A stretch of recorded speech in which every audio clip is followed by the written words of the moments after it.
Hello chat, how are you all doing? Can you hear me okay? Thank you for hanging out while I've been getting set up, and I'm trying to remember how to play Dead Reckoning solo mode.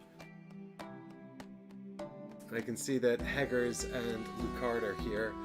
Thanks so much for joining me guys on this evening, and do let me know how I sound. I'm going to turn down the music a little bit now, I think. There we go. So yeah, I'm running a bit of a new technical setup that I haven't tried before, so we'll see how this goes. It's just mostly moving around things out of sight to make this whole thing a bit easier and a little bit more manageable, so fingers crossed it works out. We're roughly set up here. So here you can see we've got most of the game set up. Overwhelmingly, it was voted that we should play with both saga expansions. So this is going to be solo, the beginning of Dead Reckoning campaign mode, but whether or not we actually get through an entire campaign, well, that'll wait to be seen. But the point is that we're going to play with both Deep Legends and Salt and Thunder. And if you happen to be here in chat right now, like Heggers and Lucard, hey guys, you get to now have a vote, because there, it seems, basically the way you start off this is simply by incorporating these two decks of cards into the existing decks, and then as they come out, they trigger ongoing story development, which can include, from what I understand, some pretty cool improvements. So, hey, T. Carter's here as well. Hey, welcome, welcome, welcome. Yeah, I'm actually quite excited to play this. I've completely forgotten how to play, but I'm sure it's going to be fine. I read the rules in brief really quickly just moments ago, and so I'm confident. But we owe the Wayward Covenant some vengeance, because they beat me by 4 points, mostly because I was a dummy in the last game. So, let's get some piratey vengeance. The question is, are we going to commit to being a pirate? Because now we've got a saga that will develop over time. Really a rivalry between these two epic ships as they explore all of the content from the Dead Reckoning Kickstarter campaign. I actually, I was looking at the rules for this again, and I'm quite excited by it. Honestly, I do really like Dead Reckoning. And somebody asked actually on the comments to the vote I put up about what saga content we should use. And if you didn't see the poll, and you're watching this in the future, the poll was on YouTube, and if you didn't see it, you probably weren't subscribed, so maybe you should fix that right now by subscribing to the channel. It's free, and you get to do some fun stuff. But, been chilling with the cats and the music whilst waiting. Yeah, I got told off for the music in the last stream, Carter, so I've got, we're just going with some Ian Grimm in this one. On account of the fact that, I mean, it was pretty random, the music we had in the last stream. But let me know if the balancing is okay. I'm really hoping that my voice and the music are well balanced, but because I'm unable to listen to myself on monitoring and also monitor the music, I can't actually tell how well balanced they are. So do let me know if there's any issues there. So, what we're doing here is just the Revengeance thing, and we've got the saga decks, the starting saga decks. Now, there's one for the first content, one for the second set of content. Hager says, I'm subscribed, but I've not seen any polls. YouTube letting me down again, Hackers. That's the problem. YouTube should be making sure that everyone sees the polls. You know, the democracy is a very important part of our system here. I need to know what you guys want so that I can ignore it and do what I want instead. That's how the democratic system works. But actually, oh god, okay, everyone in chat has... Well, the good news is, because you're here now, you get to have a second sort of round of voting. So what we're going to do is we're going to put in all of the cards from deck number 1. This is the first expansion, and these are the sort of the beginnings of the stories from expansion number 1. Now, expansion number 2, it says there's like 3 ways to incorporate this into your campaign. And we are starting a campaign technically. This is the campaign sheet, which you can't see at all. Let's try this. This is the campaign sheet here. and it's got sort of all kinds of things for tracking and whatnot on it. So we'll be looking at this in a bit more detail as stuff progresses. But I mean, I actually haven't really read what most of this is. It's a way of sort of tracking scores across games, and then based on sort of the culmination of things you do, you get an overall campaign score after 6 games. I'm only tracking it because it's fun. I don't know if we'll actually do 6 games, but the point is that it says with these cards, the tier 2 cards, saga 2 cards, you can either incorporate a bunch of them now, like just put them all in at once, all the 1s, all the 2s, all in at once, or you can incorporate some of the 2s and then sort of put a few more in every game. Their standard approach is actually they say play the first 3 campaign games, and then once you're done the first 3 of 6, put the level 2 saga stuff in. But I don't think we're going to do that because I don't think we'll play 3 games. I mean, I'd like to play all 6, but you know, you have to really want to see a whole Dead Reckoning campaign on the channel for that. Hager says, I always choose Chaos. I think the most Chaos would be all of it in all at once, right? At the start. T. Carter says, I missed the last session, so I will be the chaotic vote. Yeah, so I think, I mean, the last session was definitely, like, just a solo game of Dead Reckoning.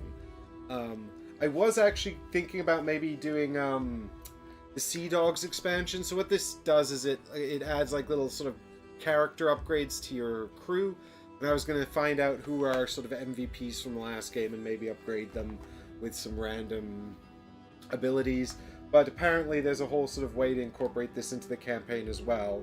So it looks like whoever's the MVP in game 1 today will get to become a salty sea dog with this expansion, so that actually won't be used until the end today, I think.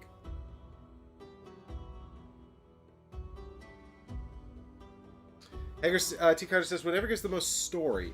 Yeah, so I think incorporating... So it's sort of they sort of recommended actually that what you do is you incorporate these into the decks and then burn 5 cards from the deck. Sorry, burn 5 cards from the deck and then incorporate these, and that's going to make sure that some of the saga cards come out. I mean, actually, if we come up here, what we've got is...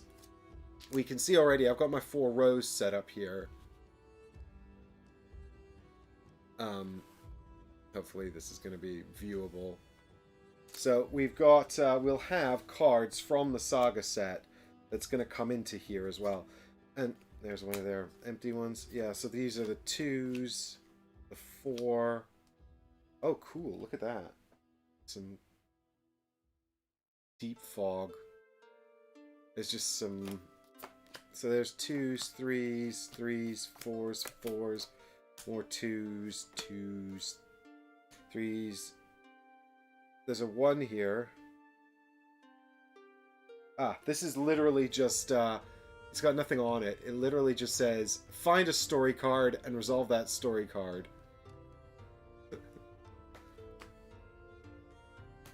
So it looks like that's actually the only way to have an encounter. Oh no, there's a couple of merchant ship. Ooh, look at this. Old Captain Kane's ship.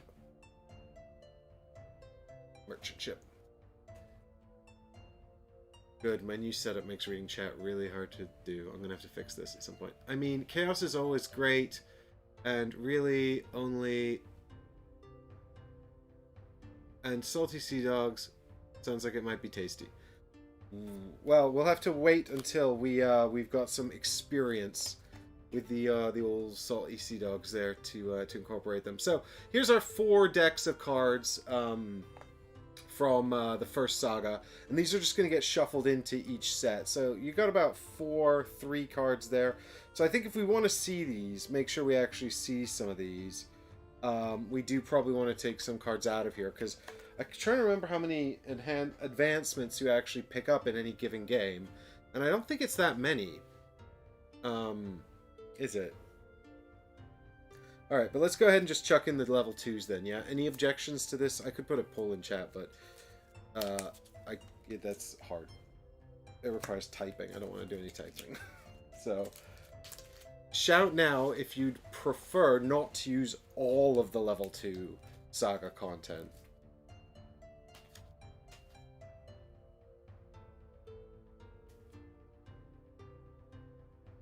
I mean, this all looks really spooky scary. Maybe that's why it's like, maybe don't incorporate this stuff all at once. It's all like...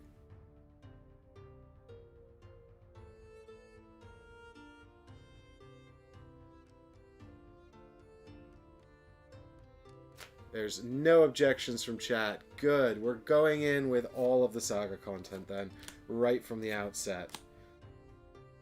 I mean, so someone asked me actually on the post. It was Dr. N. Dr. N. Dr. No is a Bond villain. Dr. N asked, what do I think about the solo mode for this game? And I'll give some thoughts, I think, at the end of this mission, because I have only played it twice, about the core set. But, you know, a brief summary is I would rather play this multiplayer, but here we are doing it solo. I don't think I would get this purely for solo, unless you wanted... if you didn't mind having an entirely sort of thematic experience. That would be my takeaway, I think. I think for solo people wanting like sort of a really sort of predictable puzzle to solve, not really predictable, but you know, a fairly sort of consistently solvable puzzle, this is probably not the solo experience for you. But if you want a really thematic pirate adventure and you're not really sure, you don't mind trying to win or playing really hard and still losing, then this is, I think this is pretty good.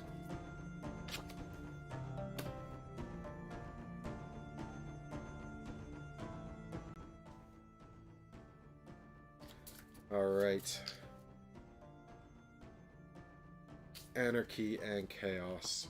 Do we also want to heighten the chance of saga content by burning some cards? Yeah, we do. We've also got some new tiles here and some new ship upgrades from the expansions as well, which it does say you can actually just incorporate into the core set right away. But I did want to play the core set a little bit before incorporating like everything, just so I sort of had a sense of it. Which I don't usually do, actually. I'm usually a proponent of just throwing everything in right away.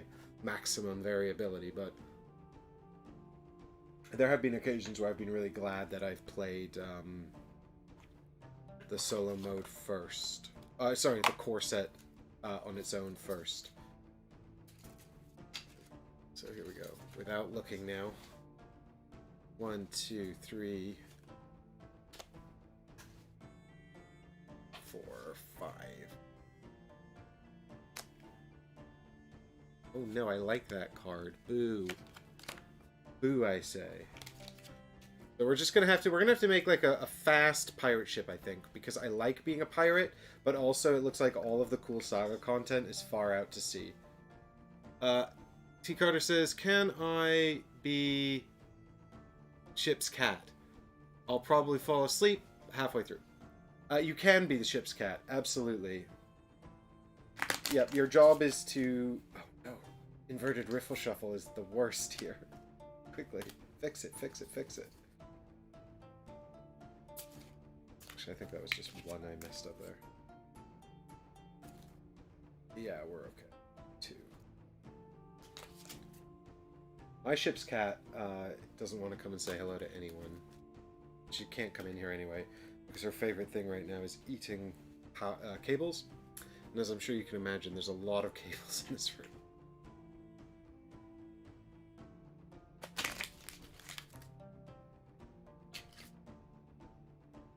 So these ones are burnt, which means they head under here and out of the game. And the rest of these pop into box 1 here. And then we do the same with all the other decks. I apologize for the slowness here while I'm sorting this out. Let's come back over here and just catch up. How's everyone doing? Eddie says, I'm late to the party, but I missed nothing, Eddie. You're not late. I was late, and now I'm just getting chat's take on what we're going to be doing here tonight, which is basically full-on, fully bloated story mode. Our objective here is to become a fast pirate, shoot the Wayward Covenant, blow them all up. Hopefully it'll be fine. We'll find out.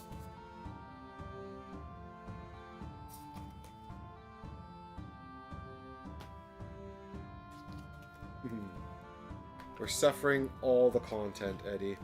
All of it is going in, so this will be fun. I mean, I for one am excited. I hope they've done a good job here. There's like all kinds of like little hidden boxes and story moments and all kinds of stuff hidden away in these saga boxes, and I've heard the content's really good. And I like the idea that you don't have to reset anything or take anything out. You can just kind of keep going with it, and all that kind of stuff is really appealing.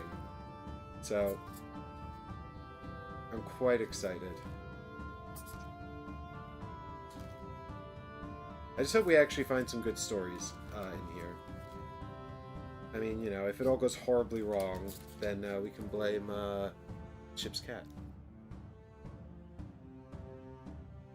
Well, Eddie, if you'd been here earlier, you could have advised caution.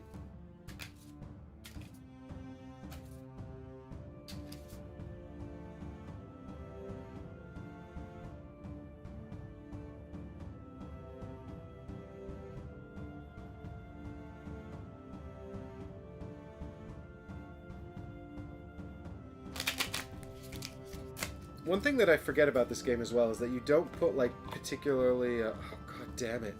I'm an idiot. Nobody look at what I'm doing.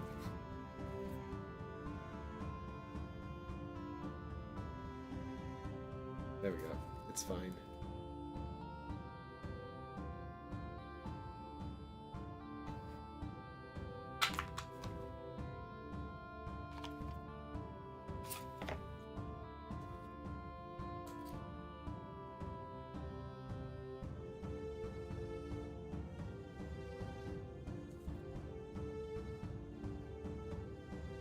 And so for those of you that don't know Dead Reckoning at all, or rather have sort of seen it around but haven't had a chance to play it or look at it yet, I believe we established during the last stream that it's actually coming back to Kickstarter over the summer. Isn't that right, Heggers? So there will be a chance to get involved if you like the look of what you see. I think I really like the game, but I mean, it sort of plays into a lot of stuff I like, which is that it's strongly thematic. It's got quite strong chaos energy, you know. It's not a straight up who's played best is necessarily going to win, which I'm largely okay with. I mean, again, like, to an extent, I prefer it when there's an element of mitigation for randomness. I like games with randomness that you have some element of control over in order to engage with, and this definitely has that. But I'm also, I don't know about the saga content. I haven't played it yet. I'm excited to try it out. So, whether or not this is going to be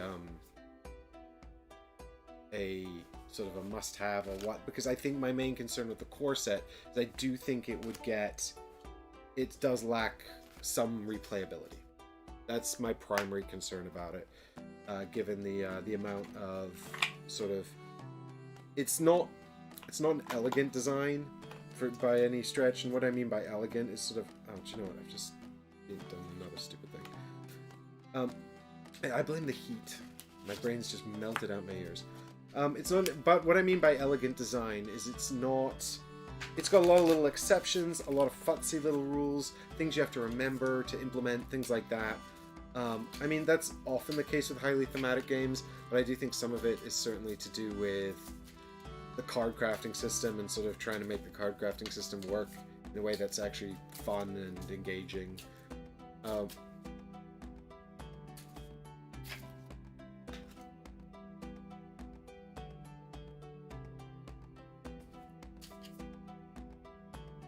I guess as much as I'd love to back it, I'll probably be passing on it again. Well, I don't think, I certainly don't think you need to have sort of more than one copy of it in your group.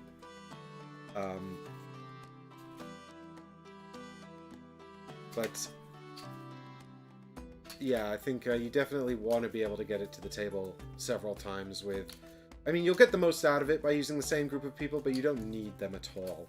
I don't think you'll lose anything by not having the same people.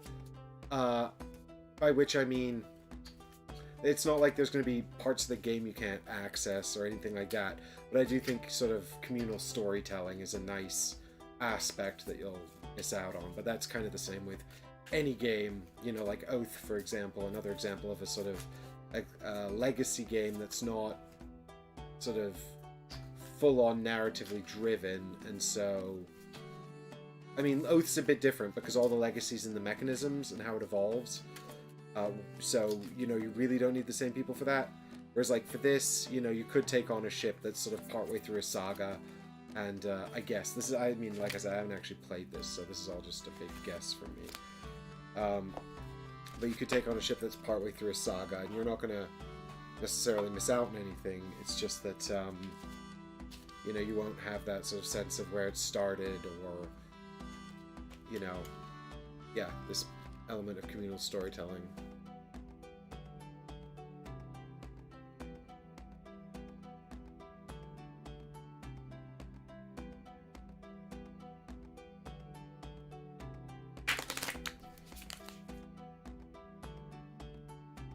Yeah, 7's an awkward number here, because I actually think 6 is probably the most awkward number of gamers, because there's very few games that sort of... 6 is like halfway between a much larger game and a sort of regular player count. I think like on a game night, when you're pushing 6 and 7, it's almost... that's the stage where you either play like a sort of a big communal party game, or you start breaking up into groups of 3 and 4. Like 2 groups of 3, or a group of 3 and a group of 4. Which is fine, you know, there's absolutely nothing wrong with that. And if you're bringing 2 games to the table, people can, you know, pick whatever they prefer to play. Right, I'm just trying to remember who goes first in the solo mode.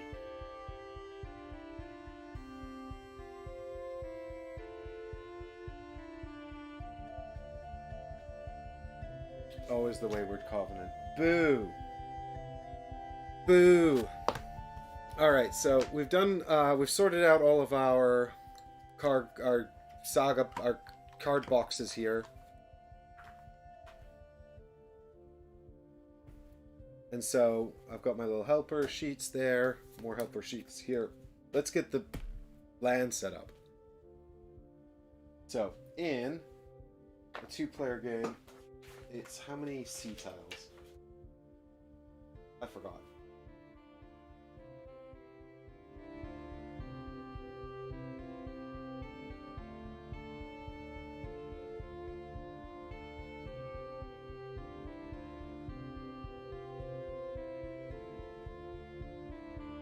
Okay, so we're playing with all the open seaboards, except now I have an extra open seaboard.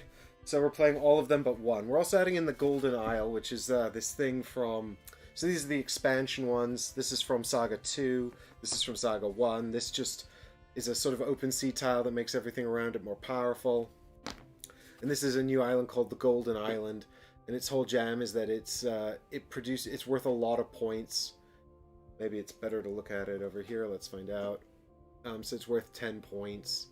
And it produces a reasonably good amount of stuff. But you can see all the buildings are marked with this red mark. They all cost twice as much to build. So it's quite hard to secure it. So even it's easy to capture it, and it's worth a lot of points. And so it's basically a really good island to have, but really hard to hold on to. That's the jam. So I like that idea because it's contentious, you know? Makes things scarier. So what we're going to do is we're going to... we need 12 islands. So we've got 1, 2, 3, 4, 5 open seaboards now, but we're actually just going to shuffle these and take one out at random. Because in a 2-player game you use them all. We're setting up for a 2-player. But we have one extra from the Saga content. So that's out the game. And now we're just going into the other islands here. We'll take 8 more of these.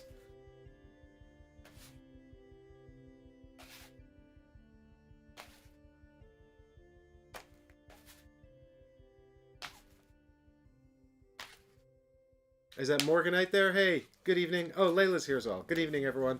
Thanks for joining in. You're just in time for the voyage to commence. We've just been setting up our saga content and sort of figuring out just exactly how to implement that. So here's 1, 2, 3, 4, 5, 6, 7, 8. Right. Now, hopefully I've done my math right and I'm not about to embarrass myself live on the internet.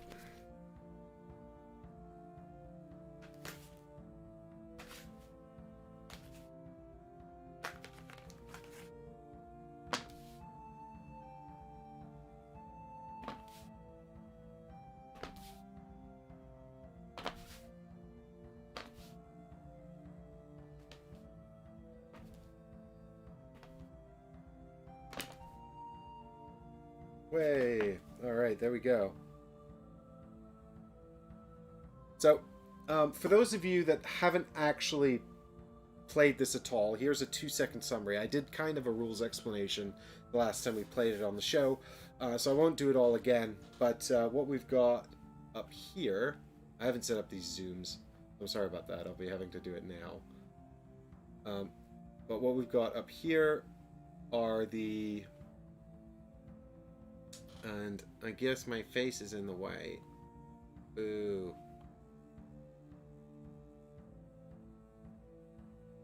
So, what we've got here are the objectives along the top there. So you can see going left to right. This is explore... Get out of here, me. I'm in the bottom middle. This is explore stuff here. This is flip over the tiles, basically. Every time you flip over a tile, you're going to get a mark. So first to 4 ends the game, but the most points is the winner. It's like Scythe, right? So, this is going to be explore the tiles, get a point. This is immediately spend 12 cargo. Cargo's like the currency of the game. It's a little ironic, really. Cargo's the currency that you need to buy stuff. Money is not currency. Money is victory points. At the end of the game, whoever has the most money will be the winner. So the game ends when 4 of these are complete, and you're going to get bonus money for having completed for each one you've done, but you're not going to necessarily be the winner even though you're the one that did 4. So, spend 12 cargo. This is just have 30 money at any given point. You can reveal that you've got 30 money. This is 5 buildings, so you can build these buildings on the islands. If you've built 5 of them at any given time, you can claim this. This is level 4 characters, so if you upgrade 3 of your crew to level 4, you get this one. This is ship upgrades, either basic or elite upgrades, which are the ones we've got over here. So the elite upgrades are along the top, basic upgrades along the bottom. And then, oh, I've got one elite upgrade on the bottom here. Well, never mind. Well, God damn it. Hang on. Here we go. Fixed it. Boom. Now it's still in the wrong row, but at least it's on the end. So, then this one is have 6 permanent cubes on islands. So, permanent cubes go on an island when you take control of it. So, this is largely either around taking control of islands or taking back control of islands. This is sink the opponent's ship, and this is win 4 battles. So, you'll claim these as you achieve them. When you've got 4, we'll finish the round, and then the game will be over. And what I've got here is my crew deck. Oh, we need to do our campaign. Alright, let's do it. Can we make this bigger?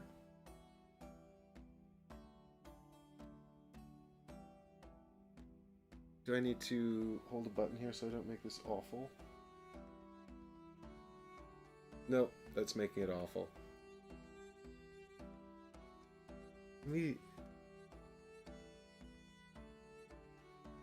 Hold tight, everyone. I got this. I got this.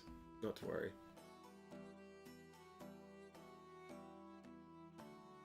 There we go. That's better, right? A bit better. I mean, I guess that's what the point of this camera is for, really. Is exactly to see these kinds of things. Okay, so. This is going to be the voyages of... God, we called the ship the Widowmaker because it's named the Widowmaker on the board. And do we want to call the ship the Widowmaker? No, wait. We should name it the same name. We should use Eddie's name from Everrain because... So this is the voyages of... the ship that was the Widowmaker, but is now going to be something else.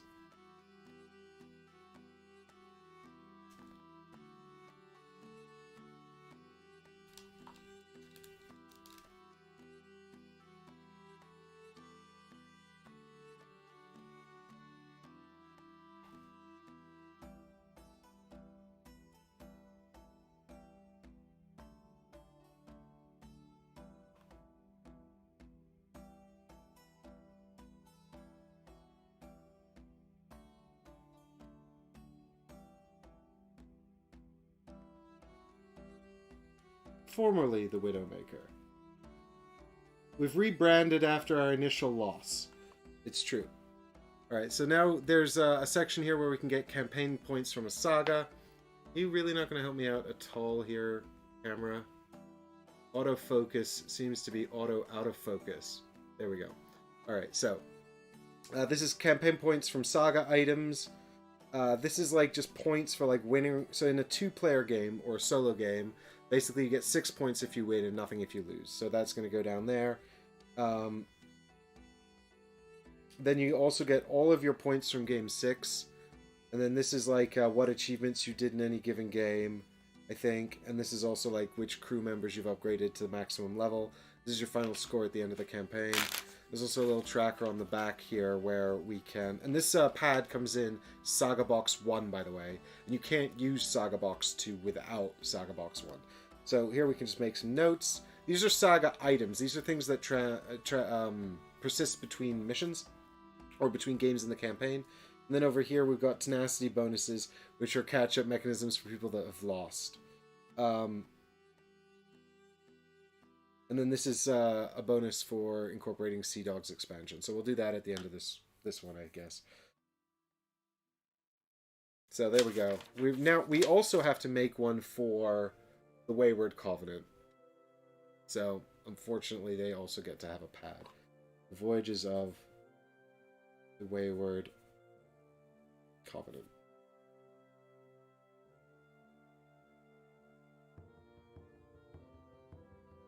And they're the random anarchists.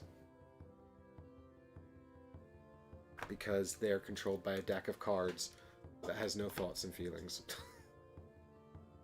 Just decks of cards. Just cards. I'm trying to set up this camera so you guys can see into the thing when the cubes drop down in a fun and satisfying way.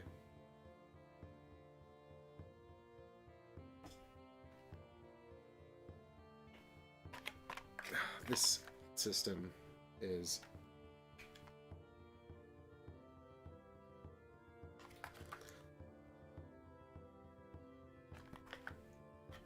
there we go, it's fine. So the Wayward Confident gets to go first. Let's see if I could remember. Do we start with any cargo? I think we do, based on our position actually as player order. Very quickly, all players draw 4 cards from their sailor deck. The first player gets a cargo, the next player gets 2. Grand. So, 1 cargo for the Wayward Covenant. Do they actually collect cargo? I can't remember. They don't even use a shipboard. I've just put it out here to help me track their bits, and now you guys can't see it. You know, it'd be better if I swapped these around so you can see that more easily. They don't use a shipboard. They don't need it at all, but they're going to pick up advancements and cards and things. So I'll pop those over there so you can just sort of see what they've got going on. But they're going to make sort of 2 piles out of both upgrades and cards that are going to help them out under different circumstances. Anyway, I lost the last game, so I don't think we need to escalate the difficulty yet. But based on how this goes, I may or may not upgrade the difficulty.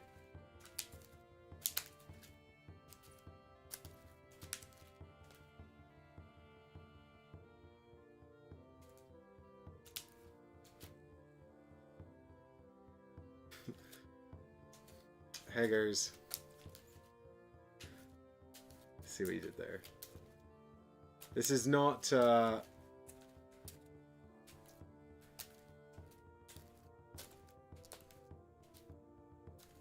This, because this is not drum and bass. This music is royalty-free. Thank you. I'll be here all night. Oh, where did everyone go? I suddenly lost all my viewers. Alright, here we go. So, this is now the first card for the first turn of the Wayward Covenant.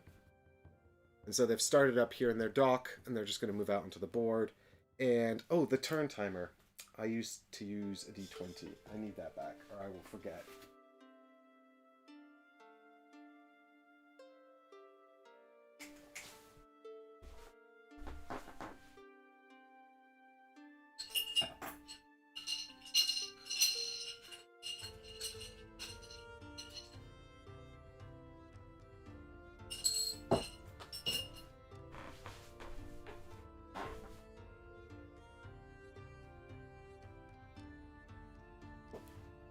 Alright, here we go. Round 1. So, the Wayward Covenant will do what is written here on the side. Which means it's actually going to go and basically claim 2 things. Now, what's interesting about this game as well is you can actually move over these without revealing them. You're only allowed to reveal 1 per turn. But, I guess can the Wayward Covenant reveal 2? Yikes. This is where the solo mode stuff will catch me out.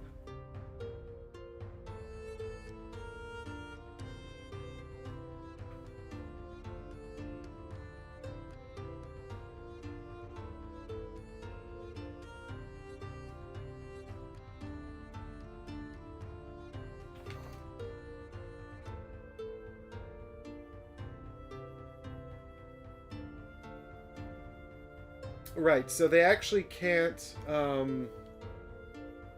So when do they explore? Sorry.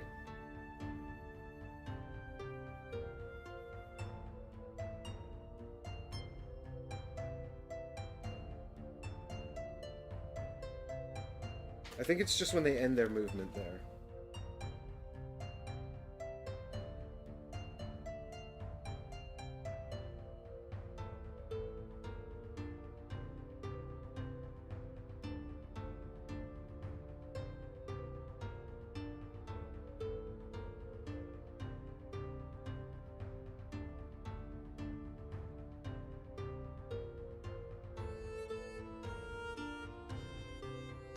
Ah, okay, so the Covenant can do it.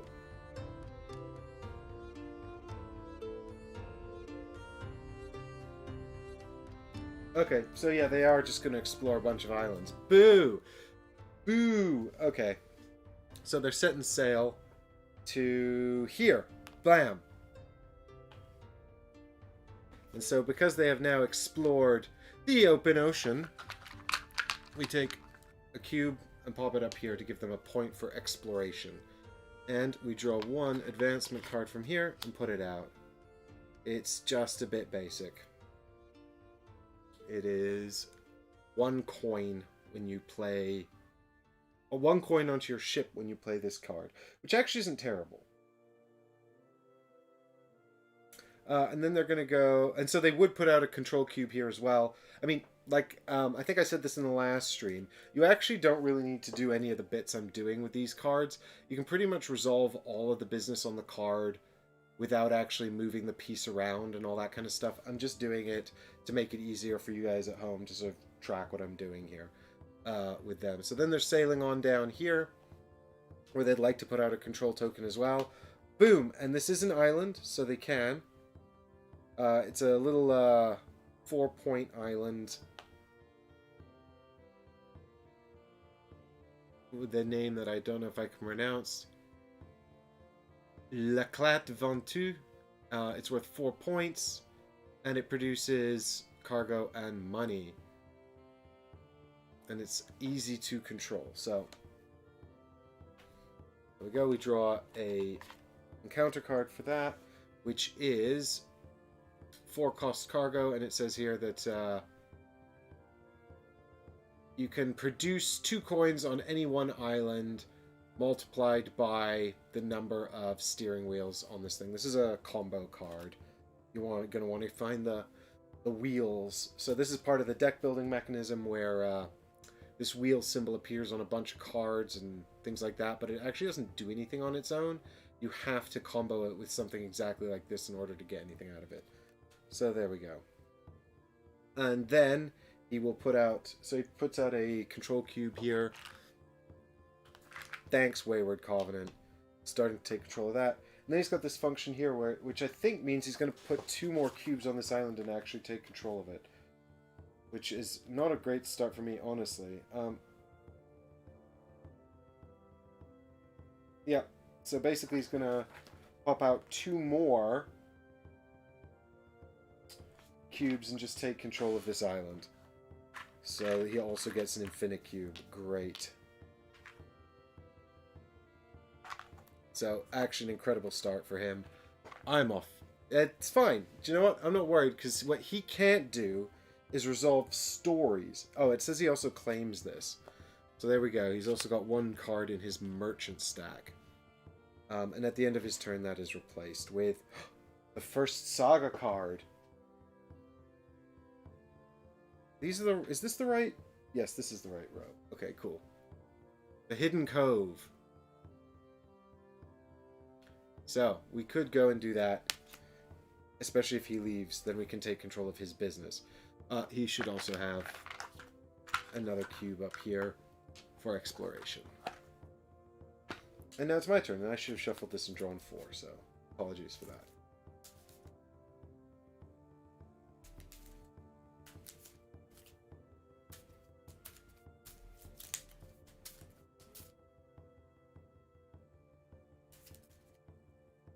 Hey, Difter. Yeah, I mean, you know, I was never any good at French. Although now, when I'm in France with my partner who speaks fluent French, and she learned it in Paris. So, you know, she speaks it the way Parisians speak it. And they always blame me for speaking like a French Canadian. I've got no idea how that is possible.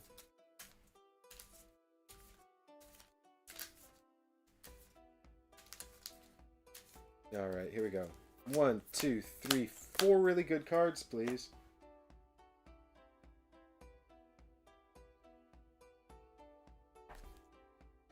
Alright, we've got a deckhand, a buccaneer, and a gunner, so I should hopefully have a nice close zoom up for my hand. That's actually a pretty good place already. Let's try moving this one, shall we? Actually, let's move this one down like that.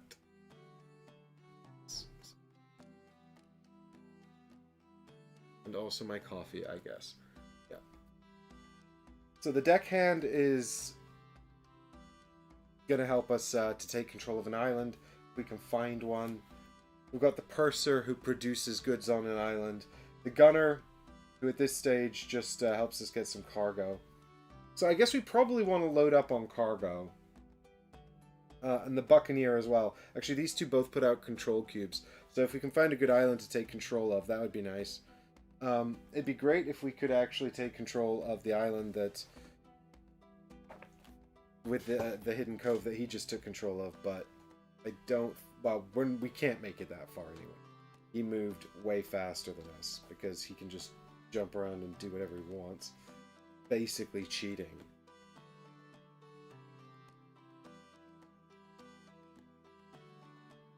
Right, so... we don't have enough control to take back what he's got. So we might as well set sail anyway. So we start by setting sail by counting the number of sails. We've only got 2 on our boat. So this pops up to 2. Now that we've set sail, we can play the gunner for a cargo. Oh wait, aren't you supposed to start with these ones face up? I think I'm a dummy. I think these are supposed to start face up, actually.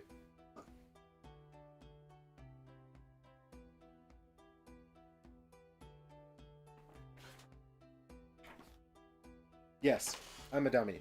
Okay, so he doesn't get an exploration cube for this. Because he didn't explore it. It should have been face up. And we can turn the others face up, and maybe this will help us get a good first turn.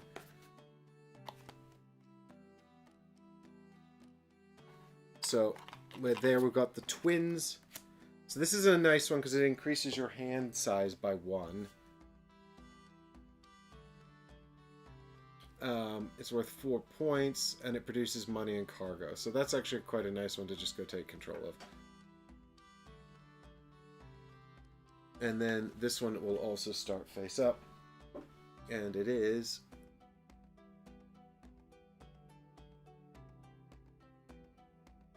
Why is it not showing up on the camera? Did the camera just crash? Oh, please don't tell me it just crashed. Why has that happened? Anyway, it's just open water.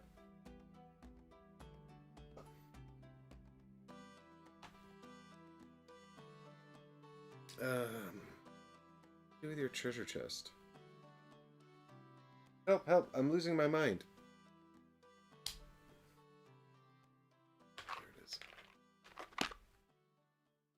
Okie dokie. So then cards. For the twins first, it's a merchant ship, which is not a new card from the saga deck.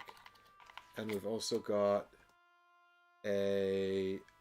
So this one's got the wheel on it, and then it also says gain a cargo on your ship per wheel. I mean, that's nice to just help us get more cards. Like, if we want to go and look at the Hidden Cove, we're actually going to have to pay a cargo to do that.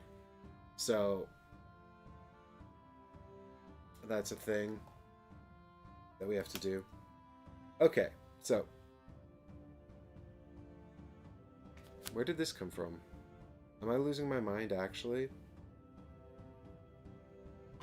Did I draw that first and then... Anyway, whatever. Right. Plan. New plan. I said we needed sails and guns. And in order to do that, we're going to need to buy cards. I want to buy this one because...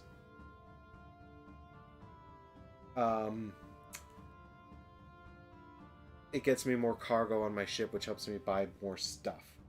So I can always spend cargo from the dock. So the gunner, we can actually use to gain a cargo. No, wait, I can't, can I? I have to have it on the ship. So, it tells me. But to buy these, you have to spend them from the ship. Because they got the little ship icon on them. So, what we might have to do, actually, is... I don't know, that's too long. Anyway, let's load this up. So, there we go. We've already set sail, so we've got 3 movement. So I think we should move 1 into here and buy this advancement because it just gets us more cargo, which is good.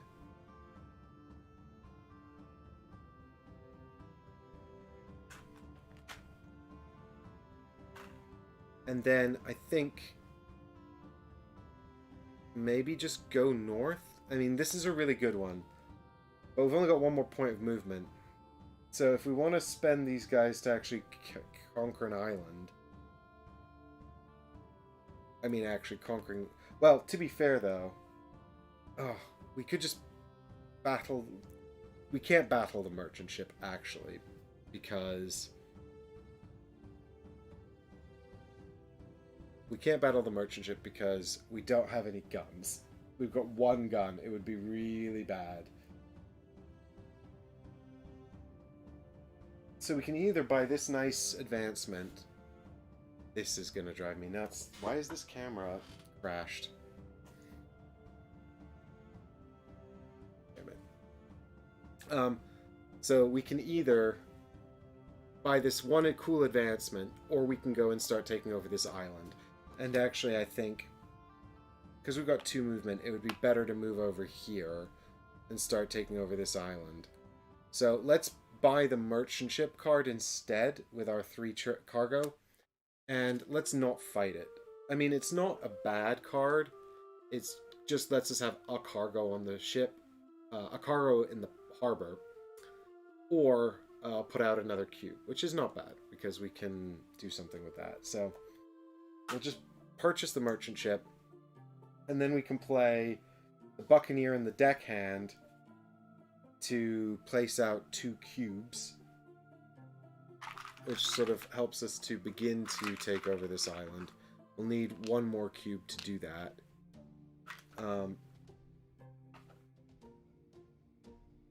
then I guess we can hang on to the purser. Because we've got 1 more point of movement. So the real question is whether we want to move and do an explore. Or stay here and try to defend this against the AI. Let's do an explore, because that's an objective and it's worth points. So we'll move one more space down here, and you never know, this might reveal more saga content. It revealed open water. This is actually good. It's made our island even more valuable. This island is now worth a ton of points. And it's revealed as well a new card, which says, gain a random advancement from a row if you make the combo work. That could be really handy, actually. Presumably, saga cards count as advancements. I don't know. I'd like them to, so maybe they will in my game. So these cards have been played. That's the end. We're all out of movement. We've got nothing left to do. So these cards have been played, so we can sleeve this into one of these cards. I think we should probably put it in the deckhand, just because all the other ones are more useful, I think, to have other stuff in. So if we pop that in the deckhand, now he's just worth cargo and an extra or control cube. Great. And then these guys go into the discard pile, which I'm making up here. And we keep the purser. And then we draw 4 more cards, or up to our hand limit. So our hand limit's 6, so we're going to get 4 more cards. So we get to have a gunner. And we get to have a bosun. The gunner's... And we get to have a captain, and we've got a crew member as well. Now, it would be useful, actually, to upgrade... Is it the bosun that has the improvements on them? I'm a little concerned, actually, that it would be nice to have some ship upgrades. I just like the ship upgrades.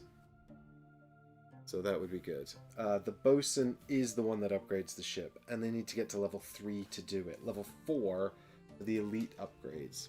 And I just think the upgrades are really good. So anyway, we don't have to commit to upgrading anyone yet until we see what the AI does. They might come and attack us. So now we can decide whether we want to be in pirate mode or not. If we are in pirate mode and they come into our space here, then they'll have to fight us.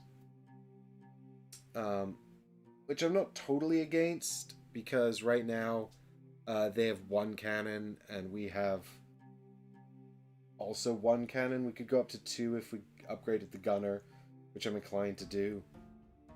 But we don't have to commit to that yet. So let's go into pirate mode just because it's fun. It's probably totally pointless, but it's fun.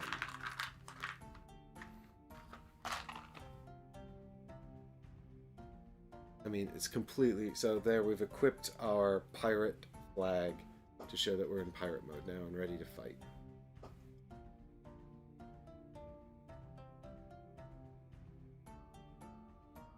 Alright. Now, as we head into their next turn, I'm just going to check on chat.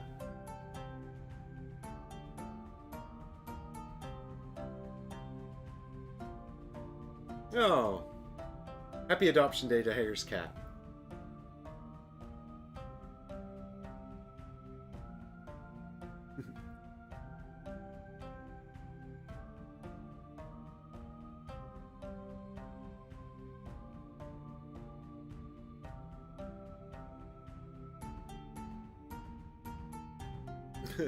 Thank you, Heggers, for, sorry, Difter, for helping me remember to plug my Patreon. So, oh god, it's so hot in this studio. Right, here we go. Round 2. Let's hope that the Wayward Covenant continues to putter around uselessly. So, they are in fact going to go to my island and try to take it over. Oh my god. This is horseshit. Right. So, they're in fact going to sail back over here. They're going to put out 2 cubes. God, do you know, the one thing this game does do effectively is, like, somehow really effectively manage to troll me. And so now it's a tie, but then they're going to put out, I think, 2 more cubes into whichever island has the most production. I can't remember what... I think they're basically going to take over my island. And I'm going to be sad. Right. Yes, I should have stayed there in pirate mode to defend my island. Of course, then if I'd lost the battle, it wouldn't have mattered anyway. Yes, so they're going to now place 2 more cubes onto this island, just eradicating mine. Oh, god damn it. I should have... I mean, I don't think it would have helped to stay there and defend it. And because they've taken control of this... How can you compete with this? Good god, that's my whole first turn basically undone. Okay. And then that's basically the end of their turn. They're actually going to go back to the harbor. And they're also going to produce.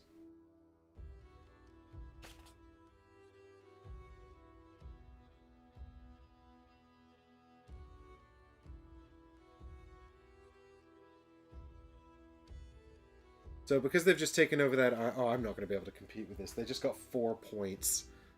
And a cargo for producing on the island that I wanted. Okay. Cool! So, my turn now. Good lord, what am I going to do? I have no cargo. I think we should upgrade the bosun. Like I said, I think upgrading the ship is a good thing. So let's level up the bosun to level 2. And actually grabbing this would be great, but it costs 4, so we can't afford it. So, let's just set sail, which is 2 again. And I think we just move over here, because if we can find some cargo... Well, we can get... Oh, we don't have anything on the ship, actually. That's a real bummer. We really need to take over something. Curse you, wayward covenant.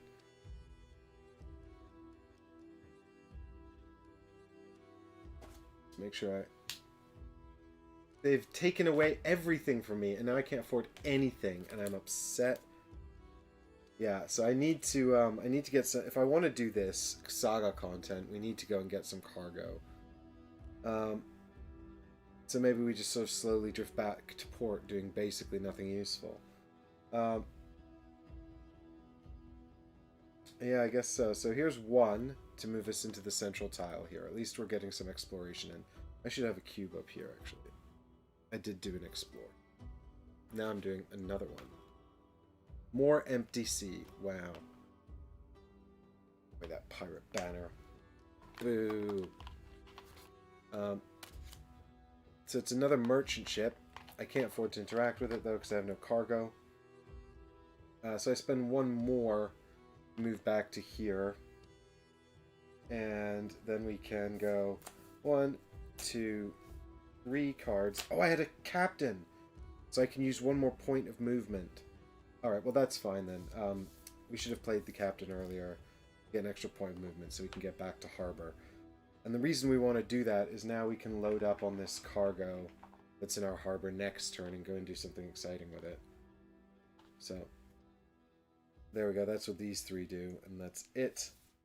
We've still got the useless purser, that's fine. We get 4 more cards, and we're done.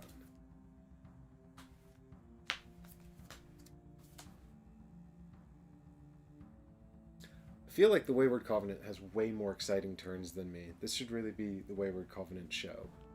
So, we're going up to round 3 now. It's almost about to start escalating its behavior. I've done nothing so far. I've uselessly tried to compete with it on 1 position. Alright, so here we go. Now it's going to do... It's actually going to come out here and try to put out a banner. It can't, and then it's going to go and try and put out another banner. It will succeed in that. Sorry, well, no, it won't. I mean, it's going to go here and here and try to put out control, which it can't. But then it's going to buy the merchant ship, so that becomes another merchant ship over there. And then it'll put out 1 more of these. Ooh! A tier 2 saga card. And then once again, it's going to try to take control of something. It can't. It controls everything. And then also it's actually going to come and attack me, but I think only if I have 3 damage on me, which I don't, so I think it won't bother. Yeah, if I was damaged, it would come and attack me, even if I'm in harbor, but I don't have enough damage on me. I think, though, that actually, doesn't it get a bonus from its merchant cards? I can't remember. For when it produced. Yeah, the wayward capitalist, yeah, they've rigged it. They got some kind of extra starting benefit from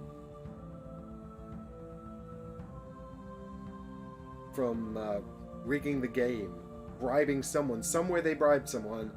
I'm not okay with it.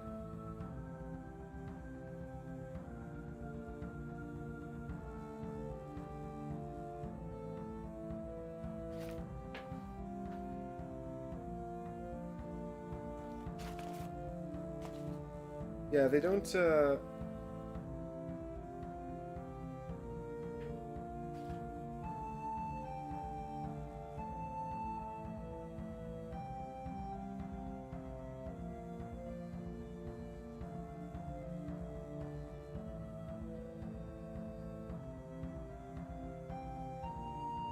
yeah, that's fine. It's, I don't know when those merchant cards come into effect.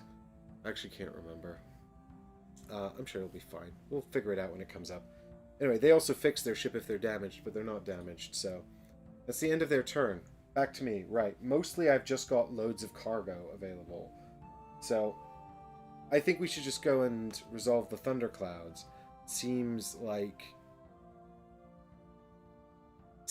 fun, even if it's not particularly fruitful. We can hang on to this deckhand card in the hopes of maybe taking back control of the twins at some point. So if we play all 3 of these... Well, actually, sure, first we get to level someone up. We didn't level anyone up. We probably want to level up the deckhand, because that gets us sails, and I was talking about how we should have more sails. And actually now we can have either... We could have an extra sail here. So maybe we should do that. I don't know if that'll prove valuable, but... Let's go ahead and use these 3 here to generate cargo. This is a 3 cargo piece here. And we're going to need 1 cargo for this. I don't really know what we would need the rest of the cargo for. So, I mean, we could just buy this advancement, though, if we're moving through here anyway. Or we could go and get this sail. Or we could actually try to buy this nice 4-1 up here. This is really good. So let's do that. So we'll play the deckhand for an extra sail. Sorry guys, I realize I can bring you down here and you can see a bit more clearly. So now I've got the extra sail there. So we'll set sail with 3. And we'll take with us 4 of our cargo. So we'll load those up onto the ship here, which means we're going to have a hard time setting sails if we don't spend this. We should take 5 cargo actually, because we're going to spend one of those now anyway.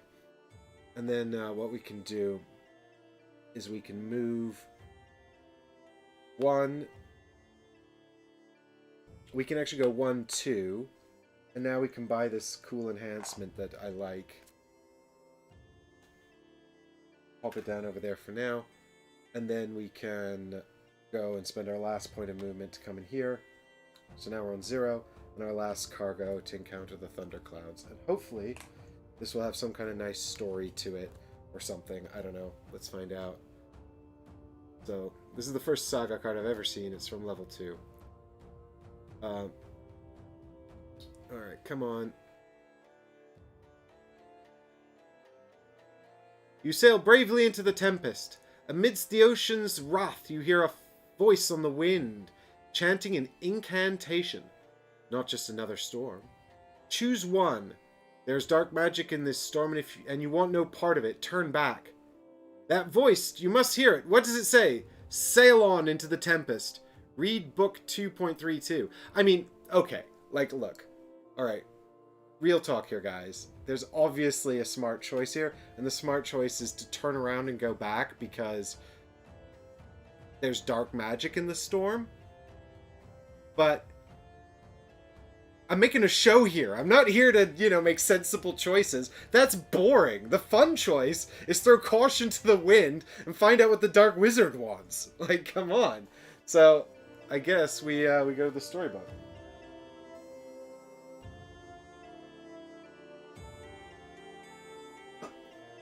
Find your copy of Everrain and get out the big bad boss.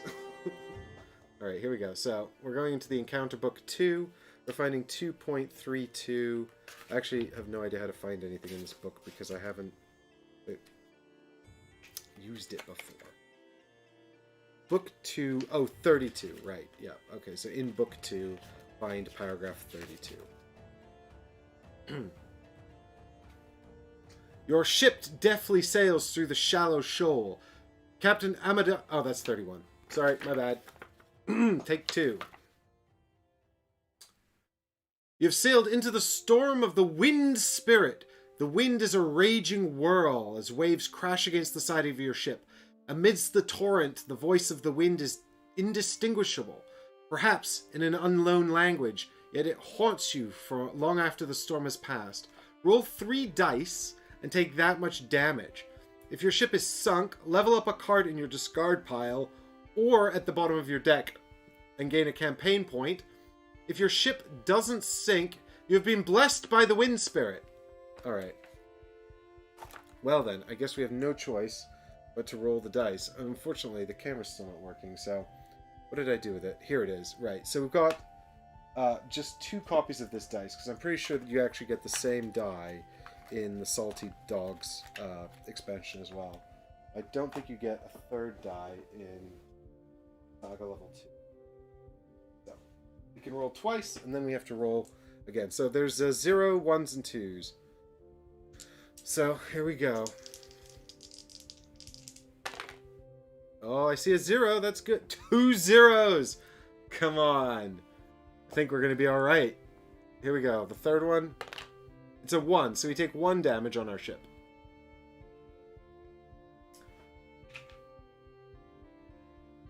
No! My ship, whom I loved like a woman, is disabled.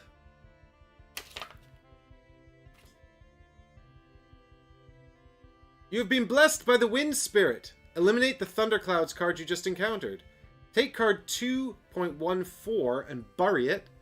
Open envelope 2.3. Yes, give me upgrades and stuff. I need them to help me defeat the Wayward Covenant. They're stupid and I hate them. Okay, so this is now extra content from over here in the box. This is full of magical little envelopes and things, and I'm really pleased that I can open these on stream with you guys. So, if you have not got this, this is now going to be spoilers. We're spoiling hidden secret envelopes in the Saga content. So, heads up, that's what we're doing, and it's going to happen now. So, first what we do is there's actually, in these little wallets here, a bunch more of the plastic cards. And so, you can actually have an eliminated side. Bury means to put the card, I think, underneath the box. So you don't see it in this game, but it will come up. But you're to shuffle it into the deck in future games. More of these empty plastic ones. Yeah. So we find card 2.14. So this is just another Thunderclouds card. I don't know if we should be looking at these or trying not to look at them, actually. Probably it's fine to look at the front. Probably. So, that gets buried and will be shuffled in the next game we do. And then we are going to... What was the other thing it said to do? Right. Open envelope 2.3. This is fun. Do not open until instructed. I have been instructed. Oh, I need scissors. Damn it.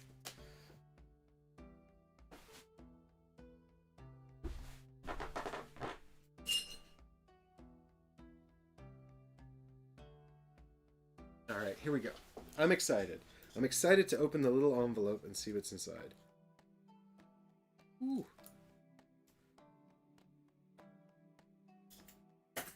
I think it's a ship upgrade. It feels like a ship upgrade. Ooh! The Wind Spirit Blessing. This ship upgrade cannot be acquired by an ability. It can only be acquired by effects that specifically led you to acquire it.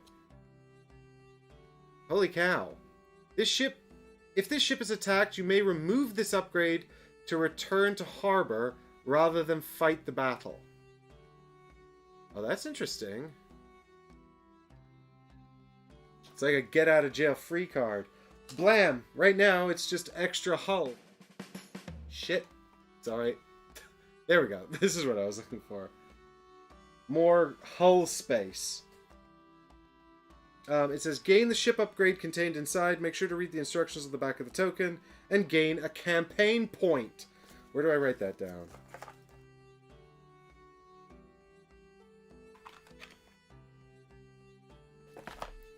That goes onto our... That's fun. That was fun. That was a nice little story. I enjoyed that. I'm immediately incredibly pleased. I like storybooks and adventure moments. Right. The Ready Steady Sail gets 1 campaign point. I actually don't know where to write this down.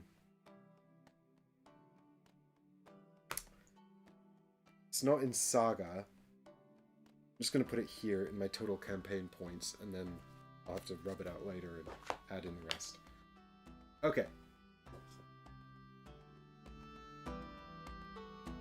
Next level, streaming skills. I don't know what you're talking about, Eddie, but I'm sure you're just complimenting my incredible streaming prowess.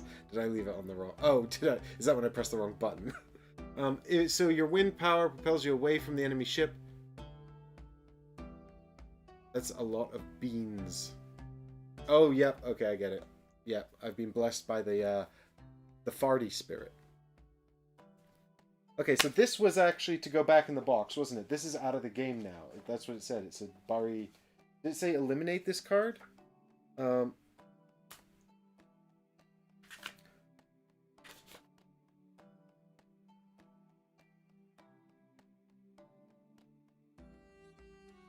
actually doesn't say what to do with this card, but I'm going to assume that it goes into the back of the eliminated cards here for now. So, out of the game. Into the destroyed area. And I'm pretty sure that's the end of my turn. All I've got left is the purser. I've got no movement. We used all the cargo. So we can, in fact, now install the this upgrade somewhere. But I think we want to save this to use on someone who actually gets wheels. Probably the captain. That would be a good place to put that. So these all go away. We need to draw 4 new cards, but we can't because the deck is empty, so we have to reset it. Well, I'm pleased that we've been blessed by the spirit of the ocean, even if this is not like massively useful. It's not a terrible upgrade, actually. It's not completely useless. But we do need to get more cargo so we can go to the hidden cove. Oh. Oh my god. There we go, the hidden cove. Right, got there in the end. Too many buttons. Need to sort out my stream deck so I know what the buttons do. Problem is, it's just different angles on the table, and it's all different depending on the game. Right, here we go. 1, 2, 3, 4. Well, the captain's back, so that's good. But that's the end of that, and now it's time for the Wayward Covenant in round 4. They're going to be leveling up, and that's bad. I explored this, didn't I? I explored both of these. I want to have one more exploration point, please, that I forgot to take. Right. We also need to replenish this. Ah, another story card! So much story. We're just going to be doing stories this whole time. And a cannon! It says here, if this card has at least 3 cannons, deal damage to all ships within 1 space. That's awesome. Alright, Wayward Covenant, what are you going to do? You're going to go here and put out 2 control cubes. And then you're going to go out here and put out another control cube. Well, let's just find out if that's actually any good. Damn it, it is! Another island. Boo, hiss. They're also going to buy this, whatever this is. Well, it's got no... It's just another merchant card. But I'm upset by the sheer volume of control cubes that they've acquired so far. If the AI would drop at least 6 cubes in a battle, do a battle, well, they wouldn't. They've got, so far, acquired no cannons whatsoever. Otherwise, I think they're going to build an outpost somewhere. Looks like they're becoming a merchant for this particular one. The highest value island, based on first place points. Well, they don't control the Sea Hound Island yet, so they're actually going to now build an outpost on the Twins, which is my island that they robbed from me like a jerk.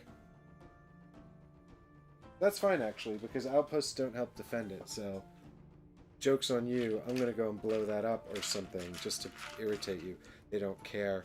I mean, I think that's the worst thing about the AI.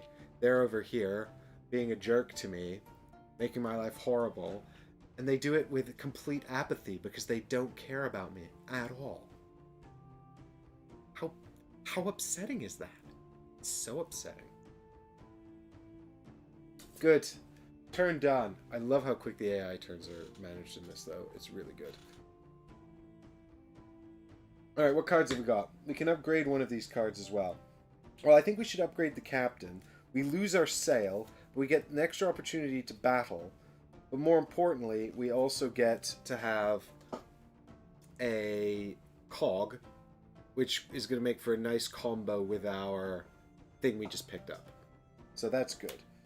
So now that we can battle, maybe we should go and battle. I don't know. I have no cargo on my ship, which is kind of a bummer. I also seem to have the ability to put out 2 control cubes. So maybe it's time to go and battle at the... Do I need to battle at the Twins? I actually have played this game 3 times now and almost never dealt with the buildings because nobody wants to deal with them. Right. Do buildings matter for battles? Does anyone in chat know? Does this building matter for chat for does this? I don't think so, because I think it's only the outpost and the fort that matter for buildings, right? So I think I can just go in there and just take control of it. I think if I take control of it away, all the buildings are lost. Yeah. Okay, so this building just helps them with production. So I think what I'd like to do is come and do some more of these stories, because that's fun. Oh, also this should have been restored. Another story! These are all stories. Abandoned Beach, Hidden Cove, and Rocky Shoal. Also, when they went here, they should have got one more of these yellow exploration guys up here. They're going to beat me to that for sure, probably. Okay, so I've got the ability to put out 3 control cubes. So I could go over here and just take control of this. So I think I should do that. So if I set sail, I'll have 2 movements. So that's basically my whole turn. So let's just do that. So we set sail, we get 2 movement. We go 1, 2 into here, and then we play the deckhand, plus the... We can keep the captain, actually. Although if we don't play the captain... Oh, the bosun's also good for that upgrade. Damn it. I also don't really want to play the bosun this turn either. But if we play these 2, we got 1, 2, 3 symbols here. Which means that we can now go... Get rid of these. Mine. And now I have the most cubes. So I get an additional cube. And destroy your stupid house. Get out of here. Right, so I think... The question is, who do we upgrade? The bosun or the purser? I mean, sorry, not the... We're going to use the purser in a minute to produce goods. We're going to pick them up for next turn to take with us. We've got no more sails left this round. So one of these two is getting this upgrade. Who actually winds up with more sails on them? That's probably... No, sails, wheels. Captain. Captain gets one wheel. Bosun ends up with just one wheel as well. So they're both equally good. I guess the captain kind of winds up with like more battle-y abilities and stuff. The bosun just winds up producing cargo and things. I mean...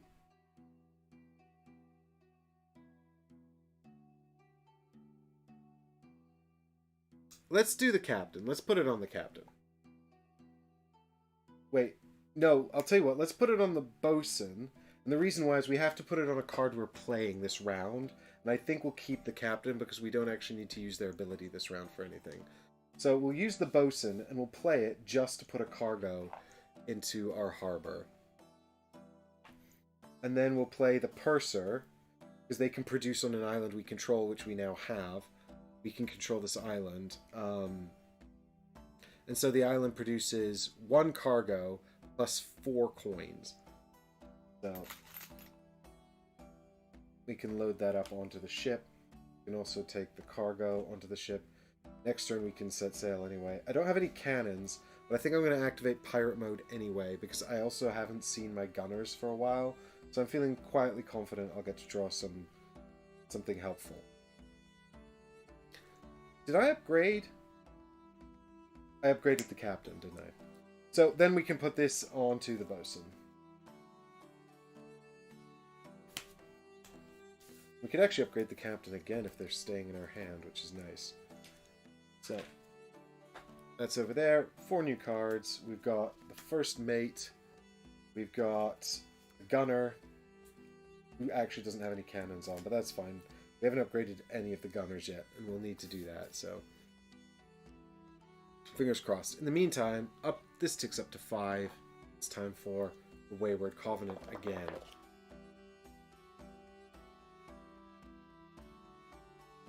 So they're actually going to... They're just producing and trading. Look at this. That's the symbol that gives them money for all of the cards in their merchant row. So they're going to just make a bunch of money and then just produce and make a bunch more money. What is this? What is this shit? I think also they're going to do another explore, which is disappointing. Because what if I wanted to do that? I don't get to do that now. They did it. They did it first, and that's not fair.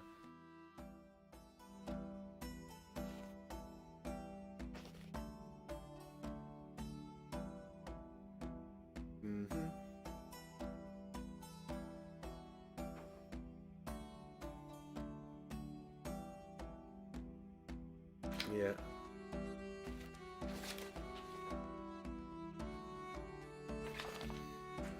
Okie dokie, so they're going to start, it looks like, by heading over here, which is kind of a bummer because they explore this. The Spire, which has on it an abandoned beach, another saga card. They're actually going to buy this saga card, and so what happens is it just gets buried. Because they can't interact with the saga cards. I think... Let me double check that. I haven't done the AI saga stuff before. They can't interact with it, so maybe they just bury it and get a new one? Yeah. No, it doesn't bury it, sorry. It just claims it as a merchant card, so it just goes back into this pile. And we can't have that story now. They're taking everything from us. Right, and then they're basically just going to try to put out 2 cubes. Ooh, are they going to come and fight me? They might come and fight me because I'm blocking them. If there are any... Oh, no, they're... Nope, they're going to try and take control of the Spire instead. So they're going to put out 2 more... Wow, their whole thing in this game. And it's going to be whichever is worth the most production. So in this case, actually... Oh, that's worth 2, and that's worth 2. Because this one's worth more because of the upgrade from here. In the event of a tie...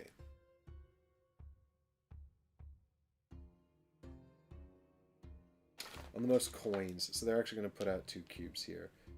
Which means they take control of it, because...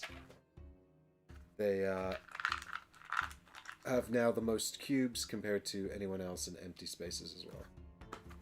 Boo. God, I hate them. And now they're actually just going to produce at their best island, which is, I think this for 2 points. This is a cargo and a point, and this is 2 cargo. So they're definitely just going to take the 2 points.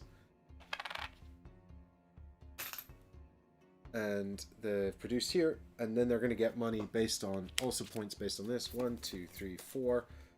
So it's 1 point for every 2 cards, so that's 2 more points. Uh-oh. Alright, I don't want to raise the alarms, but I've so far got no points, so I'm on 15 still. And they've got a bunch of points, they're now on 24. And then they're sailing back to the harbor to hide like the coward they are. And I'm going to replenish this. And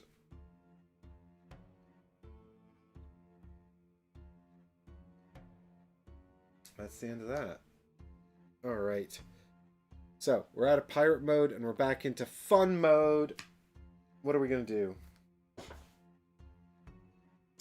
Really, I guess we're just going back to, we're going to set sail. I mean, this is going to be kind of a boring turn. I think we're just going to set sail. We're going to go pick up a bunch of cargo. And then we're going to come back and buy this card so that we can have more sails and go further. Because all I've got in my hand is like cargoes. I can do an upgrade. We should probably upgrade the captain though, because I feel like I'm not interested. Oh, the captain or the gunner? What does the captain do at level 3? So at level 3, we get this ability where if we battle with... For battling anything other than a building, if we win, we get a point per wheel on this card. Oh, maybe we should have put that thing in here. Never mind. So the captain's just going to give us points for fighting. I mean, I feel like getting the captain up to level 4 so we can upgrade them with the Salty Sea Dog expansion is also fun. So let's just do that. So, of course, now we actually need to have a battle somewhere, and there's nothing to fight because he's buggered off. I do have a cargo now from producing, so we could go over here and do the Rocky Shoal. Okay, chat, real talk. Do we go and play it safe? Just go back to the harbor, or do we go and have a story moment? We do actually kind of need this sail card though, or else we're just going to be kind of puttering around the shoals for a while. Maybe we should have the story moment next turn.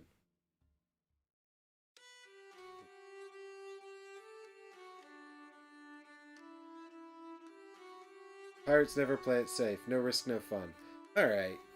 Glad I've got you guys here to keep me on course. On course to fun and losing. Here we go. So, I guess we're just going to play all of these cards to have 3 cargo, which actually just winds it back here anyway. Because we're at an island, we can set sail with 2 by dropping off our barrel on the island, and then we can load the barrel back up. We've still got our captain here unused. I might keep the captain just to get the captain up to level 4. We'll see. We've got 2 movement now, so we're going to spend both points of movement to go 1, 2. And then we're going to spend this to encounter this card, the Rocky Shoal.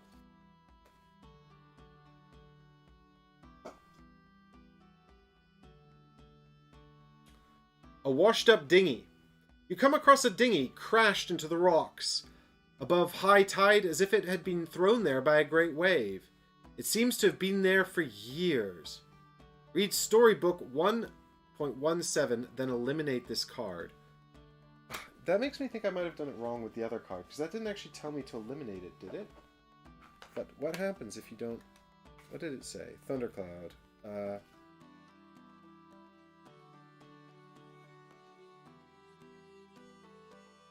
No, it doesn't actually tell you to eliminate this card, so I guess it's probably just buried then. I will correct my mistake and bury this card. That was the one that we saw earlier. Alright, so now we're going to read from Encounter Book 1. and eliminate this card also. So we're going to go into here. We're going to find that eliminate card divider. Put this on the inside. 1.17. Deep Legends. This is exciting. Oh my god. It's the final story in the book. You examine the contents of the derelict dinghy and discover a skeleton within. From its appearance, it must have been here for many years. Within a battered, tightly sealed chest, you find a map. The map shows this entire region of the sea and highlights a small island with its coordinates listed. No map you have ever seen has included this island. A note on the map's margin, dated 5 years prior, states, Dartmoor, I have found the map of the Misty Isle. I only hope that you have had the same luck finding the coordinates. If you have, meet me as soon as you can. The black flag is down and we're laying low as a merchant ship near harbor. Captain Kane. Do the following. Take cards 1.25 and 1.26 and read their instructions. Gain card 1.27 and 1.28. Gain a campaign point. What? That's loads of stuff. What is happening? Are these all in here?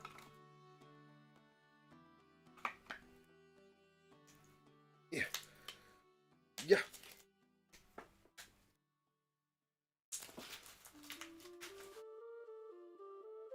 Alright, so what did it say? 1.25 and 1.26?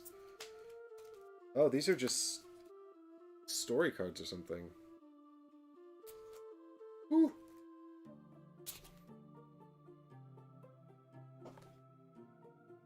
Place card 1.25, this card, and 1.26 on the table just beyond the center island in row 4. These cards should be placed side by side, such that they create a single island space. Together they are considered an ocean board in the 5th row.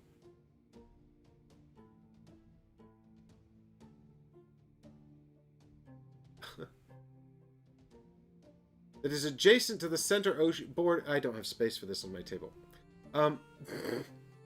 Listen, pragmatics, guys. I'm excited about exploring the new island, but I can't get there because it won't fit on my table.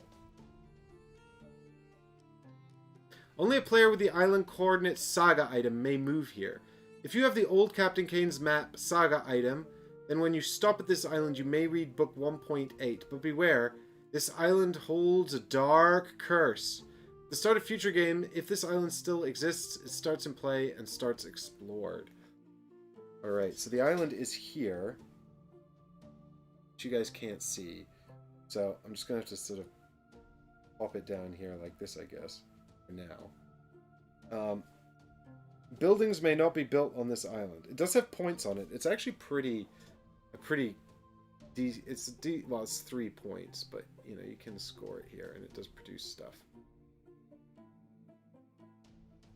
Okay, so it did say gain card 1.27 and 1.28. I assume one of them is the map.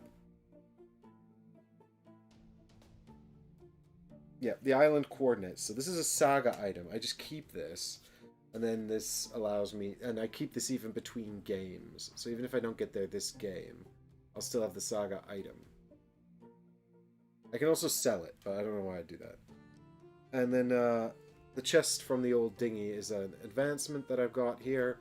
It says, when you discard this card, you may put it back on the bottom of your deck instead of into your discard pile. Oh, that's awesome. We should definitely put this onto the bosun.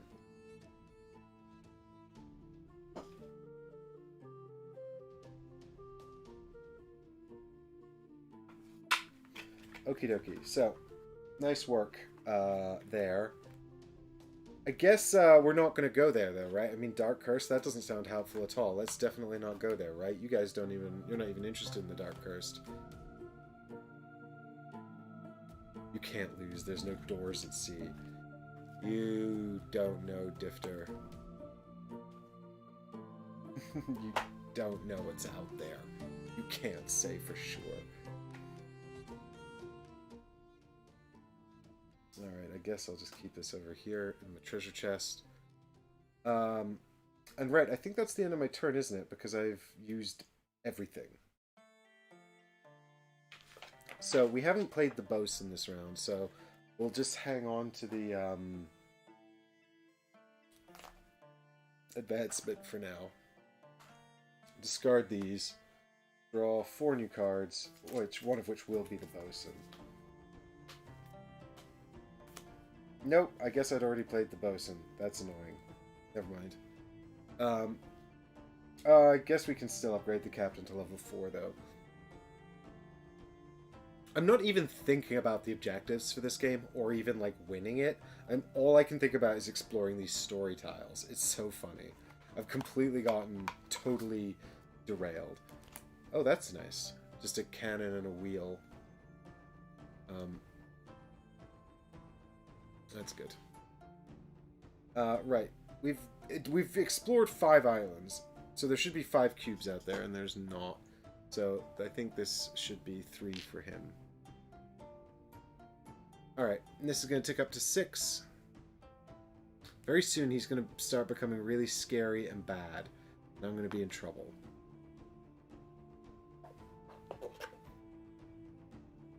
Okay, so... Oh, he's actually just being a dumbass. That's amazing. Thank God, I could use a turn of reprieve. So what he's actually going to do here is he's going to pick up a bunch of improvements, and then he's going to try to build a fort and take control of stuff, except that... Oh no, wait, this actually is not... No, this is actually going to be him trying to take control of my island, I think. Or another island. Hang on. Maybe he's not as stupid. Maybe I'm the stupid. Yes. I'm the stupid. He's actually playing quite well. So, he is going to go 1-2, though, and he's going to buy both of these. So that's another merchant card for him. And then this one's actually a cannon card. I wanted that, so that's a bit annoying, but never mind. And then he's going to try to put out some control cubes here, which he can't do. But then he's also going to build a cannon, so an actual fort here. Not a fort, sorry. An outpost, I think, is what it's called. And he's going to build that onto the building that produces his highest value island that he controls. So currently he's got 2 that he controls, and this is worth more points. So he's going to build it here. That's annoying, because now it's going to shoot at me if I just try to go north, so I might have to go in there and blow that up. And then also...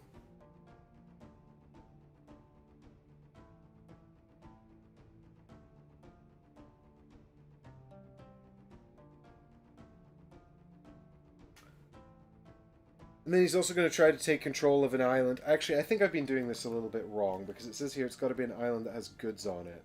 So I probably made this a little harder for myself earlier on. If there are any cargo or coins on one or more islands that the Covenant does not control, he tries to take control of it. Right.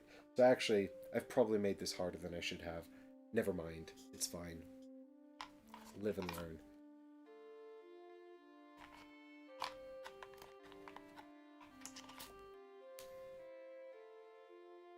Okie dokie. So, back to my turn. I mean, I could attack him, but I don't have any guns. Oh, I have to upgrade someone, so we should upgrade the captain. He's now got 2 cannons. And if I upgrade the captain to level 4, which I'm going to do, then I've got 1 cannon, and also a battle. If I win, I gain 2 coins, and 1 coin per wheel, so 3 coins in total. So we'll both have 2 cannons. I mean, the odds of us winning are then just 50-50.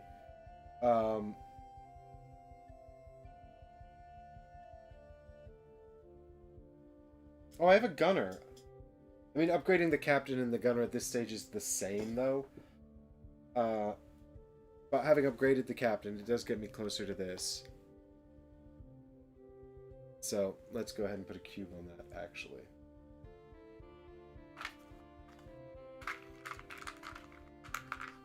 I guess we can also actually, we could sleeve, if we do play the captain, we could sleeve this onto the captain. I wanted to put this onto the bosun, but if I put it on the captain, it'll help me get points and also help me just get the captain more and more often. Screw it, you know. It's fun, isn't it? Let's play the captain to attack that person. So we've both got 2 cubes because they've got 1 cannon card here and another cannon automatically on their ship, and I've got 1 cannon here and 1 cannon here. And if I win, I gain a bunch of money, and that's nice. And this way we can sleeve something on the captain. I don't know, I presume I don't immediately get the benefit of the card, though, which says when you discard this card... Do I sleeve before or after discarding? I'll look it up in a minute. But for now, let's just throw these cubes and see what happens. Good things, please.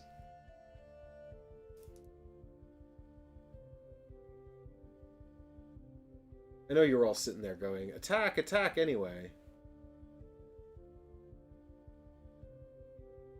Come on, focus on the thing. There we go.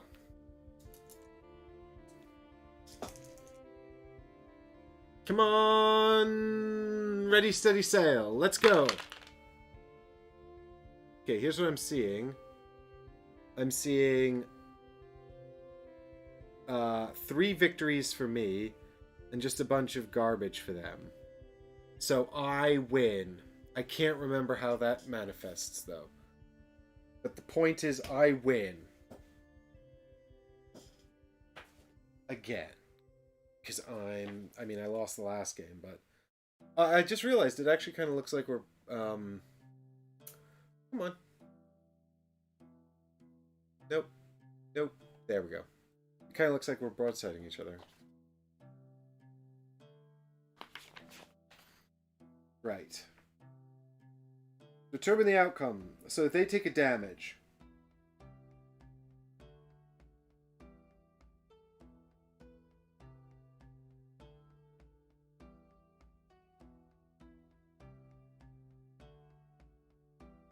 Yes. Oh, yeah, that's right, isn't it? That the cube on the edge there gets to be counted as the thing inside? Yeah, it's considered to be in that zone. So, they get to have 2 cargo and a coin.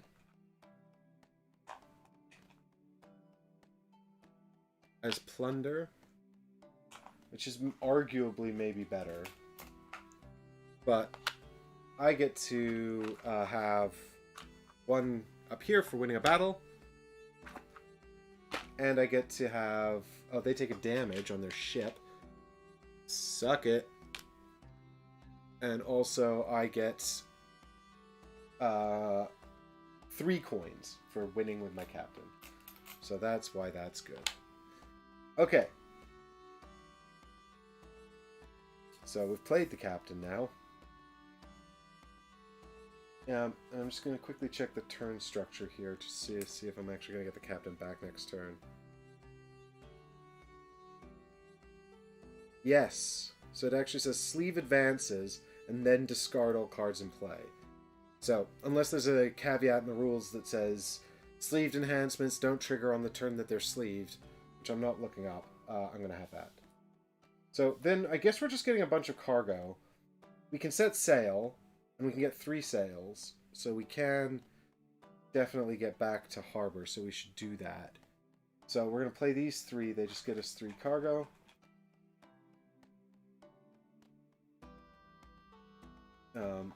Which is actually back at the harbor anyway. So we need to go pick up some of this cargo so we can spend it on useful things. We've also played the deckhand for the sail, although I don't actually need it. So maybe we keep the deckhand, don't play it for the sail, in case we want, because we'll want the sail next turn to go out and do useful things. So we've played these 4, and we're going to go 1, 2 back to harbor, keep the deckhand, and we can drop off this money, which is nice. Now we've got more money, so that's good. Is there 5s? Can I have a 5? No. There's 3s and 10s and 30s. I can have another 10. It's still not as good as where they're at, so... Yikes. We're on 22 now. We definitely only on 22? I guess I did just take the 4 for winning. Wow, 22? I've only made 7 coins. Whereas they're on 20... they're on 24, actually. It's fairly even. Alright. Alright. That's fine. I feel slightly less bad about this situation. And also now we've got a captain. And we can sleeve this upgrade into the captain. The chest from the old dinghy. And the cool thing about that is now it says when we discard this, it can go onto the bottom of our deck. And because we don't even have a deck, it just means we're going to have the captain back next turn anyway. So I kept the deckhand. These 3 are discarded. The movement's all done. We do need to repair that. So we draw 4 cards, we get the captain back. And we're going to shuffle this. And draw 3 more cards.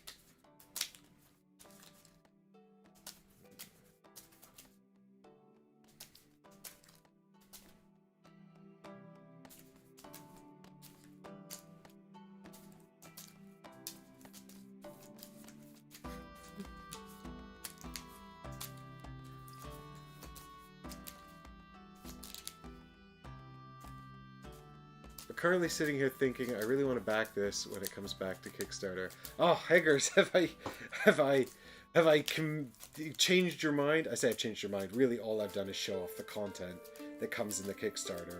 Has this influenced you? I'm having a really good time with this content. Honestly, right now, I'm having a good time.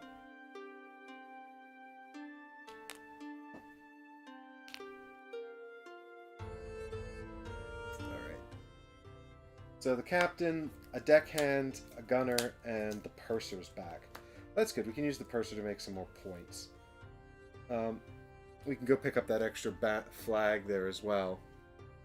But now it's going to be level 7. Our enemy ship is escalating their behavior. What are you doing? Oh, I don't like the looks of any... Oh no, they're buying a lot more cannons, is what they're doing. I think. Yeah. Yikes. Oh my god, I think they're just gonna buy a bunch of cannons and come and attack me. But I'm at harbor, like... Oh my god. Alright, let's see what happens. So, the first thing that's gonna happen in the order of this narrative that I'm making up is they're actually going to go explore here. Yikes, that means they're actually just 1 cube off of winning the exploration thing. And it's the Golden Island. Oh, sugar, we can't let them have this. This is the expansion island that's super valuable. But you can't really see because my head's in the way. Although we are going that way if we want to go visit the Misty Island, so I guess we can go and try and put a stop to this nonsense. And we should probably do that. Well, I wasn't really planning to go that way specifically. Okay, so... they've done that. And now, they actually want to try and put another cube out here. They're also going to buy the Hidden Cove, which is kind of a bummer. Because it just means we don't get to do that. Oh, there should be one here. It's the Thunderclouds. Oh, it's my friend the Wind Goddess is back. And then here we've got another Hidden Cove. It's all story, folks. Alright, now, I think they're going to buy a cannon upgrade here. And then come and attack me. Which is... great. Alright, they attack me. And they have +2 cannons in this battle. Yikes. Okay.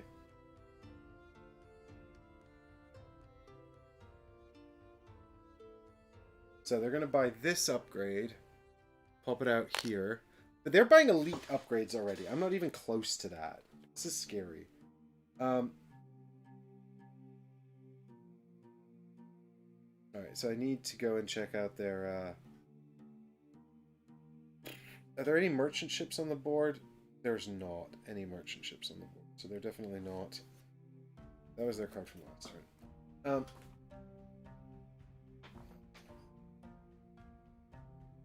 Okay, so they get one base cannon, one cannon for each cannon on ship upgrade tiles it is acquired. Yikes.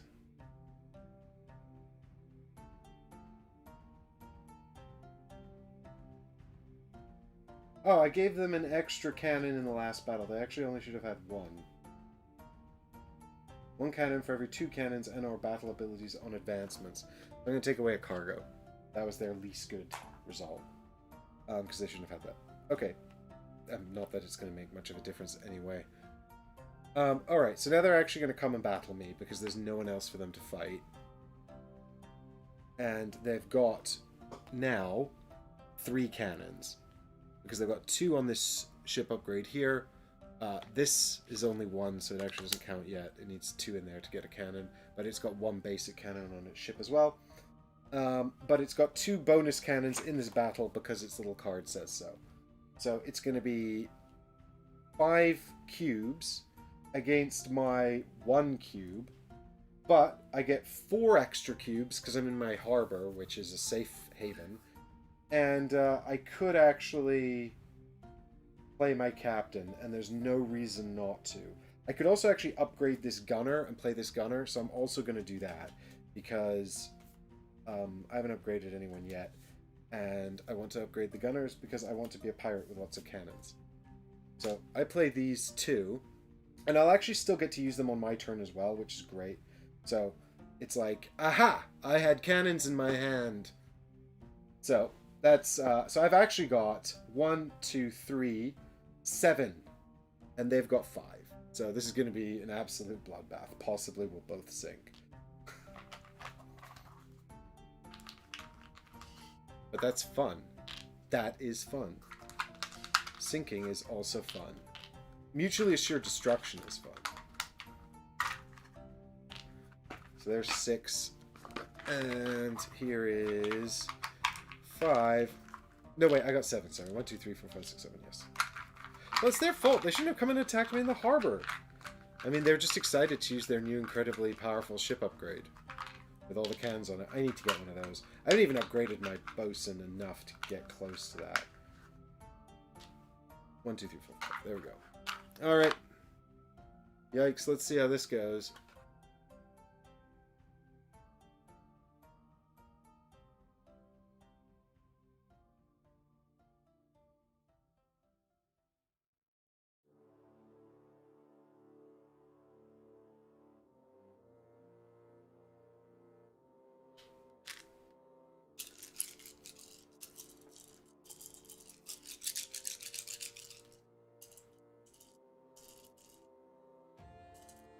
What if you're not from your... Hager says, well, at least you're not far from your port. Hager's a... Wait, what? Sorry, I'm missing out on the conversation.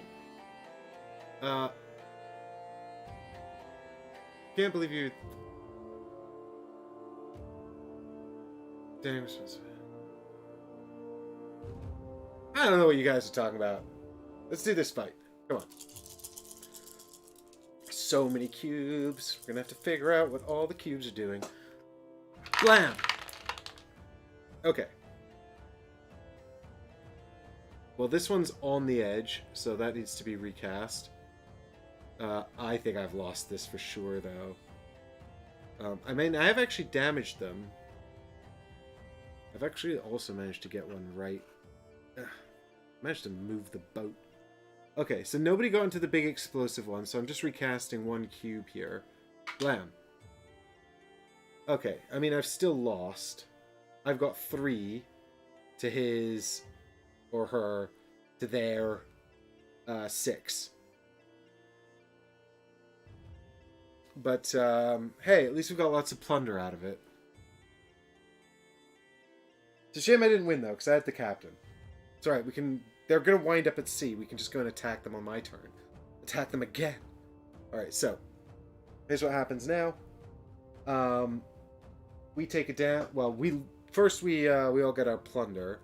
So I'm going to take a coin, which actually goes on the boat. But because I'm in harbor, it doesn't really matter. So we'll just pop it into the harbor. And then I get 2 more cargo, which is nice. god, so much cargo. We need to go buy some enhancements. Just upgrade the crap out of all my boat stuff. And then, so I've got a coin, I've got 2 cargo, and unfortunately that's it. And then they've got 1 coin.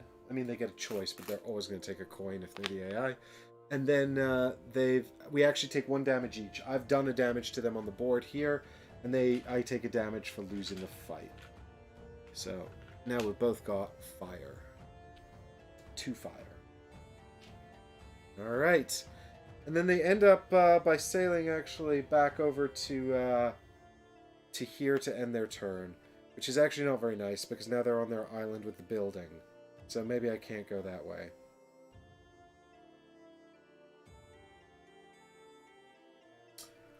I mean, I don't know what the rules are for sailing in here and attacking their outpost. Like, can I sail in here? They're not in pirate mode. They never go in pirate mode.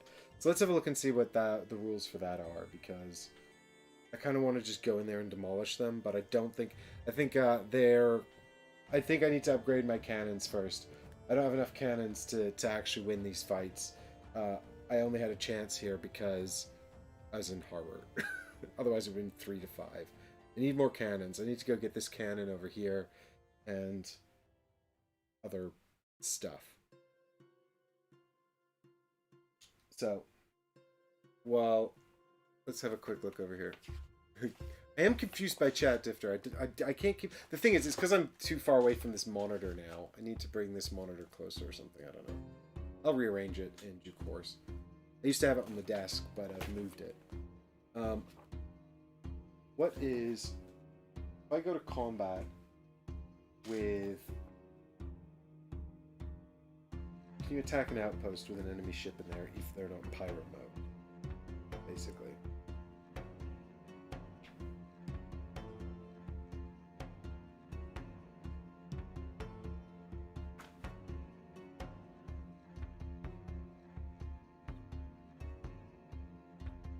So you can attack buildings even if you don't have the attack flag. You cannot attack a building if there is an opponent's ship in pirate mode. You must win a battle. You must win the automatic battle against the opposing ship, torching them. Yeah, but they're not in pirate mode. If the opponent's ship is in mercantile mode, it does not contribute to the battle. Therefore, they must go into pirate mode. Alright, let's see if there's an exception in the solo rules, because the solo rules do say that the solo ship never uses pirate mode.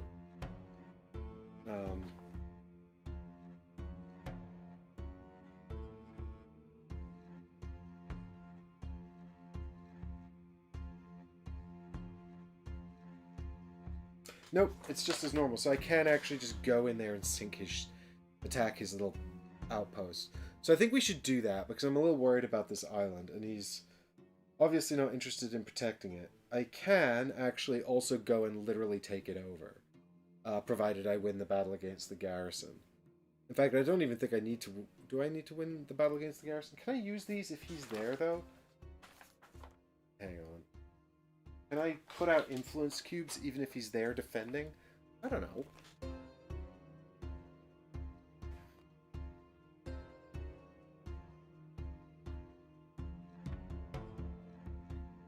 Yeah, Yeah, so you can interact with it provided he's not there in pirate mode again, which is fine. He doesn't use pirate mode because he's a big stinky coward. So, let's set sail first. I need 1, 2, 3 points of movement, so I'm going to have to use my deckhand, actually, which is a bummer. Oh, we can do an upgrade first, though. No, we upgraded the gunner. Ah, damn.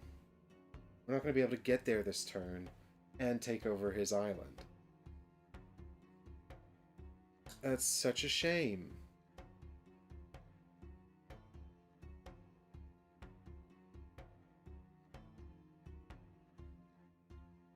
Yeah, what a bummer.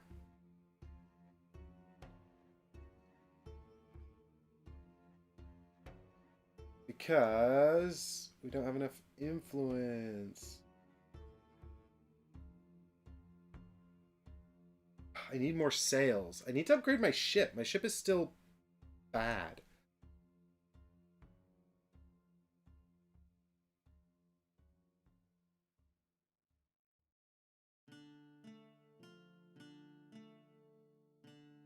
don't really want to buy any of these upgrades that we're going to move through either.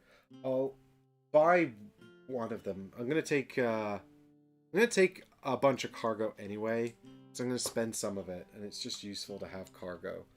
So let's load up on cargo in our nice hold that the goddess of wind gave us, because that's useful. And then we're going to have to use the deckhand, unfortunately, to set sails to 3. We can set sails to... and actually, we might as well take more, because we're going to spend 2 anyway.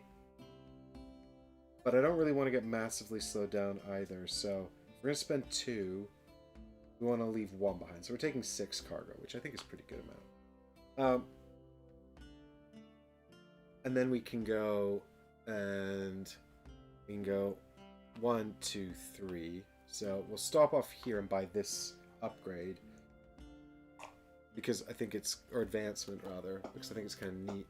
It says unsleeve, so I have to sleeve this first, and then it says unsleeve it to gain 3 points onto your ship, and then search the row you're in for a saga encounter and encounter it, ignoring the cost. So that's kind of fun, because you know, it gets us points and also lets us do another saga card. And then we're gonna go 1, 2 up to here, and then we're gonna use our captain again to attack the garrison. I can't actually remember how these work, but I'm pretty sure he just gets 2 cubes, and I get 3. So, I mean, I'm not, like, massively ahead here, but that's fine. If I don't attack him, then he's just going to be sitting here shooting at me, and that's going to suck. We don't want that. So, you know. I actually can't remember what these garrisons do. I mean, they shoot sideways, but do they shoot me when I land on them or move over them? Whenever another player's ship enters a space with a garrison you control, even if it just passes through, it immediately takes a damage. So I actually take a damage. I'm quite close to sinking, which sucks. Yikes. I'm probably going to get sunk by him in a minute. We should upgrade someone who can fix the ship. Where are all my crew at? Okay, so now I'm fighting against him. We're going to work out the battle cubes again. It's going to be 2 versus 3. And that's it. But note that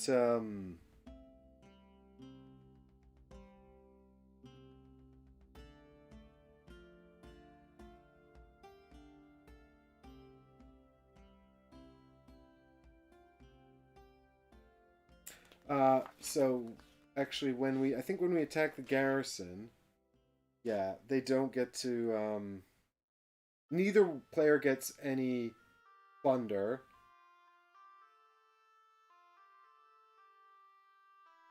And that's it. So basically no one gets this is going to suck.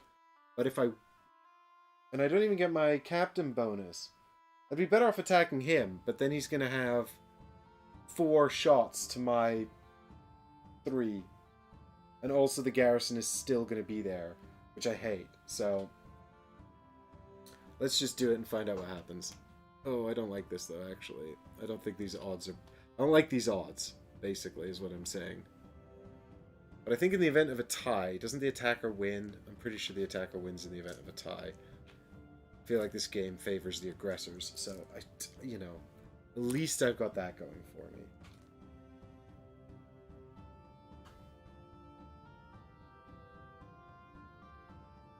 Here we go. Oh, I don't even get my captain's bonus here though, because I'm battling a garrison, which is a bummer.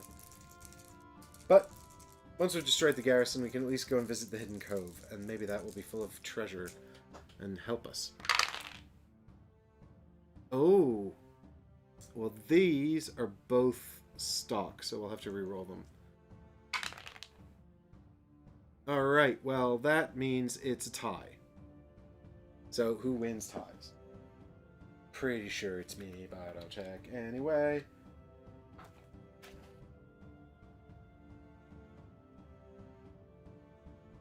I actually should have checked beforehand.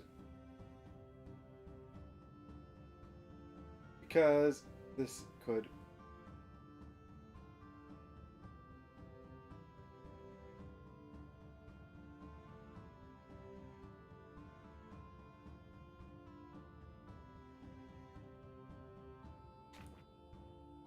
Who normally wins ties?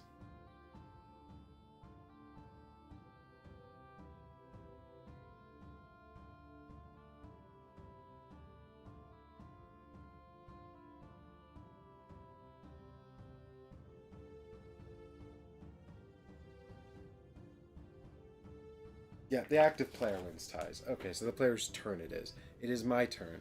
So I have won the tie. Good, I've destroyed the garrison. I get nothing for that. Except that now it's gone, which is actually what I wanted. Good. So, right, so then we can play our deckhand and just take over 2 of his cubes. Which is a good thing, although I wish I had enough on me to do more. And then we can spend a cargo. Oh, did I? Yeah, I took 6 cargo with me, didn't I? So we can spend a cargo to investigate the Hidden Cove.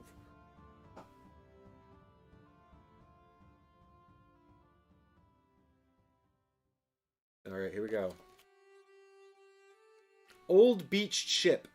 You climb over the rocks and down into the cove, where you see an old and rotting ship moored on the beach. Read book 2.20. Can do.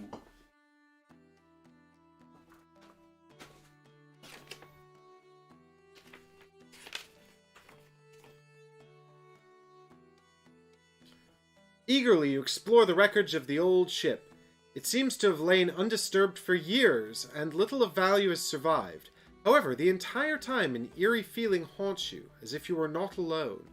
The wind seems like whispers on the creaking, and the creaking wood sounds a little bit too much like footsteps. The shadows grow long, and the tide begins to creep up the beach. You must leave or risk spending the night on a rotten old ship. Choose one. This is creepy and a waste of time. Leave quickly.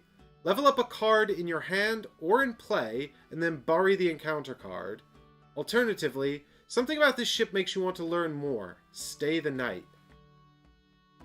Is there even any point in asking you guys? Because leveling up a card would actually be really useful. Morganite says this is going about as well as my last D&D game. Just because my ship's on fire, I can go on fire up to 5 times, and I'm only on fire 3 times, so this is actually good.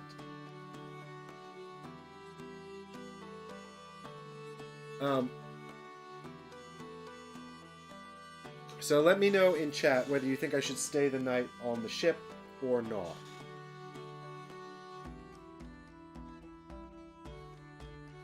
I heard being on fire is something good.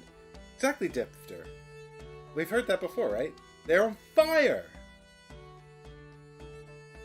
Oh, Heggers doesn't know. For the first time ever, he can't decide what the worst choice is for me. Sleepover. Yeah, I mean... Again, it's kind of like... Stay the night, of course, yep.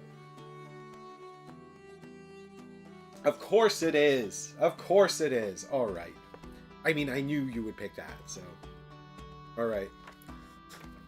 Alright, here we go. Let's hope this isn't too bad.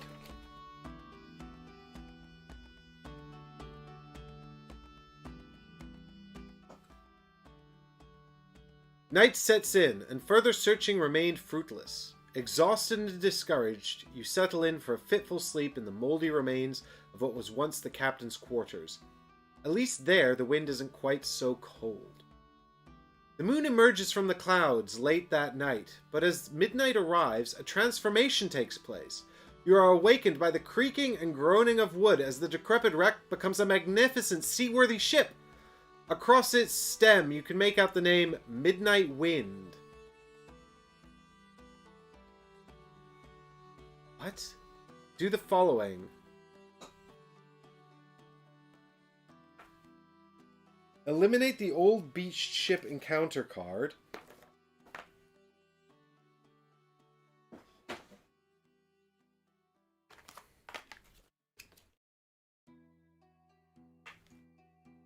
Gain card 2 2.32.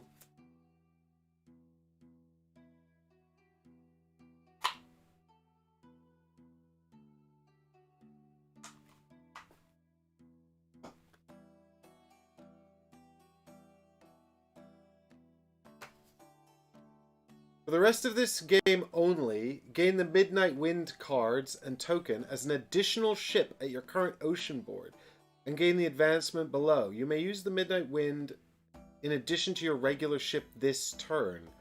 What? How do you... There's another ship?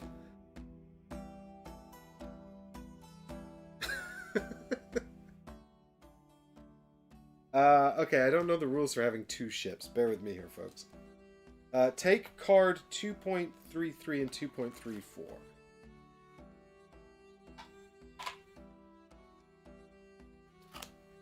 Oh my god, it's a whole other ship.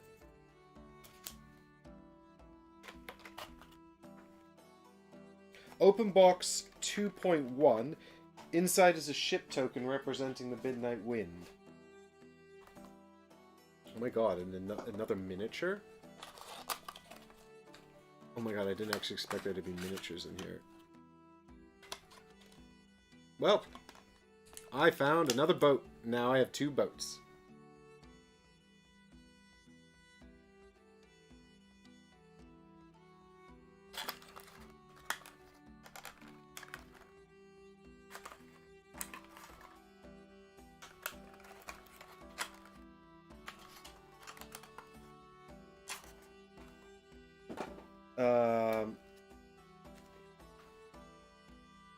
Alright, hang on. I need somewhere to put my new ship.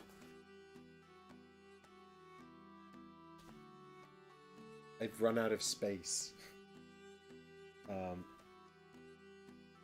I've used everyone but the purser. Ghost ship. I mean, that's pretty awesome, actually. Oh, it's pretty good.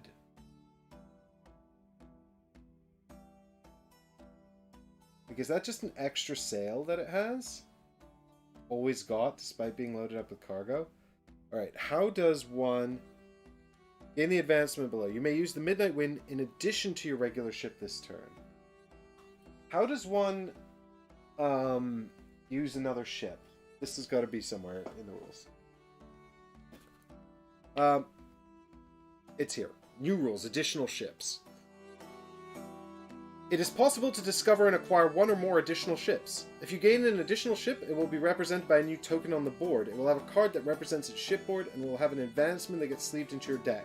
This new ship may have a different maximum movement, some abilities in its hull space, and in general have different stats to the starting ship. On your turn, if you have multiple ships, you choose one to be your active ship this turn and use that ship as normal on your turn. When you play the advancement/effect associated with one of your additional ships, you may use that ship and another ship in the same turn. Okay, so I'm picking one ship to activate, unless I get the advancement, which lets me activate both ships. Fine. I think I'm all out of stuff to do. I moved 3. I've done 2 encounters. I used all of these cards. The captain's going onto the bottom of the deck. So I guess we should probably sleeve the Midnight Wind into the captain's card, because that means that the captain can then go onto the bottom of the deck and just trigger the Midnight Wind every time they come up, which is going to be twice as often as anyone else. So that's going to be pretty awesome. So captain on the bottom, purser stays in play, rest of these cards going out of play.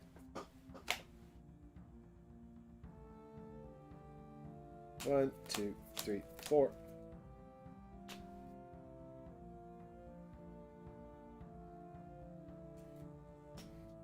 The Buccaneer! The first mate and 2 crew. Right, we probably want to upgrade a crew and fix our ship a bit. Oh, but also... What happens if they attack us? Do I get a bonus for having another ship in my space with me? Like a ghost ship friend?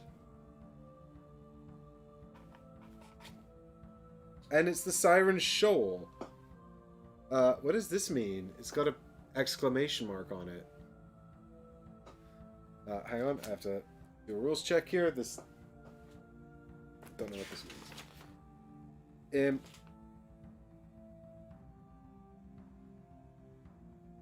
Oh. In general, having multiple ships works as you would expect it to, but some specific clarifications are needed. The new ship uses up one of your cubes on its sail track as normal. Whenever the maximum value... Any sails from that ship must be used for that ship. Yeah, okay. Cannons and battle abilities on the ship can only be used for battles that ship is involved in. Yeah.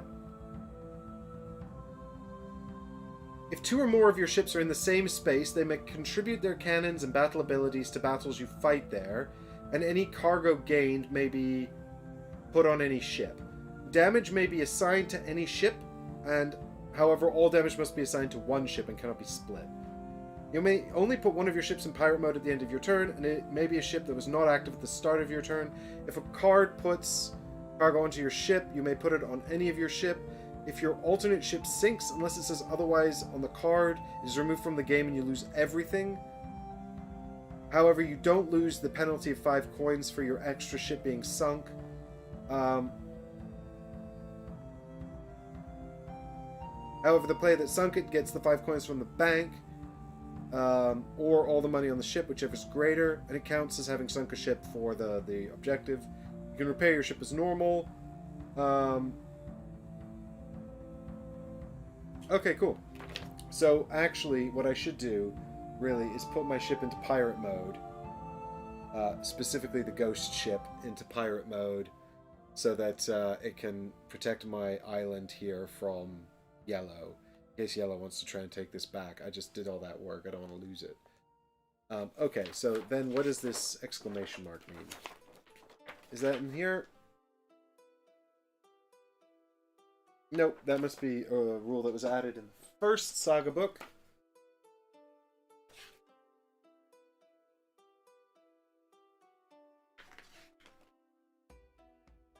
I guess.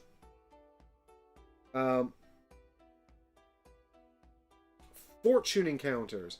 Encounters with this icon are called fortune encounters. It counts encounters. Like merchant ships, they can sometimes be both an encounter and an advancement. However, they do not count towards the available advancement encounter on the space they are placed. Okay, so basically I've revealed this. This is just a thing that sits here now, but we reveal a second card as well. So there's just... You can buy either this advancement, or you can do the Siren Shoal. And you can always do a maximum of 2 encounters per turn, or advancements per turn. This doesn't count as one of them. Okay, cool. Brilliant. I think that's the end of my turn. I think I'm all done. So I guess it's time for our friend, the Wayward Covenant.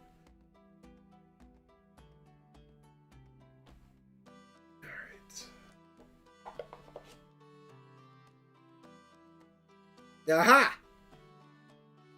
Well, that was lucky. Look at this. They're going to immediately try to take back that island we're on.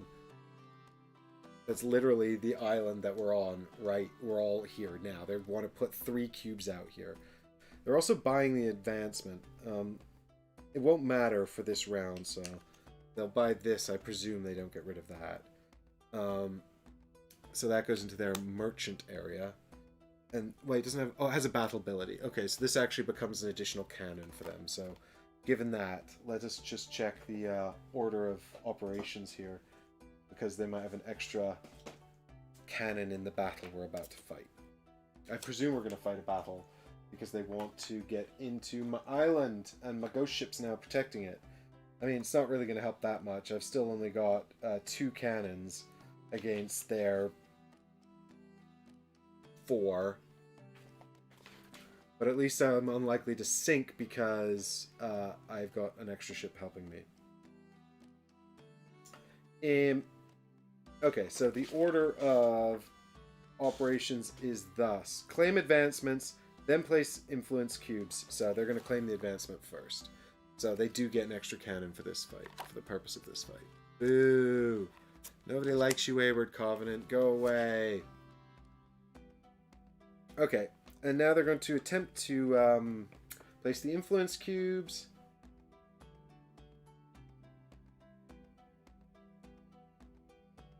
If your ship is in pirate... Oh, there's an exception to these placements when they interact with an island where you have a garrison or your ship in pirate mode. In these cases, if the influence amount is 1, ignore it. Otherwise, the Covenant will battle you. So it's 3, so they're going to battle me. So here we go. They're going to attempt... So they need to win this battle in order to place out their influence cubes. So there's a very high chance they're still just going to get to do this. I have no crew here that I can upgrade to help me. So... God, what happened to my bosun? I haven't seen my bosun in what feels like a really long time. But we might as well just do the battle, because I'm just going to suffer any damage I take on the Midnight Wind. And I'm okay with that. And honestly, like, even if we lose this, we can probably just take the whole island back from them next turn. Using all the cards and abilities I've got. And throwing cubes is fun. So I get 2 cubes. 1 for the Midnight Wind and 1 for myself. God, my cannons are so bad right now. I need to fix this. Versus their 4 cubes. 1 for having 2 cards. 1 for their base. 2 for that upgrade tile. I want an upgrade tile. Oh, I forgot to replace this card as well last round. Ooh! This just came out. I forgot to replace this at the end of my turn. Old Captain Kane's merchant ship.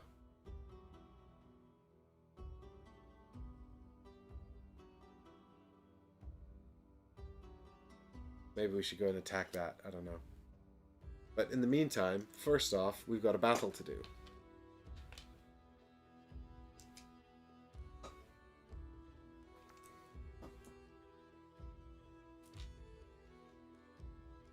Alright, here we go. If we can get both of our cubes in here, we'll sink them. That would be great. What do you reckon the odds of that are? Good odds, right?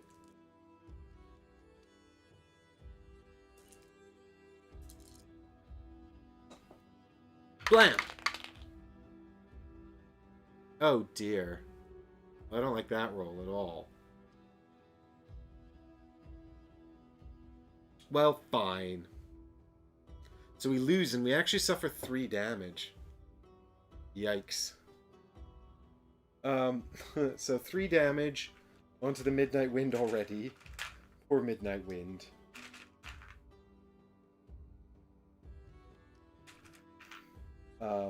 That's yeah, 3, that's 2 for losing, plus 1 extra on. We actually landed in nothing particularly helpful. We did manage to get damage onto them, so that's kind of cool. And that's the end of that. I mean, I would be sunk. Fortunately, I'm not sunk. But they get 1 more cube in the winning a battle block. Wait a minute, didn't they already win a battle against me as well? I feel like we had a battle and I lost. Did that happen or am I going crazy? I've only marked down 2 battles up there. I definitely won a battle. And I won a battle against the garrison. Did we have another battle? Yes, we did. We must have. They've won 2 battles, I'm pretty sure of it. But actually, also, do I get a cube up there for beating the garrison? Well, I'm not doing well at tracking these objectives, which means this game could go on forever, which is not ideal. Well, as much as fun as I'm having, we probably shouldn't play forever. We just play forever and ever and ever. Non-building battles. Boo! Boo! I want more points. Okay. So back to resolving their turn. Now that they've resolved their battle, they did win. So unfortunately, they're going to remove my cubes and put out 2 of their own cubes, which means they get 1 more permanent cube. Boo.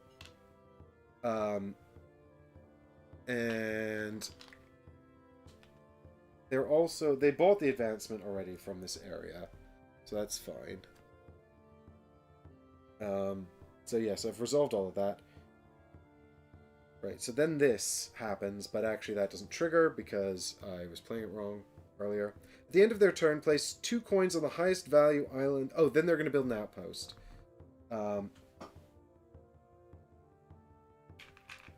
Which is fine, because I can go and take that away from them. Plunder the outposts. Where are they going to build it? I think... yeah, the highest points value island that they control. Which is actually the one that... oh, I'm just going to take this away from them. What a bummer for them. Well, this is...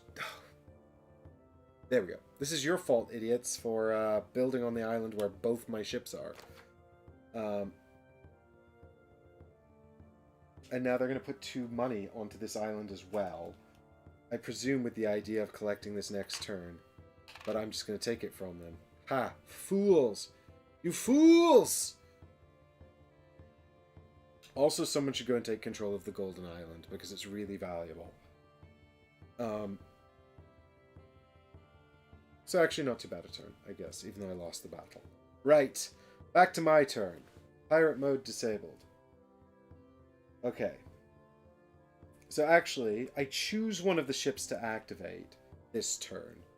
So I think we activate the Midnight Wind because it's got more sails and it's got the ability to put out influence cubes. I can also upgrade someone. So, we should upgrade the crew member, though, and use their ability to repair the ships.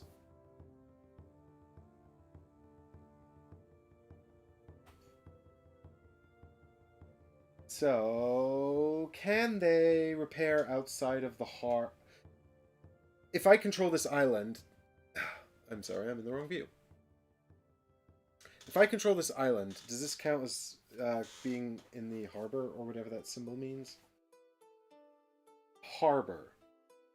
Is an island? No, island is not the same as harbor. Harbor's back at the top.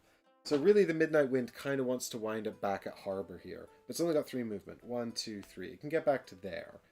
So I guess that's okay. Even though it won't be able to repair this round, that's fine. We've upgraded the crew here. So I think we trigger Midnight Wind, and then we use the Midnight Wind and the Buccaneer to place 3 influence cubes, which means we can just take over this island. Because that destroys their outpost, and also it means we can take these 2 coins. Oh, and also I was supposed to replace the... so these have to go on the ship. So that's fine, because now we control this. We can just put them anywhere.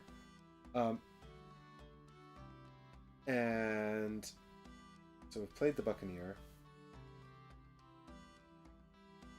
I need a better system here. I've got too much stuff. This has upset my system. Actually, this can easily move further up.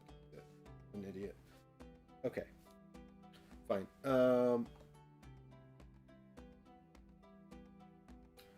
So we should have had one more of these cards out here as well, because that doesn't count as the enhancement. That's amazing. I desperately want that. And I can afford it. Can the new boat buy with cargo on my other boat?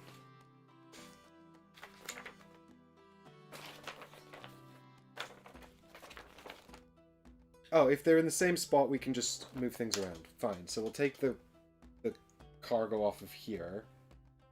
And then we'll just spend it to buy this. So that's awesome. Oh!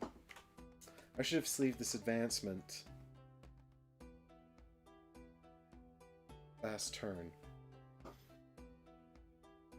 I'm doing too many things at once! Help, help! Okay, so, hang on. This advancement I should have sleeved into one of these because I really don't care who has it. So let's just stick it on the gunner.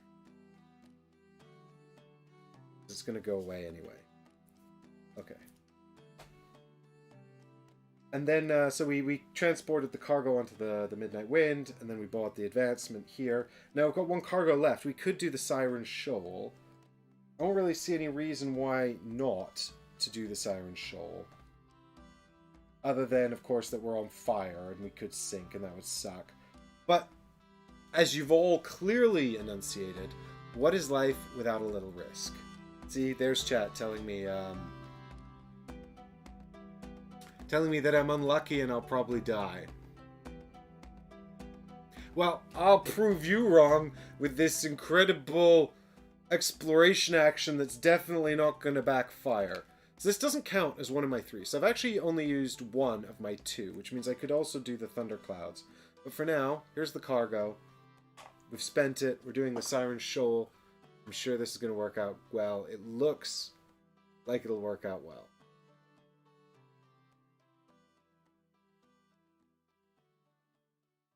Come on, focus on the card. There we go. Siren Song. As you and your new ghost ship sail cautiously, you think you hear the singing of beautiful voices. Proceeding seems like a very dangerous idea. If you have Amanda Tarkin in your deck, read 2.31. Otherwise, choose one. Turn back, place this card on the ocean board it was on, and gain a cargo, or proceed. Oh, this feels foolish.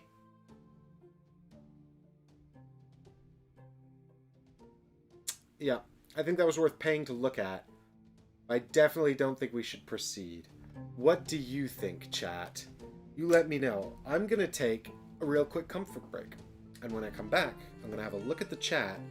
And if you think we should proceed, we'll proceed. I don't want to hear any of this chat's not responsible business. We'll do it, but I think it's a terrible idea and we should probably just be on our merry way. We can go investigate the thunderclouds. They were always working out well. See you in a minute. Hello, I'm back now. So we have I was thinking about it a little bit actually just now, and I was thinking like, here we have a really interesting sort of dilemma because functionally like every card we've found so far has been beneficial. You know, we've not really found any of these cards that have not been beneficial. This feels like the first one where it's like, it's just proceeding seems like a very dangerous idea, right? And so this is the first one where it's sort of like, I think it's really cautioned us. And I see that you both, I see that Eddie and T. Carter are very keen for me to go in.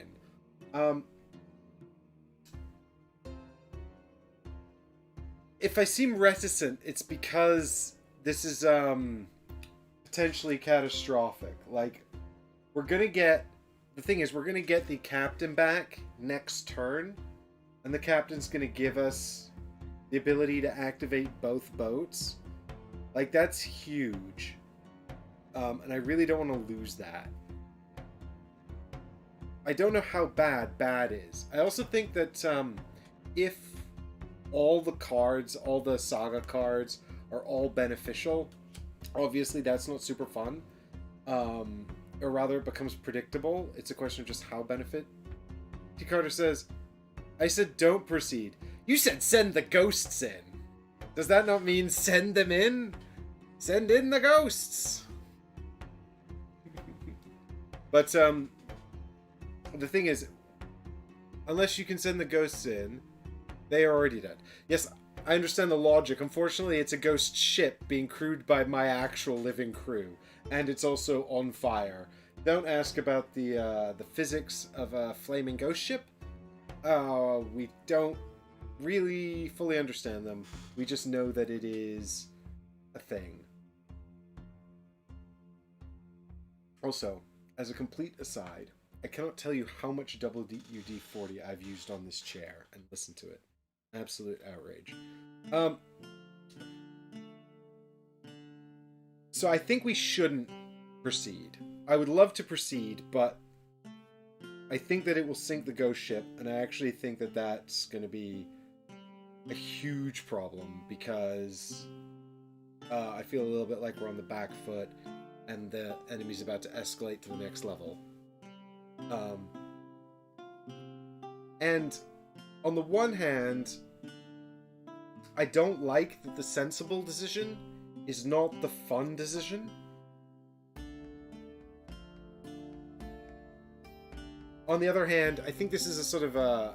In terms of game mechanisms, I think this is a larger issue with narrative-driven games, where progressing the story is always the more fun choice, and it's really hard to come up with stakes in a narratively driven game. Not that this is a narratively driven game. It's not really, but it's kind of integrated narrative in like an interesting hybridized way, where now like I'm almost like, yes, I just want to do the narrative stuff, but it's hard to create stakes in a narratively driven game where the stakes don't just park the narrative or prevent it from evolving or the narrative from moving forward.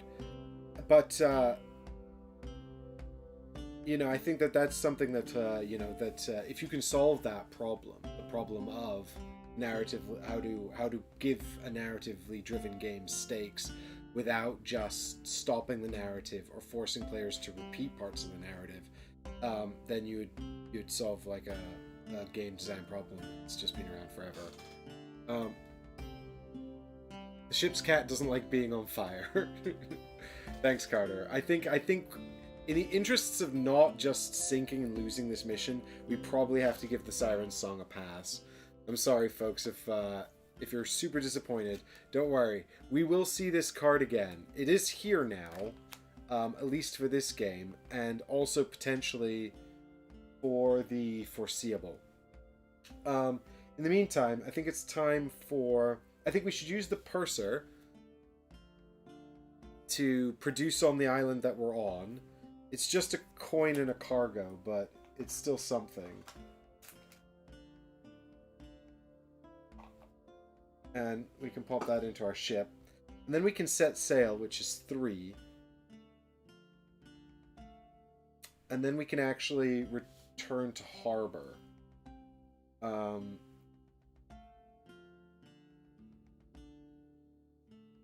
Which is probably the best thing to do. Because it means we can drop off stuff. Oh, I don't think this is actually a 3rd sail. I thought that this was a bonus sail, but I think that's just indicating that this is a sail track, so I think we actually only have 2 sails.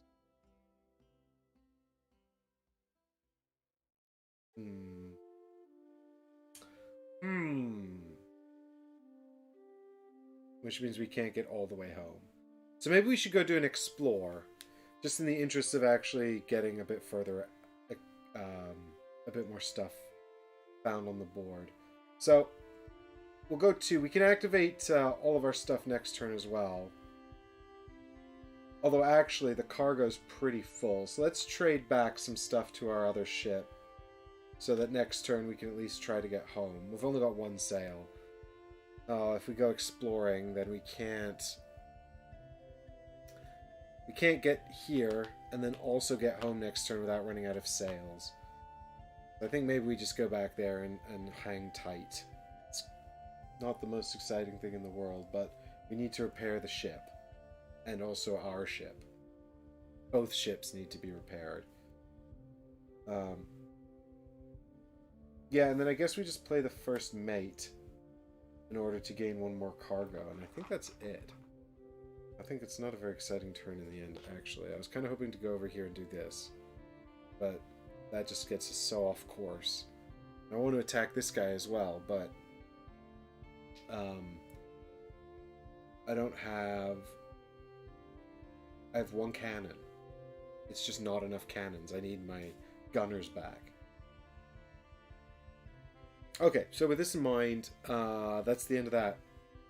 I think these 3 are going. We've only got 1 upgrade to slot. And I kind of, because it's got the 2 wheels on it, I kind of want to save this for use with the captain. Because this could get us a ton of points if it's on the captain. And the captain's coming up next turn. So let's just hope that the Wayward Covenant isn't a complete jerk this round. But we're going to get 4 more cards here. So we've got the 2 crew, including the level 2 crew. There's a gunner, another crew, and the bosun, the wayward bosun, and the captain. And that's actually 6 cards, so we're at maximum hand size. We could upgrade the...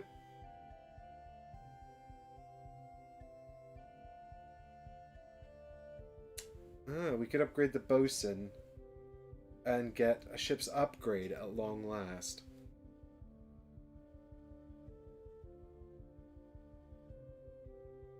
And actually, at the end of this turn, we'll be able to discard the captain and get the captain back right away. This is a really good combo. Then we can use both ships. Provided, of course, the AI doesn't sink them. So they're going up to 9. This is round 9. Yikes. Well, it's still the same thing. So what are they doing here? Oh, it's actually not too bad. Although they are going to go ahead and actually get the Explorer achievement. So they're going over here. Boo. They're also taking the Abandoned Beach card, which is kind of a shame, but never mind. So they actually come up here, grab the Abandoned Beach, and then sail over here, revealing this tile. Which is another island.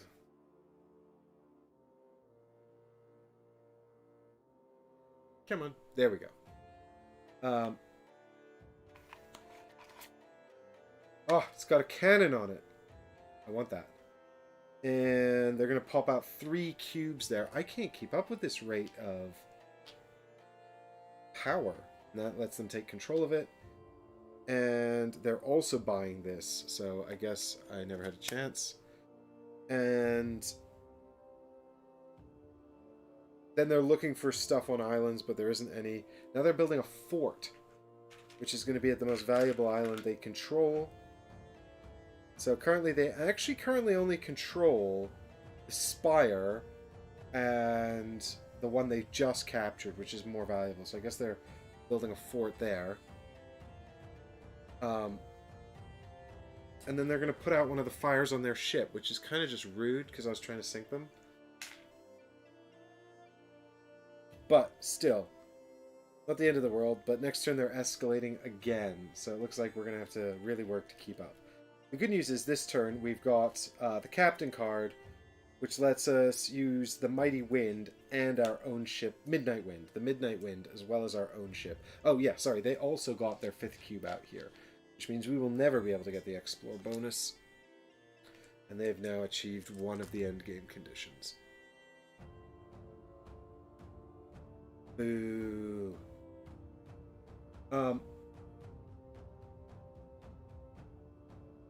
Which is worth 5 points in the end of the game. It's a big one. Okay. So now we can upgrade someone. I think we should upgrade the bosun. As much as I want to use the crew to fix my ships, and I do, I really want to upgrade my ships as well. So the bosun can go up to level 3, which means we can now actually build upgrades.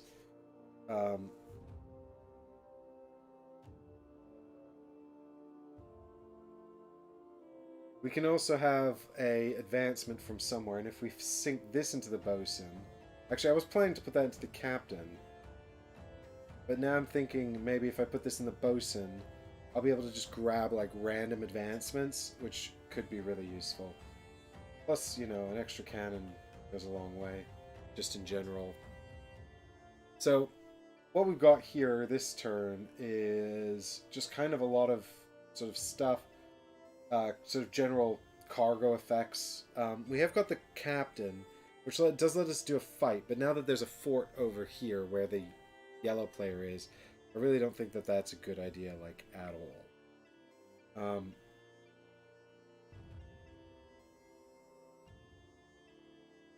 But we can use the bosun to upgrade our ship and get 3 cannons. And then I guess we could go and fight Old Kane's merchant ship. I suspect that will be revealed to be a pirate. But maybe we can utilize the ghost ship a little cleverly here. Because what we can do is we're currently at... Oh, we need a new card out here, actually. It's a merchant ship. So we could fight this merchant ship. Or we could just buy them for 2 cogs, actually, which is also really good. There's also a new one out here. Yeah, so there's just 2 cogs on there, which is also really useful. Oh, this is really good too. Look at this. It just says gain on your ship the production value of all 4 islands that you sail through. All row 4 islands that you sail through and do not stop at this turn. That's a pretty good deal. Oh.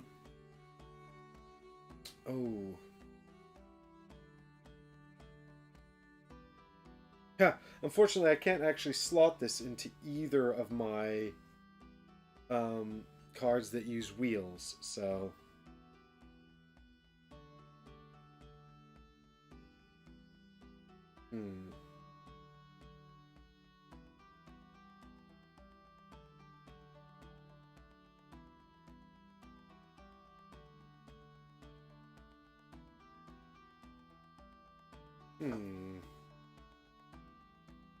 So I still think we want to buy an upgrade. We can only get a cheap upgrade, so I think we probably just want to buy a cannon. You know, because I don't have enough cannons. I'm feeling quite out-cannoned. So, also, sorry, I forgot to change the camera though. So,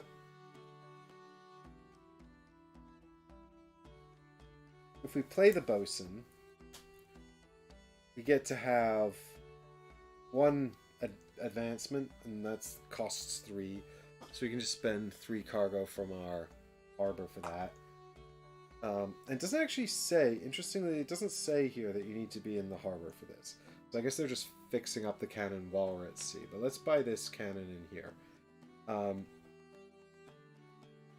then also, if we have 2 wheels on him, we gain 1 random row 1 advancement. So we actually just gain a random advancement from row 1, which is pretty awful, honestly. Never mind. And then the bosun is resolved. So I think obviously we want to use the captain because we want to activate the Midnight Wind as well as our own ship. So I think we should start by setting sail ourselves, which gets us up to 2. And then we can go 1. Do we want to buy the merchant ship with the wheels on it? I actually can't really use them. No, let's leave them there. Maybe we can go back and fight them later. So we'll go 1, 2 up to here.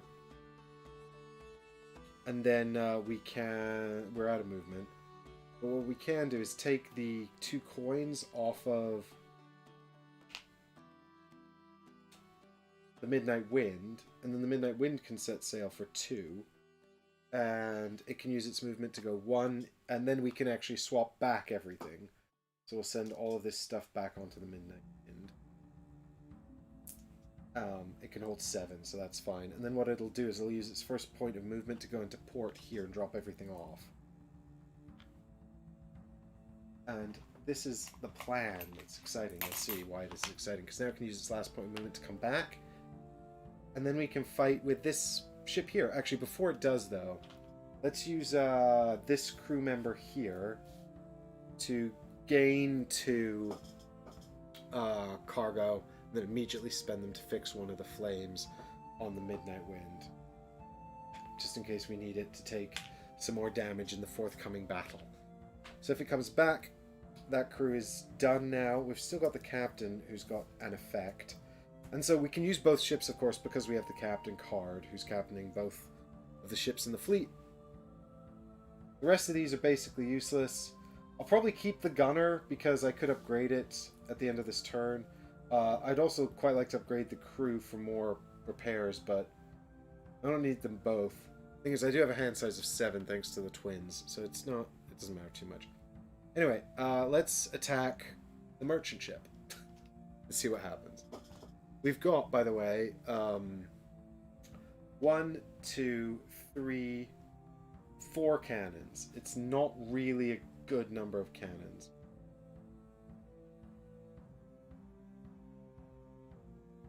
But I really want to see what happens, and I don't think we're going to get another chance. Uh-oh. Well, 6-4. Let's see what happens.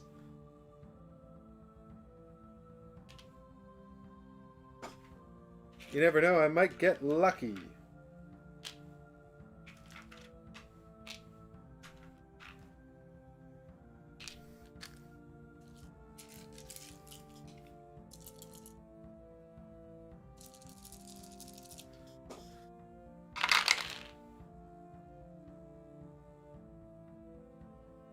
Interesting.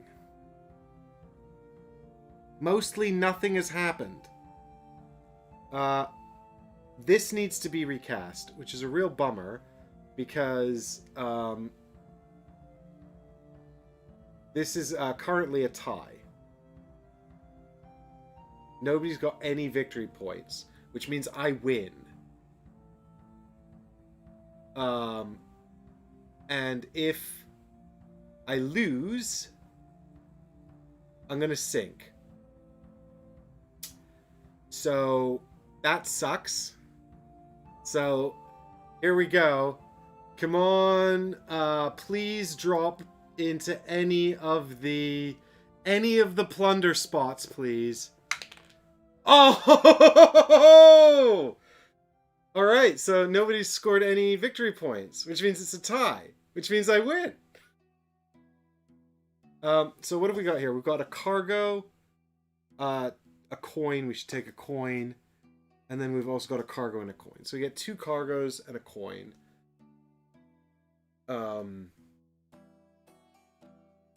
Which we can just load up onto our ship here. And then, actually, I think do we have to take the plunder onto the same ship that is going to take the damage? I can't remember if it said that. I don't think it, you know what, it doesn't really matter, but we should check anyway.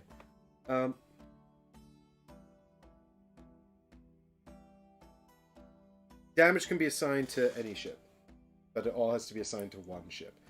Right, which is why this is important, because we've been assigned 2 damage, and if we'd lost it would have been 3. So 2 means that the Midnight Wind is still just hanging in there, but probably wants to get back to port ASAP. Okay. And then I also deal 2 damage to it, but it doesn't matter because it can't take any damage. So what happens when we win? Something great, right? Treasure and fortune and glory, right?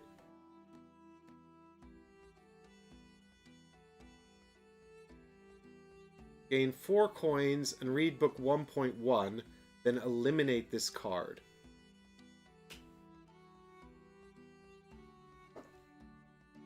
Four coins! That's a lot of money. Onto my boat. Oh, all of this is going on my boats, and my boats are almost sunk. My boats are so close to sinking, it's really, really bad. I'm gonna spread out the money and the stuff because somebody's gonna sink, and I don't want to lose it all.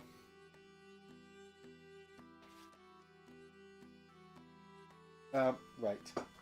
So we eliminate this card and read book 1.1. Story time. Let's find out what happens next. Oh, these are the wrong... That's the wrong deck. Yikes.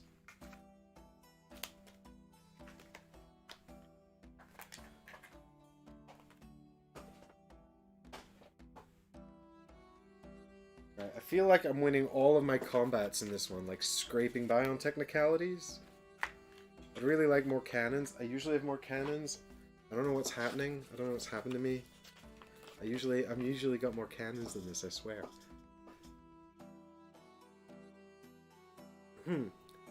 You have attacked and defeated the ship of Captain Kane, one of the sea's most fierce and long-standing pirates.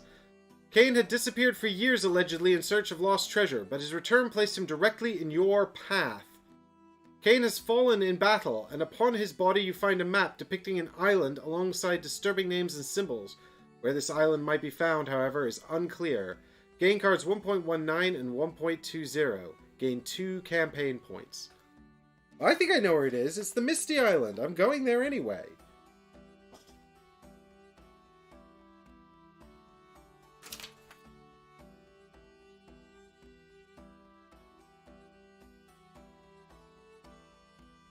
I think that's supposed to be in here. 1 and then 2. Right.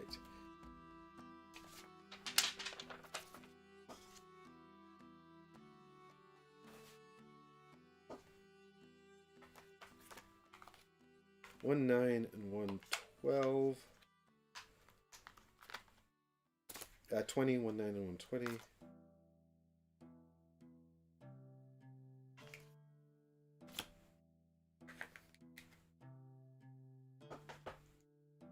We have received Old Kane's map.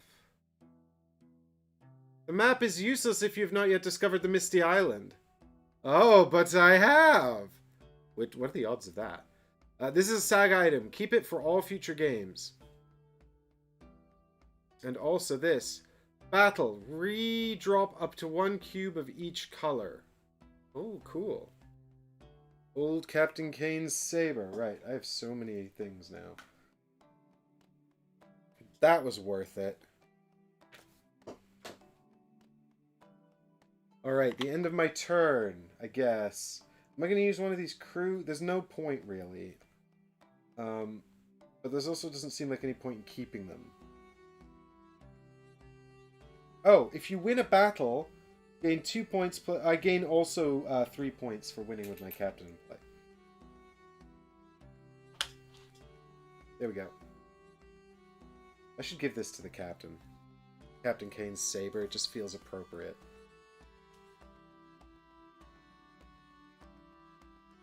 And that... Oh, no, it went into the wrong spot. And I mean, that just feels satisfying to have the whole thing, like, filled up. Now I guess I can give that extra wheel, the extra wheels I have to the bosun. Who's level 3. What is this? Right, the bosun, level 3 bosun. You take this one. Then I guess we just put this on the crew member because, you know, we should slot it and who cares. Right, and then the captain goes onto the bottom of our deck.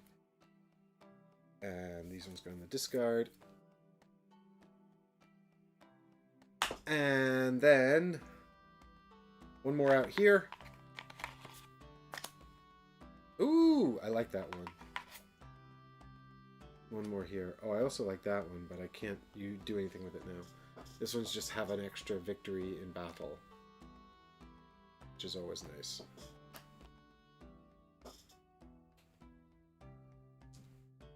Yikes. Well, hopefully the AI won't come and kill us, because we're all extremely close to death. If they come kill us, we'll definitely lose the Midnight Wind, which is a shame because I really like her now. Anyway, we're going to get 4 more cards. 1.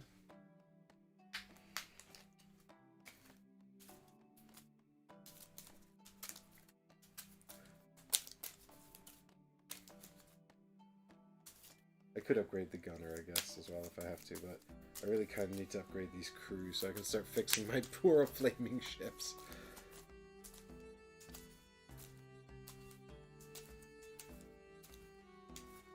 Yeah, so I guess we need to get to the Misty Island now, right, folks? Like, we want to find out what's going on there and what's happening. But this would take me up... This takes me up to 7 cards, but that's okay because... 1, 2, 3, 4, yeah. That's okay because of the... I have the extra card spot. So I've got 2 regular crew, the captain, a gunner, a deckhand, and a buccaneer. And another island over it. Okay, great. Well, that's good that we found the gunner. Then maybe we can upgrade that gunner and we'll have lots of guns in case someone comes and attacks us. Probably not going to happen, but you never know. Right, I've refreshed all of those, so it's time for the AI's turn, and this ticks up to 10, which means things are really going to start escalating now. Again, another escalation point, so... looks like things are okay, though. Actually, really, it looks okay. They're going to stay where they are, putting out more cubes where they already are. And then they're also going to build a fort where they already are, where there's already a fort. No, wait, the fort won't go. Never mind, the fort doesn't go where they are. The fort goes into their most valuable place without a fort. Then they're also getting a cube on the level 4 position. So they're going to pop a... So first they're going to buy this, which is one more merchant card. And then they're going to pop 3 more cubes out here, which is actually just 2 more. Sort of reinforcing their lead there. And then they're going to build another fort. God, these forts. And this fort goes onto the most valuable island that they control. They actually only control 2 at the minute, so it'll go out there. And then they're also going to get to pop a cube in here. Not a very exciting turn, but I'll take it. I can use the reprieve. Great. So. Right, so I think it's a little boring, but I think we should upgrade the crew so we can repair our ship.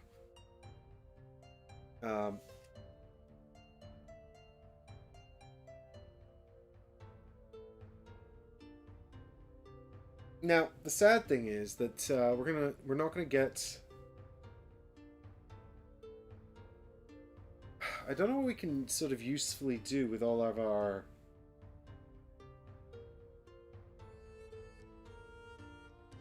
all of this stuff at the moment.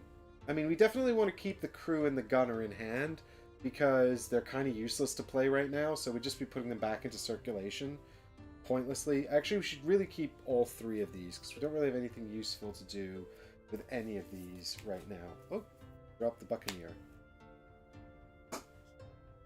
So we should hang on to those for the time being. So what we've got here, we kind of probably want to hang on to the gunner actually, the captain, rather than play her, just because. I mean, I guess we could kind of park the Midnight Wind up and then not use it next turn. And actually, it's full of stuff. So yeah, let's maybe just sail the Midnight Wind back to harbor so that it doesn't just get sunk. It's just a shame to play the captain with no sort of target. It would be pretty reckless to go and fight them while they've got a... Well, actually, you know, we could go and fight them. I don't know if they'd get a bonus for being here with the fort. But also, they've still got 4 cannons against my 1, 2... against my 4 cannons. So, it would be even Stevens. How do I feel about that?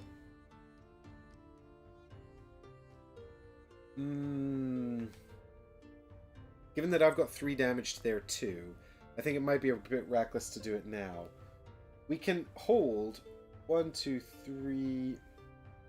Well, we want to play the captain.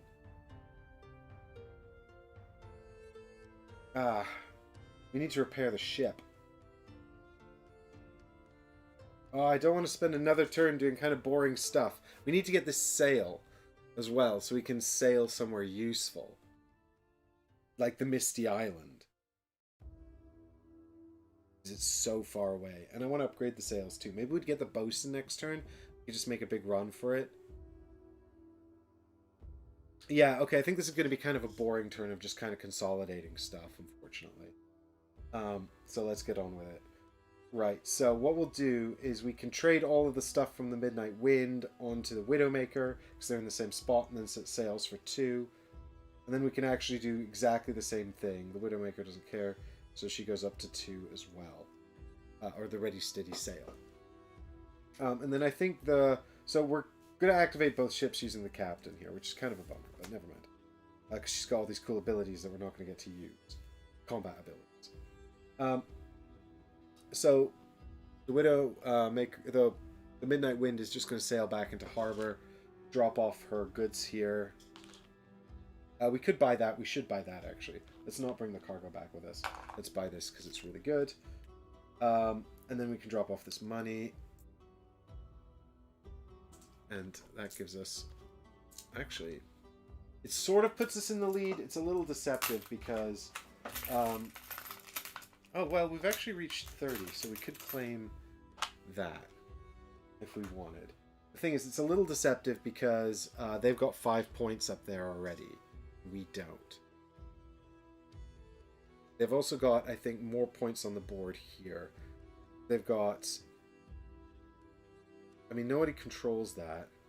I don't know if you need to control it to get these 10 points, but they've got a lot of points on the islands, which I need to be wary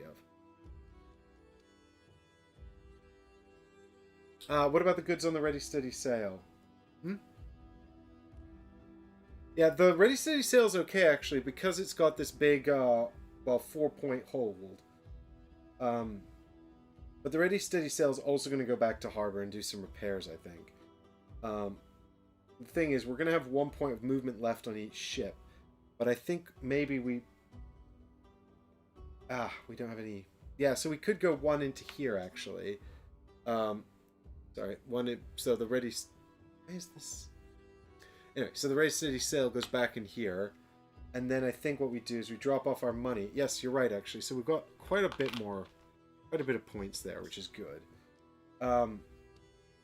And then I think we're going to pick up 3 cargo so we can go and get that sail. We'll use this crew member here just to fix the ship. She gets us 2 cargo. She spends it to fix the ship. So that's just 1 fire off of the Ready Steady Sail. And she's effectively done. Because we're not going to upgrade her either. And then we kind of want to keep all of these people. That's 4, though, so then we'll only get to draw 3 cards, which we don't want. And this deckhand is also more useful. Oh, this is a bummer. I've got too many shitty cards in my deck.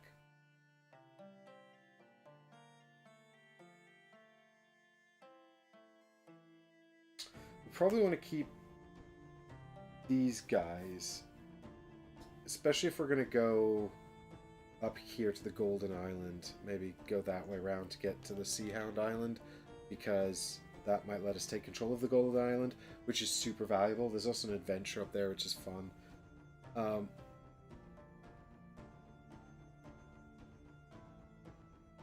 We do have 1 more movement on the Widowmaker. So I kind of am tempted to put these on here and send her out here to buy the sails. On the other hand, I'm a little concerned that if she's not in harbor, she's in danger of being sunk. We also won't get to activate her next turn.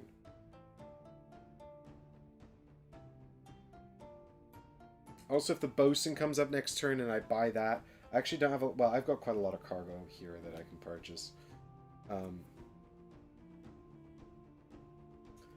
Yeah, because I've got so many cards that I don't really want to use right now because they're not very good.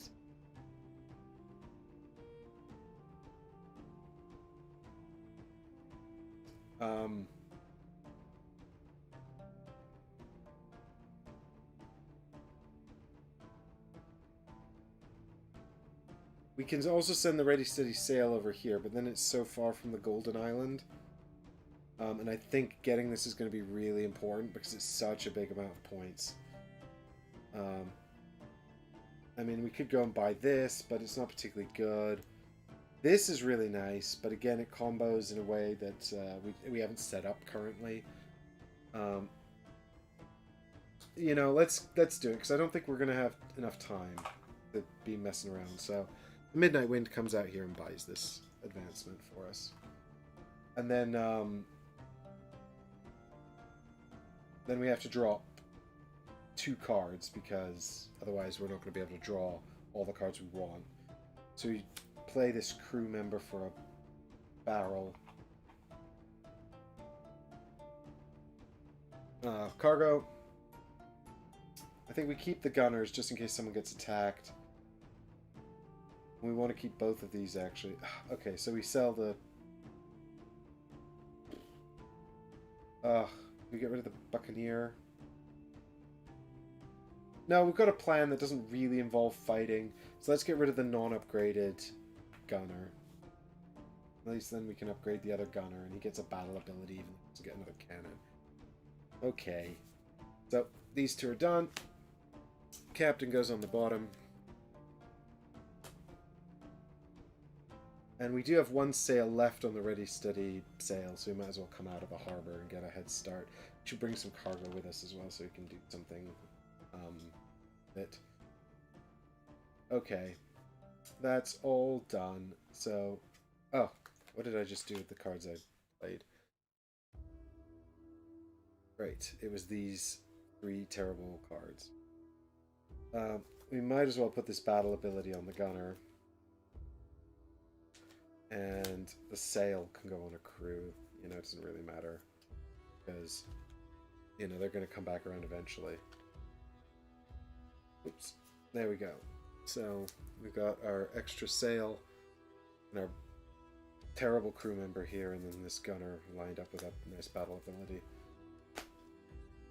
And then we're going to get 4 more cards. Which is the purser, the crew member who can fix stuff. That was... Well, they can fix the midnight wind, I guess. We've got the deckhand with a sail on, which is lucky, and the first mate, who's utterly useless. So these are my bosun and my captain, the good cards I need. Oh well. This is going to take up to 11.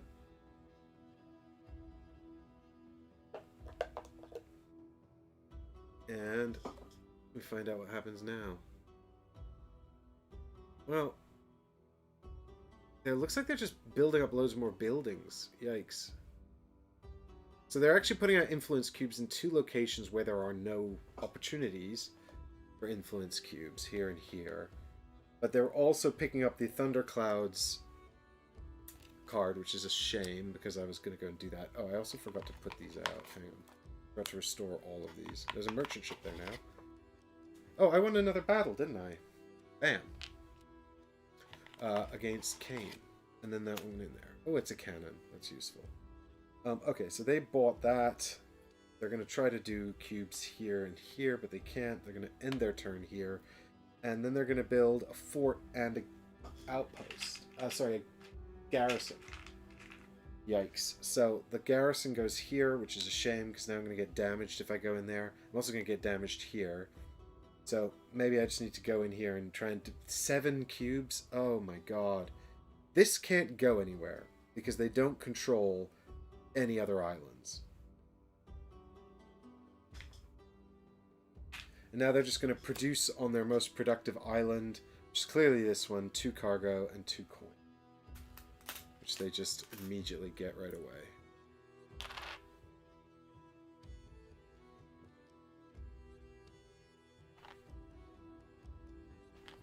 Okay. Uh-oh. And now it's back to me. Ugh, it's not as cool as the thing that was there.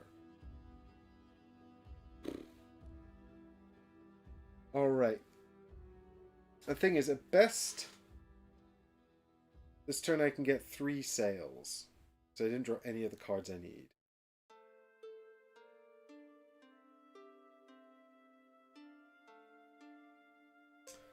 So maybe we just sail right over here and take the fire damage. It's a shame. But we could get up to the Golden Island and take control of it, and I think we need to, because we need to do something with all these cards in our hands.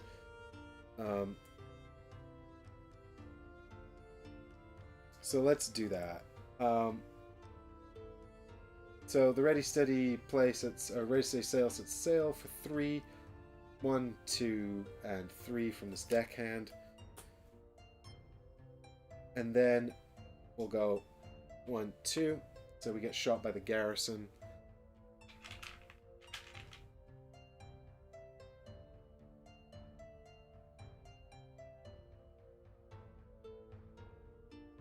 And then... Oh, we didn't upgrade anyone.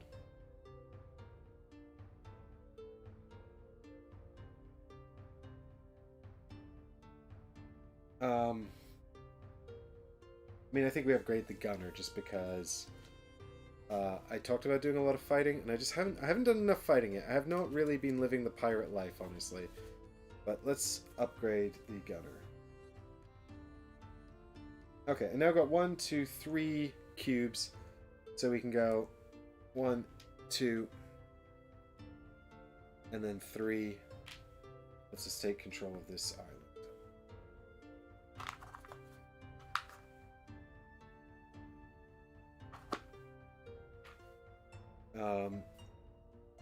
Which is good.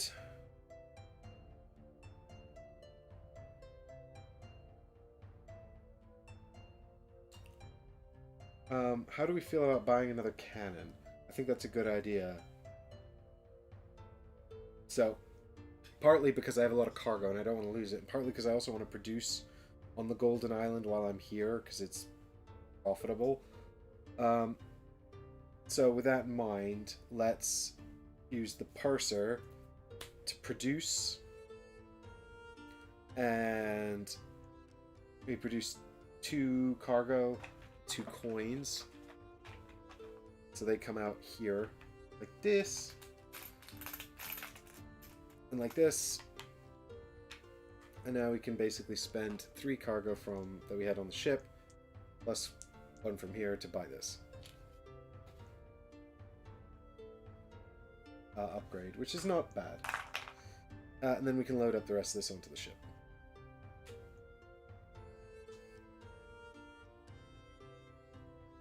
And that's more points in it. Alright, now what else have we got going on here? We should save this crew for later so that we can use it to repair the ships, any of the ships. We should save this gunner because we don't need it right now.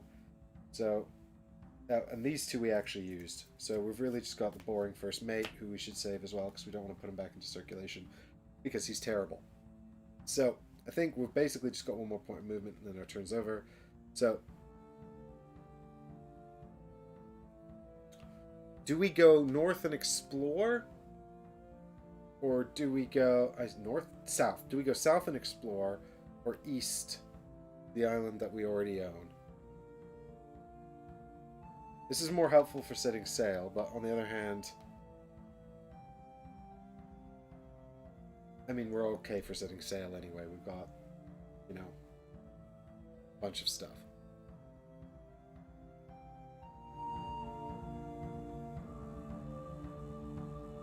T-Carrier says, sorry if I missed it, but what did finding the 2 map pieces actually get us? Nothing yet. We still need to visit the Misty Island.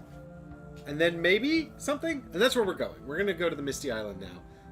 I want to get there before the game ends.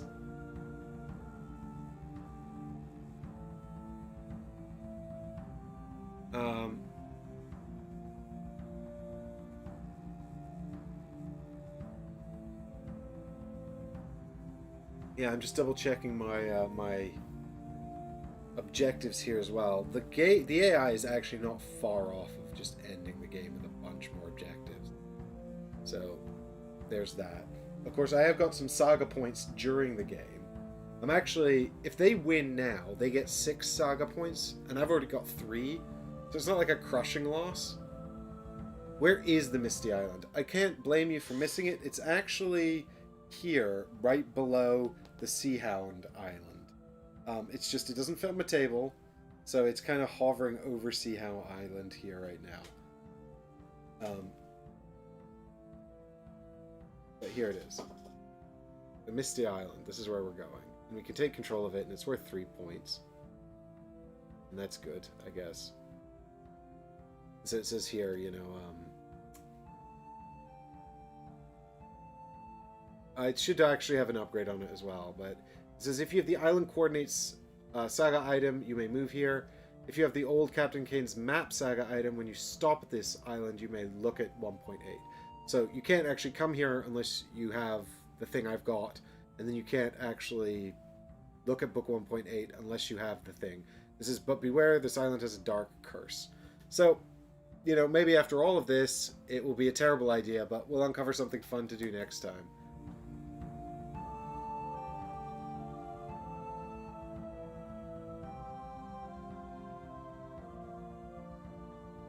Alright, well, nobody seems to have a preference on whether we go east or south, so I guess let's go south and see what's new. So I'm probably not, I mean, we could go and fight the merchant ship, which could be useful, because if we fight the merchant ship and win, we get 1 more of those.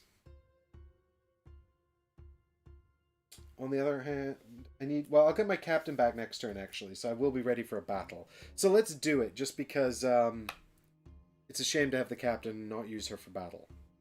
So we'll go one more over here. I won't fight the merchant ship yet. I'll just keep what's in my hand. So then we've got some upgrades to do. We've just got one cannon upgrade, which gets better the more... You're right, yeah, we shouldn't slot that on any of this, because this has bonuses on it with cannons, and none of these people have cannons. So that's the end of that. So we'll hang on to that. We can keep one of these set aside. So that's that. Okay. So we're going to get 4 new cards.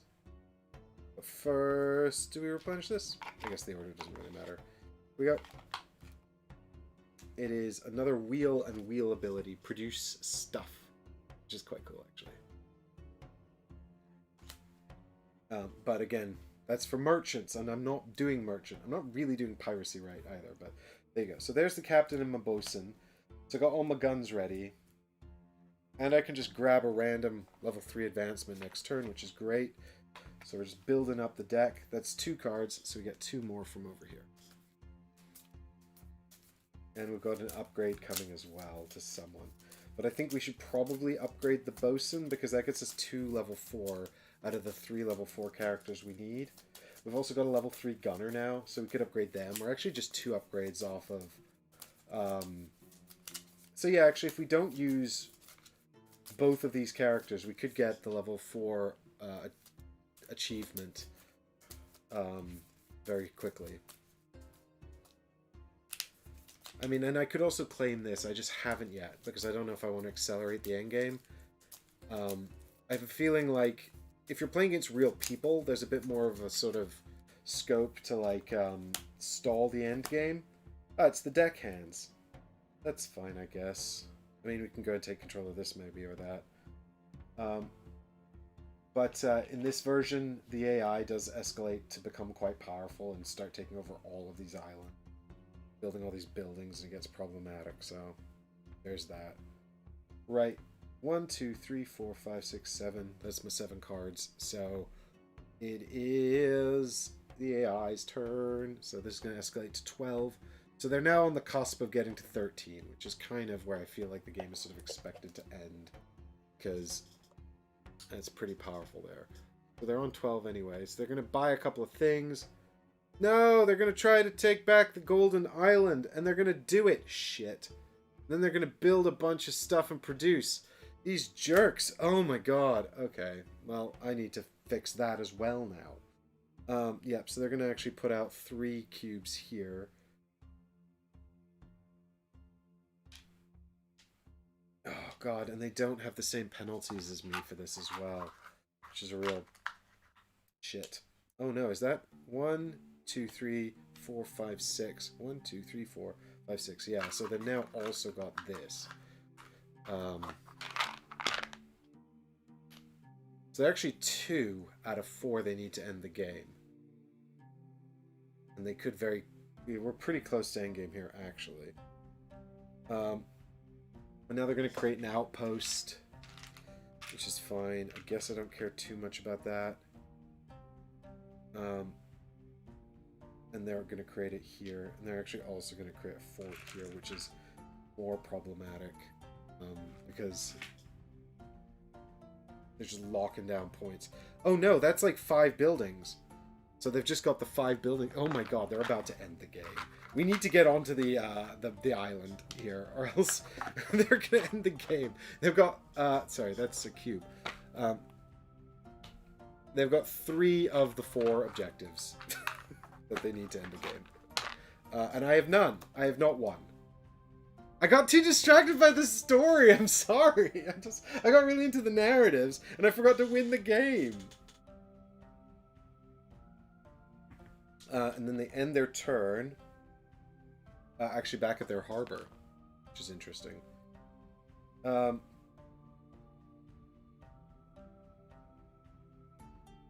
Okay, so I'm going to start by playing the captain, so I can actually activate both ships this round.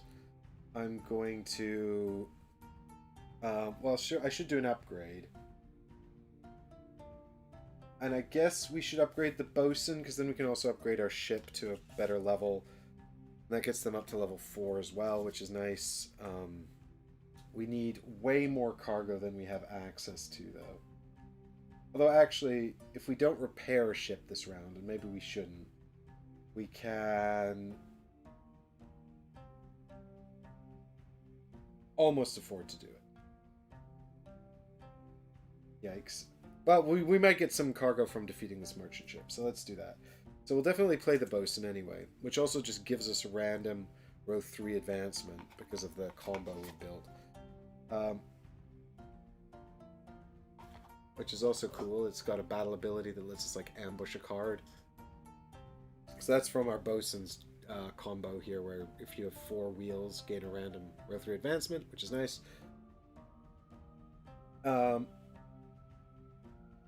Yep, and then we just attack the merchant ship. So we've got 1, 2 cannons, 3, 4 cannons there, but we're definitely going to bring out our gunner here as well.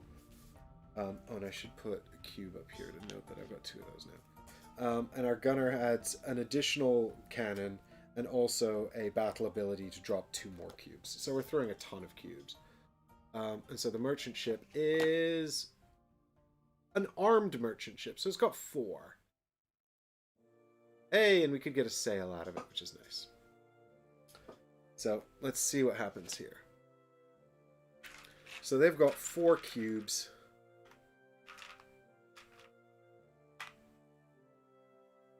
And I've got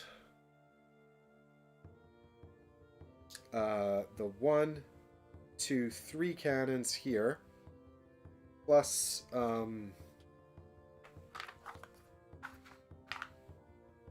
cannons on the ship, and also I've got, do I have another gunner or anything? No, is that it? 2 cannons on my ship plus 3 cannons there. Oh yeah, but then I'm going to get to drop 2 more afterwards because of the gunner. That's fine. So here we go. So we start off by doing these, and then we get to... And I can also recast 2 of them thanks to the captain's battle ability and the saber. So this should be fine. Feeling quietly confident about this.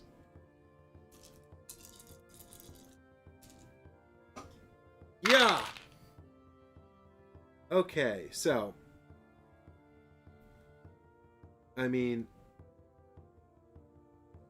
I've absolutely crushed this victory. So I get to drop 2 more. And also, I could recast 2. So let's recast 2 first. Let's recast these 2. Because I don't need this many crowns. And I'd like some plunder. I actually could recast... I actually don't need to recast this guy. I can choose. It says redrop up to 1 cube of each color. So let's not bother recasting him. Because actually I'm still winning. And there's no point in recasting him. That would just be dangerous for no reason. So here's the one I'm recasting. Oh, I've knocked myself out of there. I'm still winning by 1. Okay, so provided I don't sabotage myself with these 2, it'll be fine. It's fine.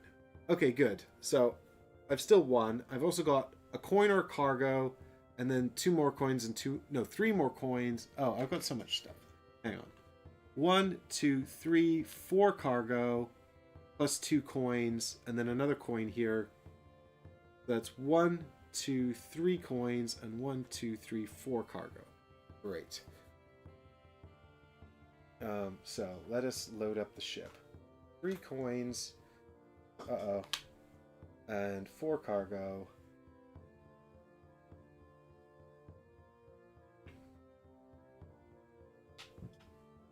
And then also I won, so they sink, and I get to have, and they didn't do any damage either, which is great. 3 coins, and then this advancement, which is the sail. So that's great. Unfortunately, I do seem to have like way more than I can carry now. I'm loaded up with money. And I could just leave it on my island, but that would be a bummer, because the stupid AI will probably come and try and take it. I can't build anything here to... Well, so what we should do is we should absolutely use the bosun to build an upgrade, and that upgrade could perhaps be cargo space. Because we did play the bosun, so... And we can get an elite upgrade, which is worth points. Is there an upgrade with a sail and cargo? Like, that lets us do all the things? Not really. We've got way too much money now. I might just have to ditch some of it in the ocean. Well, we could activate the Midnight Wind, but they couldn't get to us.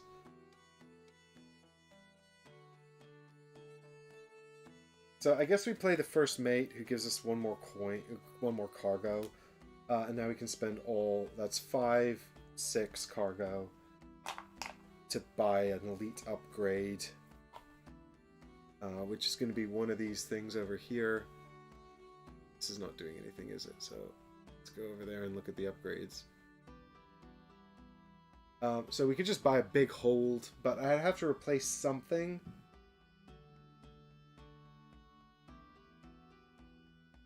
We could buy double sails.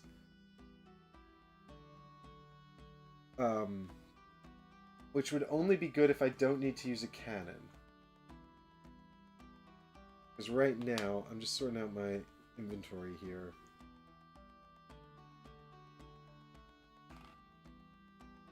Oh, wait, no, there we go. Alright, so currently the inventory is not great. In the sense that that's full, which is fine. Can't use this cannon, can't use this sail. So maybe we just upgrade this sail to double sails. And then we're faster, and also...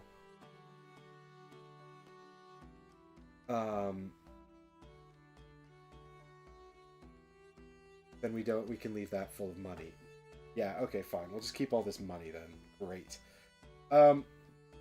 We can still set all the sails actually this round, which is nice as well. So we can actually go and do the next part of the adventure. Fingers crossed the Dark Curse is not super bad because I've just used all my cannons. And I don't get to have them back.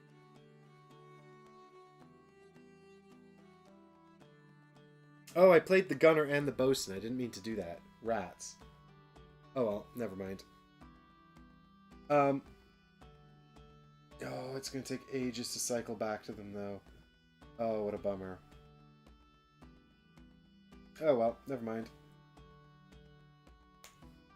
I meant to not play the gunner so that I could upgrade them.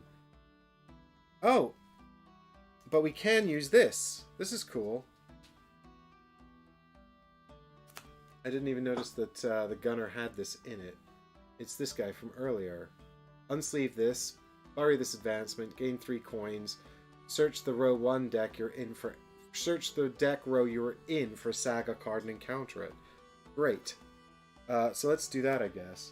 But now I get 3 more coins, and I can't even put them anywhere. Oh, God. I'm so close to the cursed island, and yet I feel like I need to go home and drop off all of this money.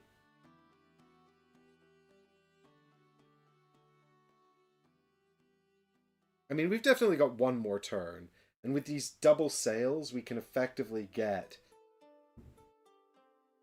No, it's 5 movement. We need even better sails.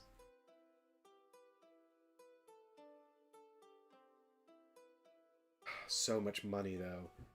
If we lose all this money, I'm going to be so upset. I mean, we have to put this on the island if we use it. Maybe now is not the time to trigger the gunner's ability. It seems we're going to have to play until he comes back around, though. There's not enough space on my ship. I need the Midnight Wind to come over here and pick up some of this stuff. She's basically sinking. Okay.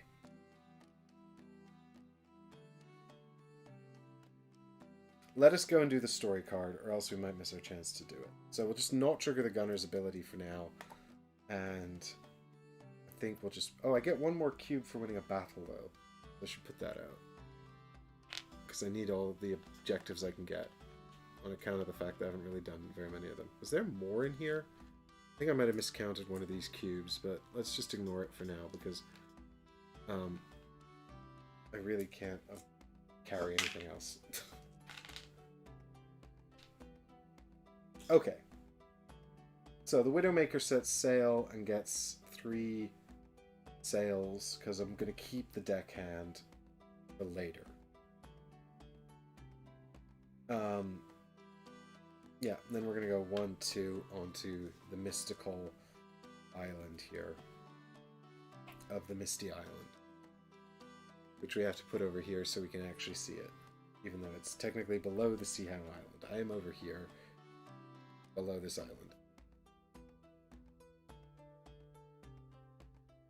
Now that we're here, actually, we could play this deckhand as well to pop out 2 cubes. Which does give us control, which is really useful. So that's 3 points right there that we've locked down. Still only got 1, 2, 3, 4 permanent cubes, though, of the 6 we need for the objective. But we do have also the 2 items which I've lost. Dropped on the floor, I think.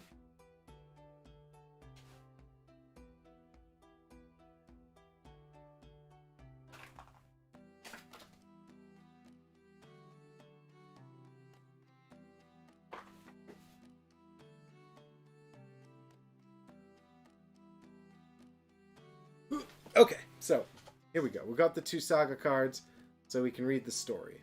So we can read story 1.8. The AI can't even come here because they don't even have the card to come here. It never says they can come here on their AI cards anyway. So it's my island. Now I'm going to read my story. The Curse of the Island. Here we go. Are you ready for this? This is going to be good. The ancient map you took from old Captain Kane leads you to a dark cave high in the windswept mountain at the center of this cold, wet island. In this cave there is nothing but a single, decrepit chest, in which you find the fabled lost treasure of the Misty Island.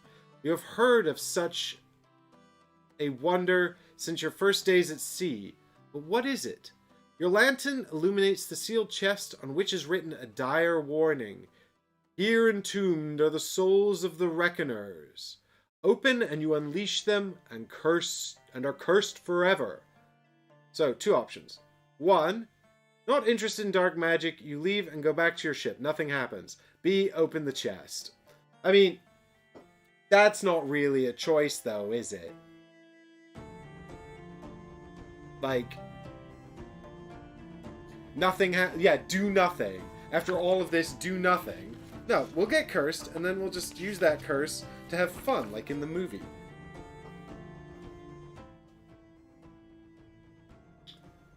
As the chest is opened, a cackling laugh reverberates off the walls and a burst of foul air fills the cave. Dark spirits pour forth from the chest and vanish into the mist. The rocks around you begin melting into the mist, slowly at first, but with increasing speed. Filled with desperation, you reach into the chest and grab a handful of treasure before fleeing back to your ship as fast as you can. In your wake, the island dissolves into the mist in its entirety as you sail away as fast as the wind will carry you. Eliminate all the following cards, both Misty Island cards, the island coordinates, and the Captain Kane's map. Then move your ship to the center row 4 space and do the following. Alright, bear with me while I just admin. So these are gone, and these are also gone. Great, after I just took control of that island, now it's gone. So I guess I can have my cubes back and no points. Boo. Boo. I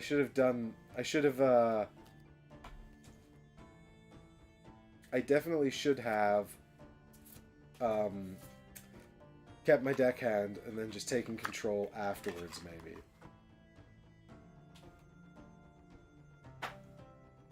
I'm here now. Oh, also, I was here 1, 2, so I have 1 sail left. Okay.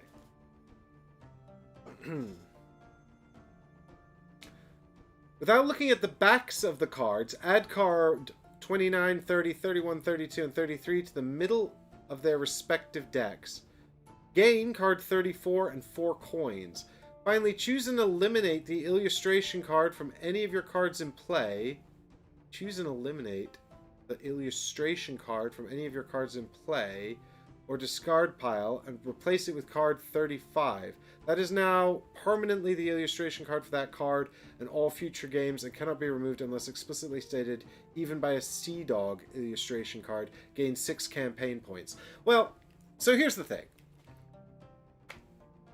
Now I'm on 9 campaign points. Even if I lose this game, I'm still ahead of the Wayward Covenant. So I guess that's fine. Alright, there was a lot of instructions there, so bear with me. I also gained 4 money, which I have absolutely no room for, and I'm mostly going to have to ditch unless I leave it on her island. This is a bummer, though, because I could have used the deckhand here to take control of this, and that's a kind of a real shame. I probably should use this deckhand, but I think I need their sail to get home. Yeah, I definitely do.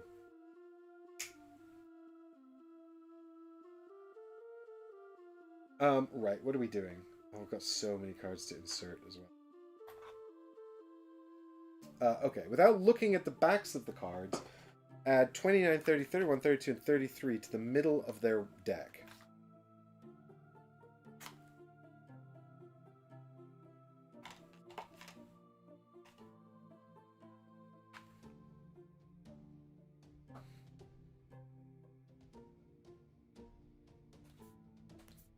Uh-oh. The Mists of the Reckoners.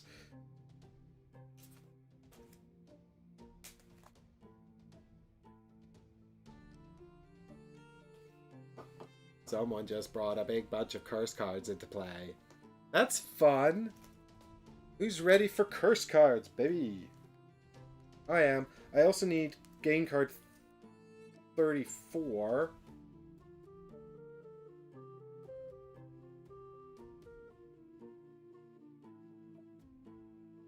Which is the Cursed Treasure. Roll 1 die per thing and gain that much, then roll 1 die and lose that much. Okay. Well, that's pretty terrible because I have no one to put that on. And then also gain 135. Is this a good crew member or a bad crew member? Let's find out. It's Tobias Silver. He has a level 3 power. Once this turn, if you would roll a die, you may set it to any face instead. Is he minus a point at the end of the game if you have him in your deck?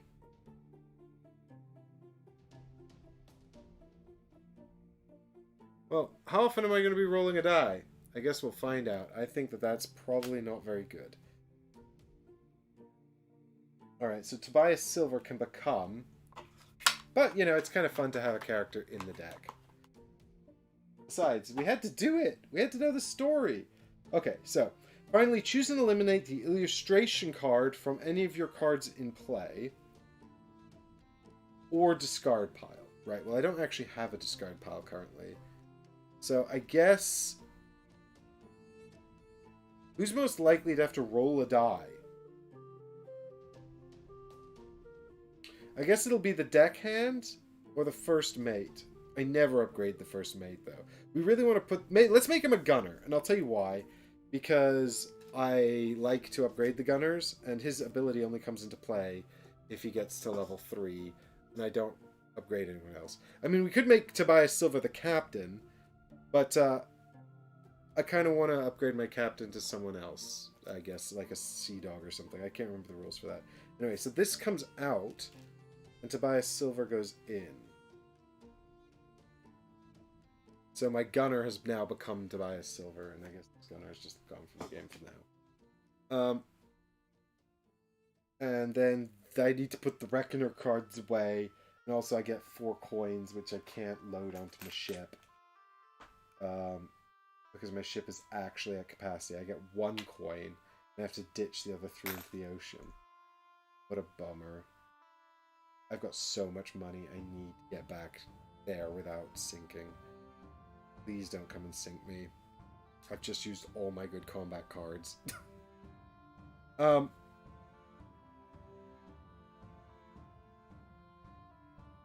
can't even use my cannon because it's covered in treasure. Okie dokie. Right. Put those away. And gain 6 campaign points. Yeah, don't miss out on those. I need those because I'm probably not going to win this. While you're playing the game, I'm winning the story. So,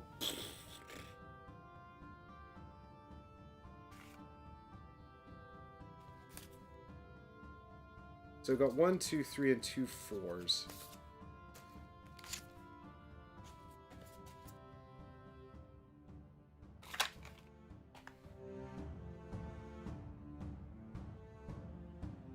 There's nothing like winning while losing, Eggers. You're absolutely right. Winning... I mean, basically, this game mode was made for me. Win by losing.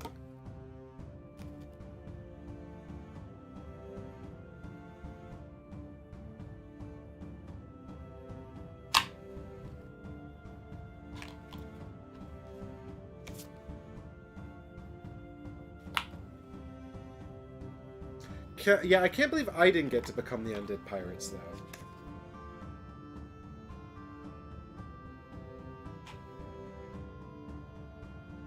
Okay, so that's done. I think that's all resolved then. So it's basically the end of my turn now. Because I've only got these 2 cards left. And I kind of want to hang on to them for now. Oh, I'll tell you what. I can actually activate the Midnight Wind. So they should set sail, and then this crew should fix them. So they'll just go back here and repair themselves for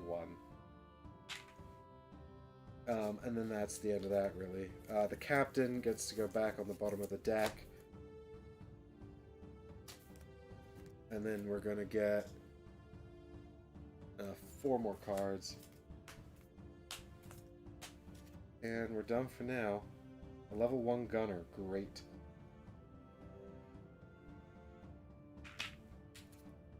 Ah, shit. Dropping things.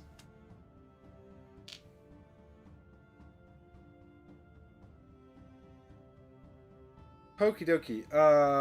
Right, so now it's round 13. Which means it's the A's turn to escalate to their final form.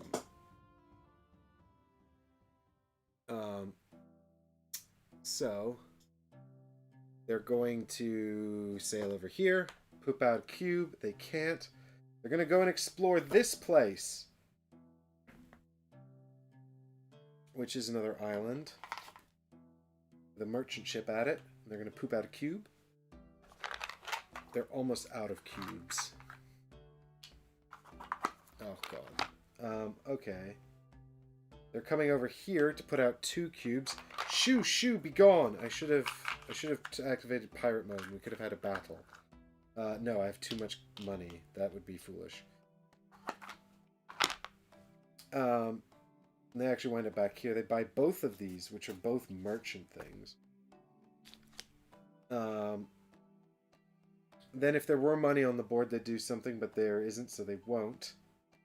And they're going to put a cube onto here. Good God. They've so almost ended this game. And then they're going to build a garrison. Which again is going on to the... I think it's going to go onto the spire. Right. Uh-oh. I have to be careful here. Does that mean if I stop here, I'm going to get shot by that garrison? And if I stop here, I'm going to get shot by that garrison? Can I even get back to harbor without sinking? Even though there's all these garrisons here? I need to double check the rules for garrisons here. When do they shoot me? And then they're going to produce... And they're going to produce on the one that makes the most money for them. This is worth 2. This is worth 2. This is worth 2. And 2 cargoes. These are actually worth the same. I guess it's going to be 2 and 2 cargo. I mean, I'm going to lose this horribly in terms of... Oh, I forgot to sleeve my cards. Sugar. I definitely need to do that because I have way too many. We couldn't sleeve any on the captain anyway. I'll do that in a minute. Let's resolve their turn first. There's their 2 cargo. I think that's actually the end of their turn. So before I proceed with my next turn, I'll just quickly sleeve all of these crazy advancements that I've got here. I didn't have a discard pile, so these are all the cards I played last turn. So yeah, we should definitely... I mean, this guy can't even have that. So we should give him the battle... We should give my gunner the battle ability. I guess that makes sense.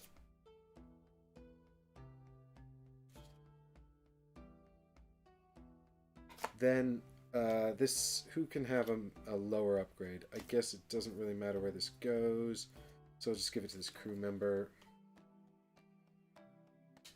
Quick, set sail. There's a cannon here, which combos with other cannons. Oh, I should give that to the gunner, and I can't. Oh, I can. Oh, great. That's an awesome combo.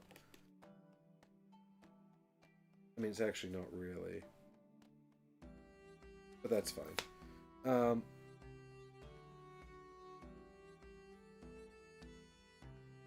Oh, this really wants to go onto Tobias.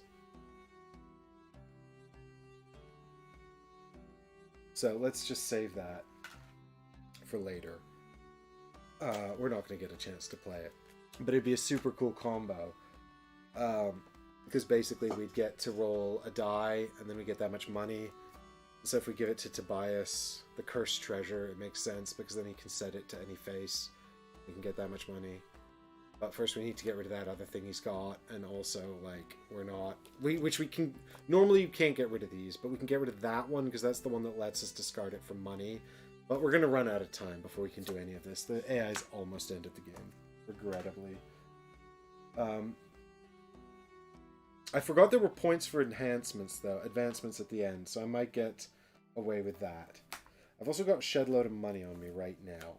But first, new card here. A new card here. And then I need to check the rules for garrisons.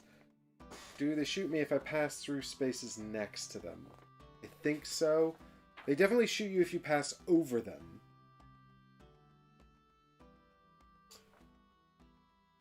Garrisons have the same properties as forts. Whenever another player's ship enters a space with a garrison you control, even if it just passes through, that ship immediately takes a damage. Oh, okay. So I guess it's telling you that it doesn't shoot into adjacent spaces. It's just if you pass over the space. That's fine. I can shoot straight back down the middle then. Phew. That's lucky. Also, there should be a new card here, too. It's a level up this card.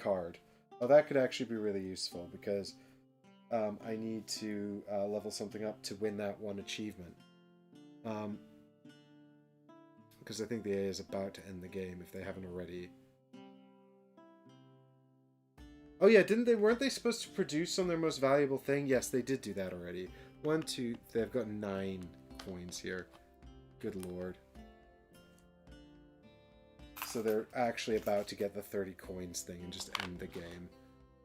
They'll probably do that next turn. This is probably my last turn, actually. Which means I need that.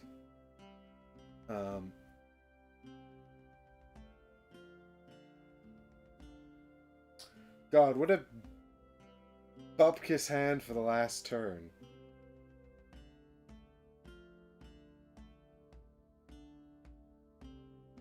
I actually do have a purser. Can he save my bacon here? No. Unless I can also take control of this island.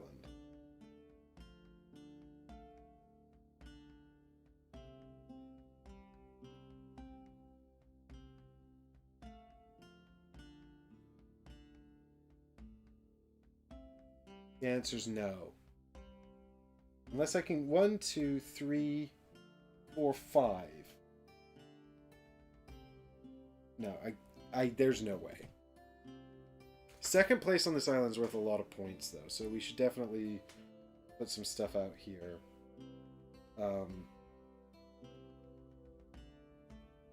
There's a slim chance the AI doesn't end the game next turn, but it's so slim. Oh, this is so annoying because I'm so close to, like, one more round, I'd get this objective. And is there a merchant ship? Okay, there's a merchant ship. We need to fight the merchant ship on the way home, even if we lose. So does that mean we upgrade the gunner? Right, we definitely need to get home. We have currently 1, 2, 3 sails. 1, 2, 3. So really, we actually do need to just upgrade this deckhand, or else we can't even get home.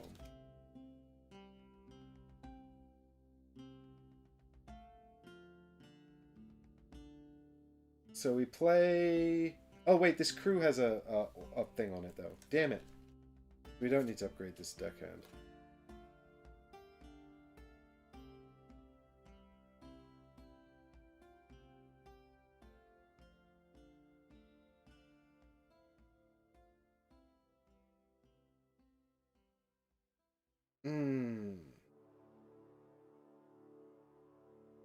I'm stuck.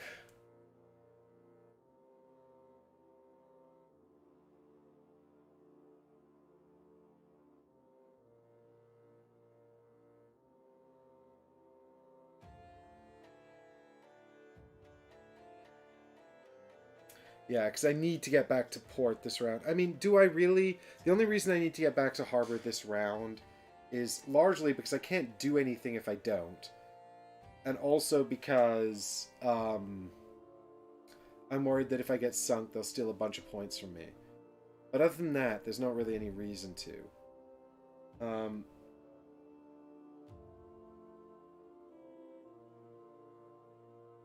So, I mean, we could feasibly fight this merchant ship here, and then come back here.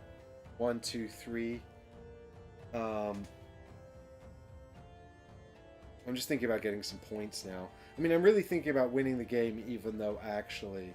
I mean, to be fair, we're going to get... Actually, we're going to get one more go, even if they end the turn. Because you always get one last go.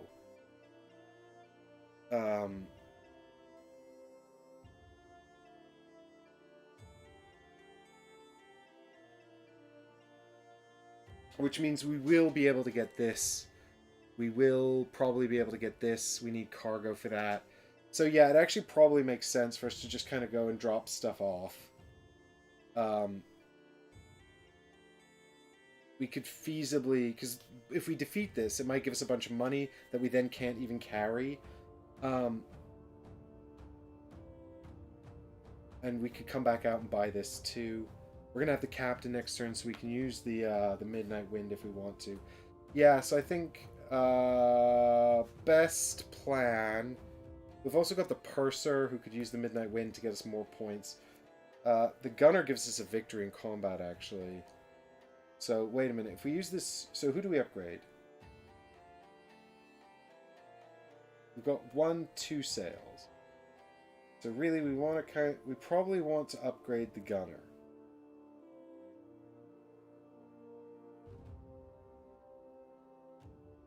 Because we don't get bonus points for having extra levels at the end, I don't think. So, we don't actually need this anymore. We don't care about that.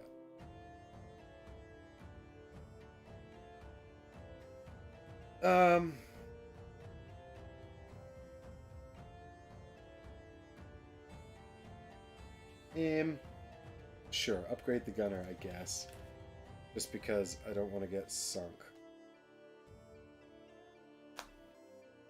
Okay, so then we use the deckhand and the crew and we set sails to 4. Oh, we had 1 sail left over last turn. We could have moved up here. Oh, that was foolish. I should have done that. That's fine, because what we'll also do while we're here is we'll use the Buccaneer to poop out a cube here, and at least that gets us into a running on this island. And now we can go 1, 2, 3, 4 back to here as well. Which is all of our movement.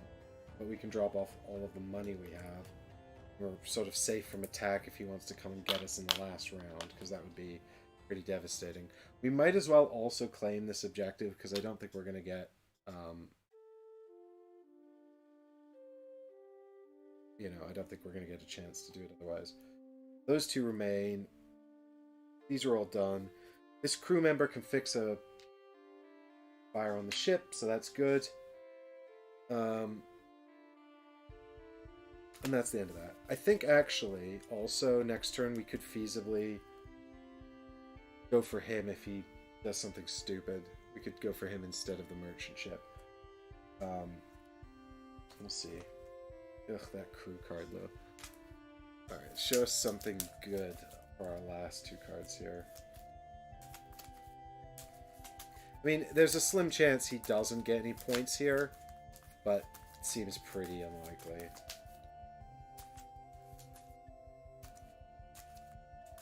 Oh, I'd really like my other gunner, please. That would be amazing. If I could get my other gunner and then they just end somewhere really dumb and I can go steal 5 points off them, that would be awesome. Because they've got so many points on islands, I just don't think I can make it up. Like, I've got loads more points. They've got all the objectives, they've got all the points on the islands. Yikes, it's pretty scary. I mean, we could feasibly send out the Midnight Wind to get second place on some islands, which would be nice. Alright, come on, show us some good cards. We've got shitty crew and terrible deckhand. Oh dear. That's not what we wanted to see. Never mind. Alright, round 14. Probably the AI's final turn. Oh, they're doing boring... Oh no, they are doing boring stuff. Oh, this is interesting. Are they going to come and try and fight me in the harbor? I'll have to look up the rules for this, you see. They've got, they come and fight you if you've got 3 or more damage. But I don't. But the Midnight Wind does. Anyway, we'll do their maneuvers first. So, I guess they're going to start their weird... Oh, they're going to end their turn here as well, so miles away from me. So they're going to go over here and put out another cube, which is irrelevant. They're actually almost out of cubes. Then they'll have to start moving them around. And then they're going to go over here and pick up this. And then they're going to go up here and pick up this. And put out 2 more cubes here. Which gets them 1 more infinite cube. And also they're actually out of cubes to use now. They're going to put out a fire on their ship, which basically makes sinking them impossible. But actually, before they do that, let me just check the order of operations here. I think they come and try and attack me first. Because that little banner is ahead of the fire. I think the orange banner happens first. I'll have to check. They're also going to buy another cannon. Hopefully the orange banner happens first, though. I think it does. I'm pretty sure it'd be silly if you had to do right and then go backwards.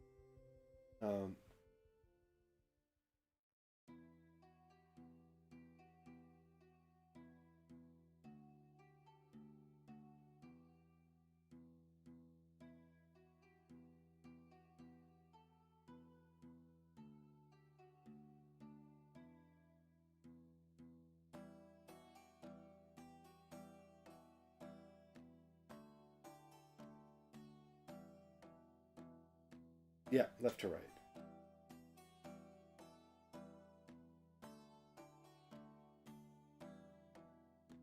Okay, so the question is, I have to check the advanced rules here because I genuinely don't know if this... Is there a rule for solo play here?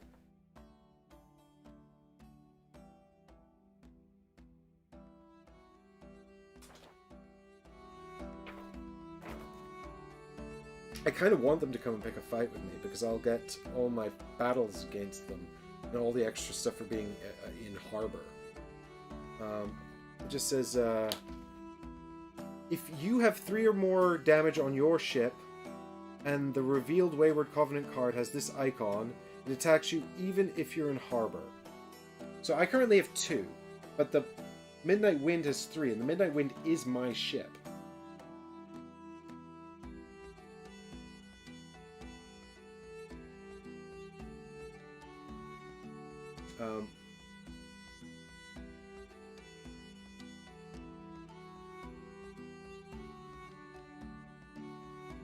It does say, if your ships are in the same space, blah blah blah.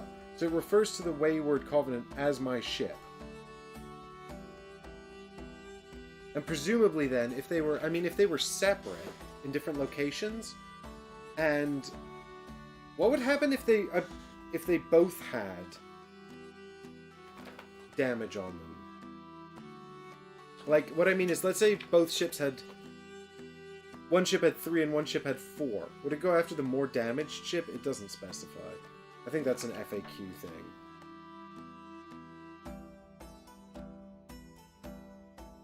But in this case, I think it goes and attacks the Midnight Wind, and then because my ship's there, it counts as a joint combat. That's how I'm going to rule it. Partly because I want to do one more combat, because it's fun. The other thing is actually, it would end the game anyway this turn, so it will end the game this turn. But so I think it's I think it's gonna come over here and attack. I mean, actually, and then it'll sail back over here anyways. It's just gonna stop by the harbor and attack en route. So they currently have still only got 4 cannons, which makes this feel like a really dumb attack. Because I'm going to have 1, 2, 3, 7. 7 basic. Maybe they're just feeling optimistic. Why am I getting these? Oh, but they don't have any cubes left to attack with. Oh, that's really dumb then.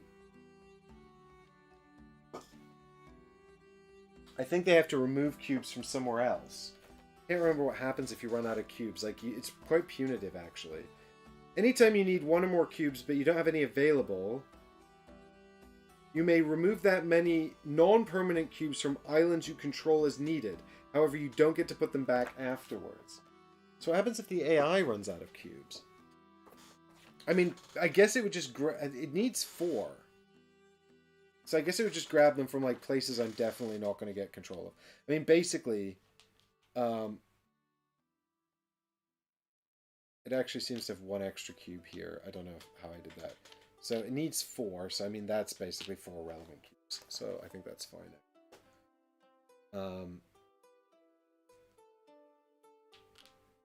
Against my, what did I say? 1, 2, 3, 4, 5, 6, 7. 1, 2, 3, 4, 5, 6. I've still got lots of cubes because I didn't take control of anything. 7. But I guess then I play my captain and my gunner because, of course, I do.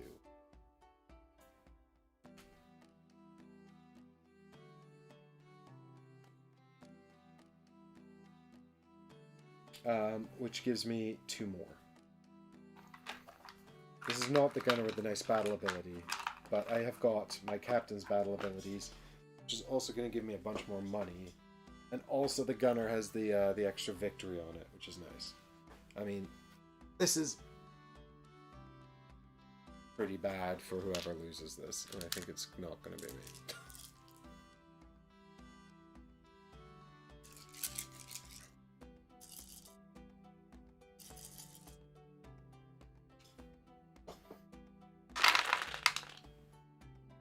Okay. Yeah. I mean, they've definitely sunk.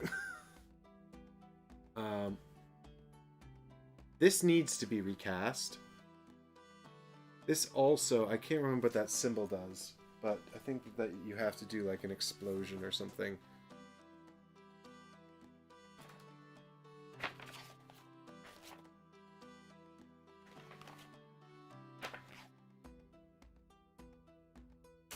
Ah, foolish AI. Who would have thought that a deck of cards was not very smart? Each cube in the zone is removed and dropped along with an additional cube. Fine. And that's resolved first. Okay. So, I'm still up. I could recast some cubes. I don't really see... Oh, there's still a cube there. Oh my god.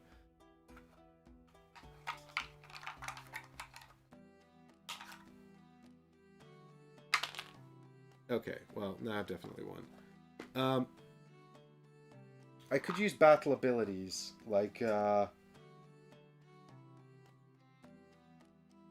redrop 1 cube of each color. I mean, I guess I'll drop this one and this one again, just because... No, not this one. Wait, where are they getting money? They're getting money here. I don't want them to get points. So let's redrop these and hope for the best. That kind of worked out in my favor. Yes, it did. Okay, so plunder-wise, I've got a cargo, and then we've both got coins here. I've also got a bunch of money here, and they've got 2 cargo, isn't it? Yeah, that's 2 cargo. So wait a minute. Yellow has a coin and 2 cargo coming to them.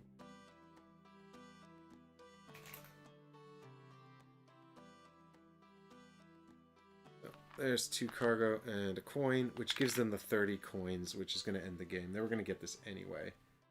But I still get one more round because I started second. But then they get a bunch of like extra defensive stuff, so I'm probably just going to produce some money and then call it a day. I also have won a battle, so I'm going to win this. And I've sunk them, so I'm going to win that. But have they sunk me? No. This was a very foolish errand on their part. They might still have won, though, because they control all these islands. I can't remember exactly how to score those, but I'm pretty sure it's bad for me.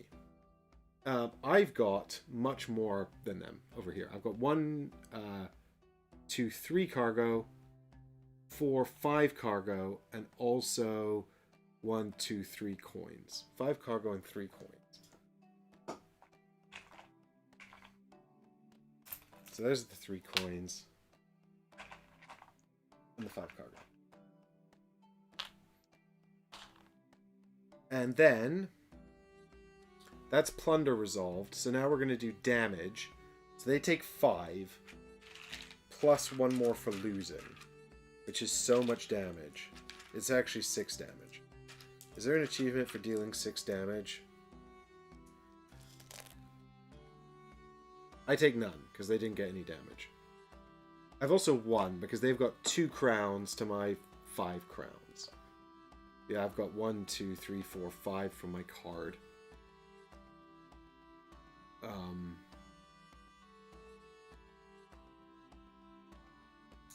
So, I've dealt them the extra damage. Which means I've got this up here for winning 4 battles. And I've also got this up here for sinking an enemy ship. Which is great. And I can't remember exactly what happens when you sink the AI. I think you just steal their points, which is great because I need that.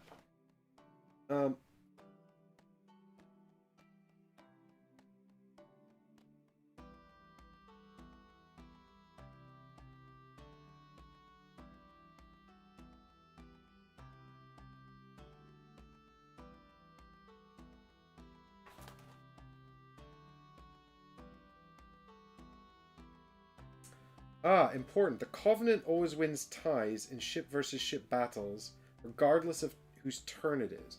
I actually don't think I've had any ties versus the Covenant's ship. I tied against their building, but that's not ship versus ship. I think I only actually fought them once, and I won it. That's good to know.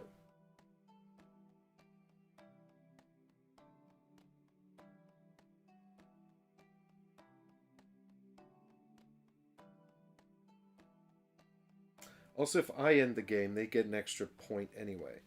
Boo. Oh, AI and saga content.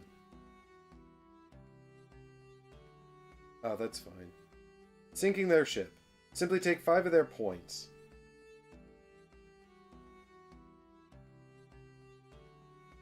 Fine.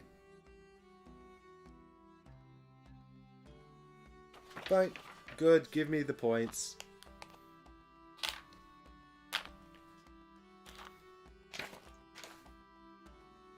And then they still sail off over here anyway.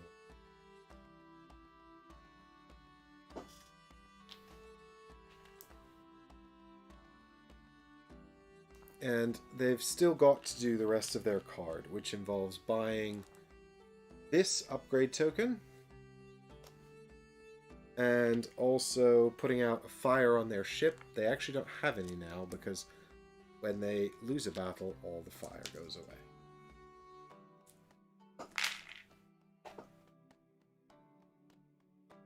And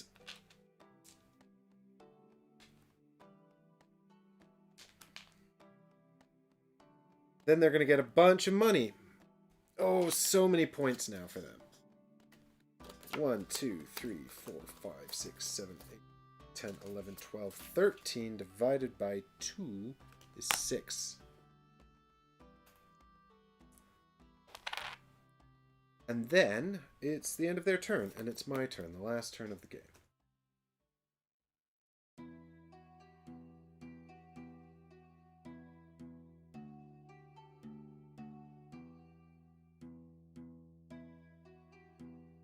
Oh no, my prediction failed, or does it count if one of the ships sinks? Oh, I don't know. I don't know, Difter. What was your prediction? I forgot. Let me know. Okay, so last turn, we basically just want to try to get as many points as we can here.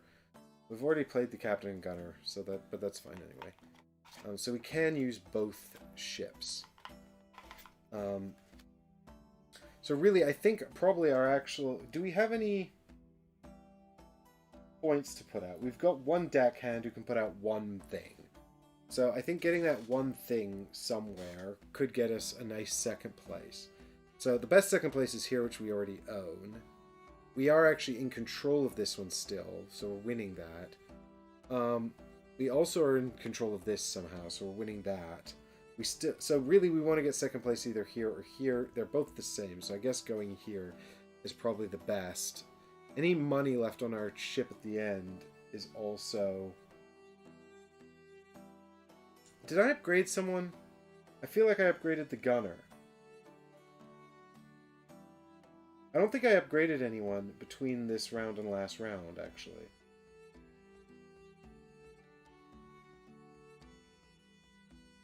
No, I feel like I should have one more upgrade.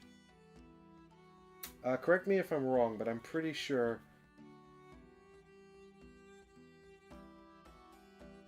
Pretty sure I didn't upgrade anyone. Because I was thinking I'd draw into 3. I actually haven't.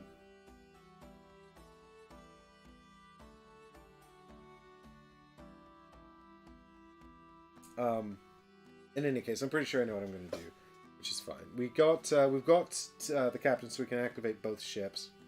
So this goes up to 2, and this goes 1, 2, 3, 4. Because why not have all the movement on our main jam?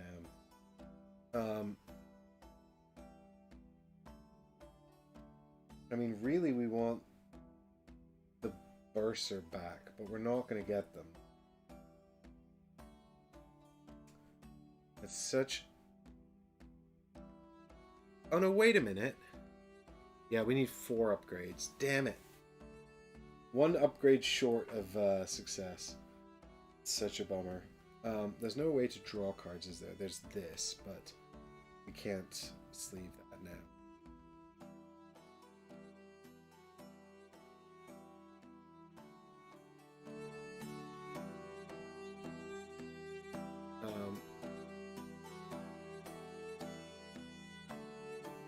I predicted you'd get sunk 1 turn before, so I lost. Well, it could have happened, Ifter. It could have happened.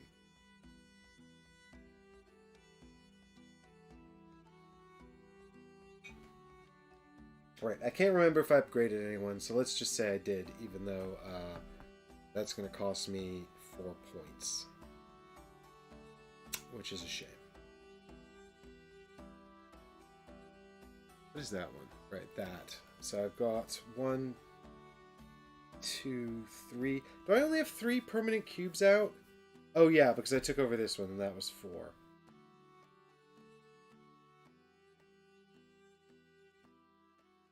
Actually, nobody controls this. I could still go and control this. I need to get 3 things though. I've only got 1. Unless I can somehow get the Midnight Wind. I could give the Midnight Wind 3. 1, 2, 3. It's not enough. Actually, though, the Midnight Wind could get... I mean, they've protected basically everything, though. Yes, there's effectively... I mean, 7 cube battles. I don't think it's worth it. I would definitely sink if I went to battle with any of these islands. Except this one, maybe. Because it's 5. I mean, actually, taking the Golden Island would... And I do have my gunner and my captain. Do I think I can survive 5 cubes? I can recast 2 of them. How many cubes would I get if I went in alone? 1, 2, 3, 4.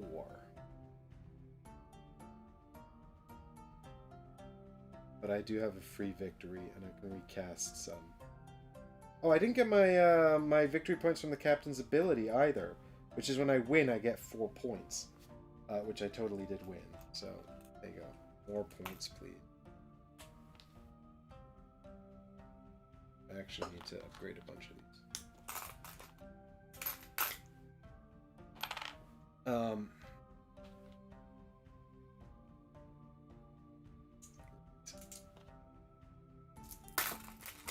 Okay, yeah, I think we go and try and take the Golden Island back, because that's like a 4-point swing, right? No, wait, but even if I take it back, I don't have enough cubes to take it. Yeah, what am I talking about? I'm going out of my mind. Like, I can't take that island back, because I just don't have... Oh, I'd have to go and take it with Midnight Wind, who definitely can't. We'd have to both go. Midnight Wind can't get there. They only have 2 movement.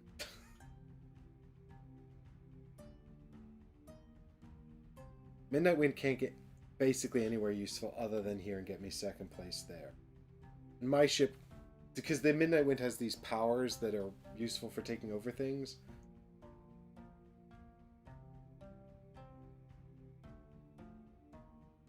Yeah, I mean, so realistically, there's not much useful I can do.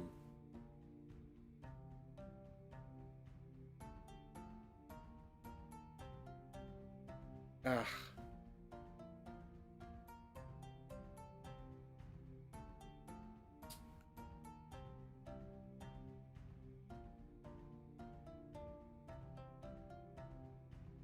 Yeah. Yeah. I guess the crew fixes Midnight Wind because of honor. There's not much point to it otherwise. Yeah, I guess I just go battle this merchant ship to try and get some points. And then also, actually, no, actually I need to, that'd be 1, 2, 3, 4. I can get, no, 3, 4. I want to go produce on the twins and just get 4 points there, because that obviously makes sense. So, yeah, so I guess we're going to go 1, 2 and battle this merchant ship, because why not? Okay, so it's a lightly armored merchant ship. We're going to get 1 point for destroying it. And whatever else we get here, which is not going to be a small amount. It's not going to be massive. We've only got 4 cannons against their 2. But, you know, it's better than nothing.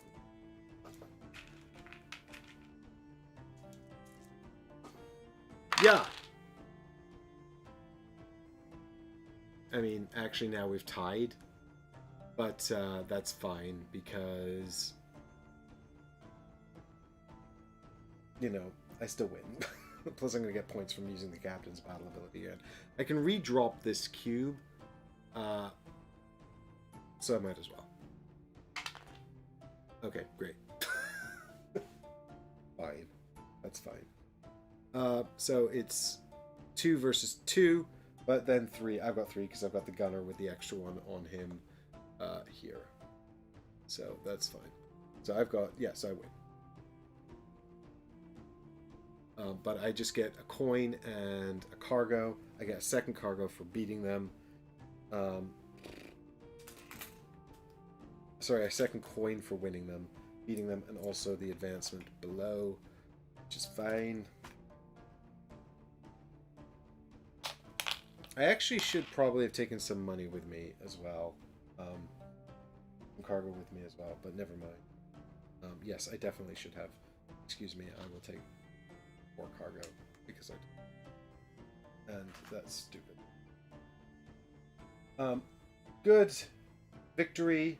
And 4 more coins for the captain's power. This power is actually amazing. The captain's final battle ability. I've never got a level 4 captain before. And, it's actually... Oh, there's another thing here. Ooh, I've only been taking 4 and I should be taking 5. 1, 2, 3, 4, 5, yeah. I definitely missed that once, so I'll take 6 now. Hopefully that rounds out. Because I can't remember how many other times I've missed it. Fine, and then we've got 2 points of movement left, so we just go 1, 2 over to here.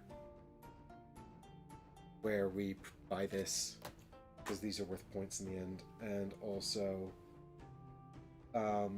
we produce, which is 2 coins, 4 coins, and a good. Which we can just load onto the ship, because it's just worth stuff at the end. I mean, I don't actually think the cargo is. I just spent these 3 by that advancement, though. We can only actually interact with 2 advancements, so actually there wasn't much point in this, but anyway, it's fine. And then we go 1-2. The Midnight Wind sails out to here, takes a damage from the garrison. Oh, we actually can't interact with this because there's buildings on it, is there? We can't put influence on here. So there's not really any point in them coming out here unless they can defeat this stuff, which they can't. So let's just stay home. There's no point. So we've played the Purser to produce. We played these 2 already anyway. We might as well play the rest of these because there's no point in hanging on to them. I played her to repair. She's got an extra cargo on her, so that's 2 more cargo. And then the deckhand who can't actually use anything. But I actually think I did. Didn't I take his sail? I actually did take his sail, so I was cheating anyway. 1, 2, 3, 4. Yes, I actually... No, I took that crew member's sail.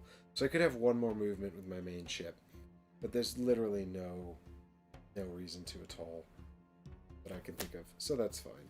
We'll play all of these because now we've got a bunch of these to sleeve. We're going to get points for sleeving these, so... And here's 2 for this deckhand, rather pointlessly.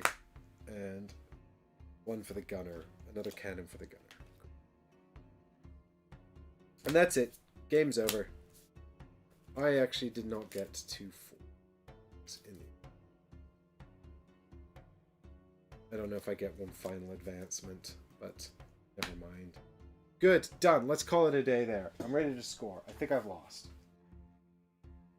There's a few little bits there, also futzy bits extra that I always find it... I wish there was some kind of counter to flip when you've...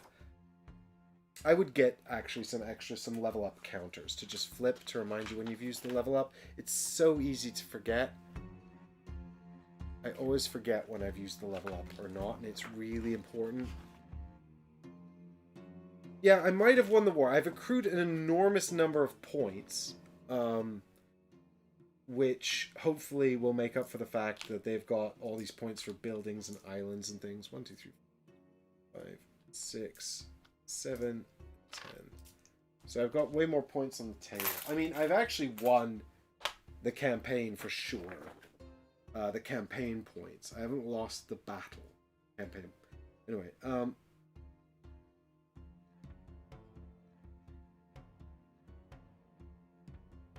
oh, if you're involved in a battle in the final turn, you get 2 additional cubes.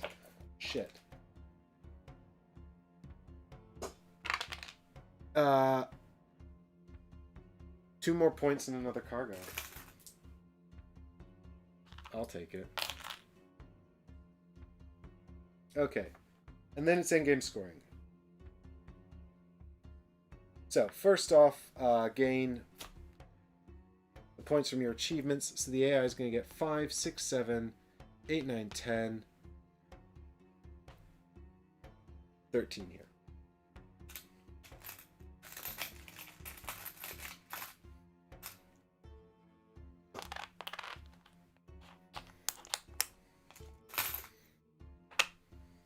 Now, I can't remember, actually, there might be special rules here for the AI. I can't remember if it gets all the same points.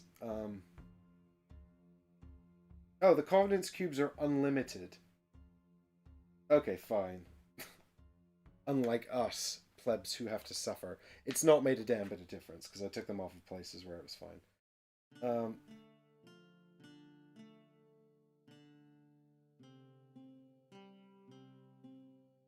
Yeah, it doesn't actually say... Oh yeah, I remember this was missing. We had to look this up last time as well. The endgame scoring is just missing from here, isn't it? I'm pretty sure the endgame scoring was just the same as normal. Except that don't they get like... don't 3 cargo become a point for them? Anyway, that's fine. They've got 1... There you go. That's 3 points. I'm pretty sure that was the only difference. So, there we go. That doesn't happen for us unless we have an achievement. Otherwise, the cargo is pointless, I think. So, I'll just keep upgrading these to help me track things. Right, so now I get my points for these, which is 2 and 10.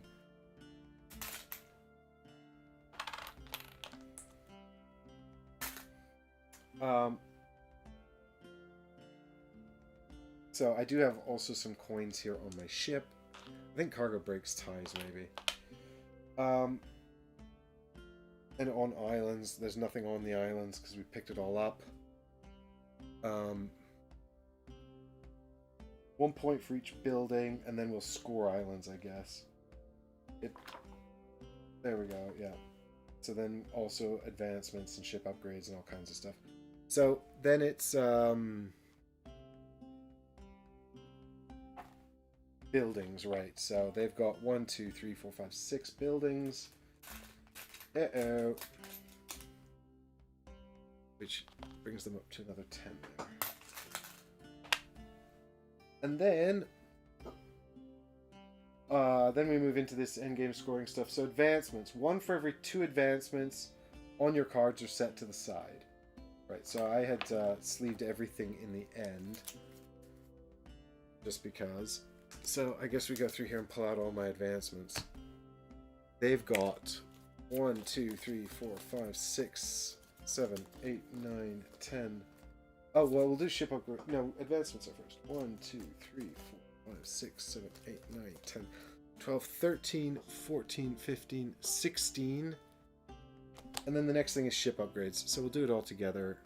So that's 16, which is 8, and then 4 there. So 12 in total. 4 there. Ship upgrades and advancements. I've got so many here. I'll get rid of these first because I'm gonna get confused if I don't.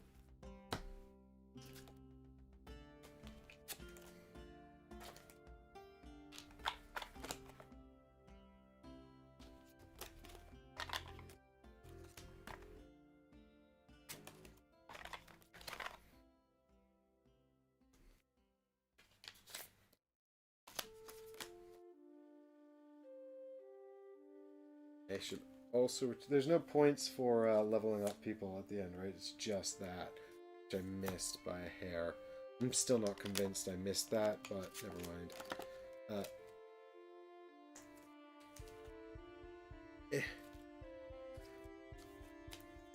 But I lost count. I'm going to get those level up tokens from somewhere. Someone must make them on Etsy or something. Oh, maybe I should keep these actually, because isn't there rules for the salty dogs at the end? Yeah, let's just pull out the advancements for now. I think there's points for leveling people up at the end or something, isn't there?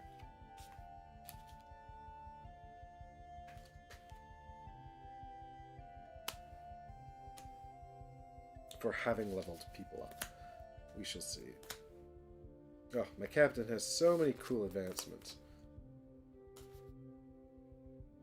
Well, 3. Of course, you can only have a maximum of 3. I managed to get quite a few advancements. I normally don't get this many.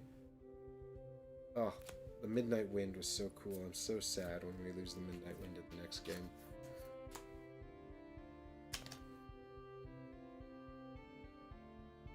Alright, I did not upgrade the purser.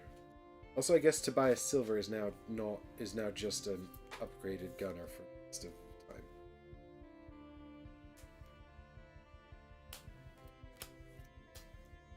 This is where I'm going to get... I need these advancements because hopefully I'll get more points than them for these and the ship upgrades. Because I didn't actually get the achievements, which is a real bummer.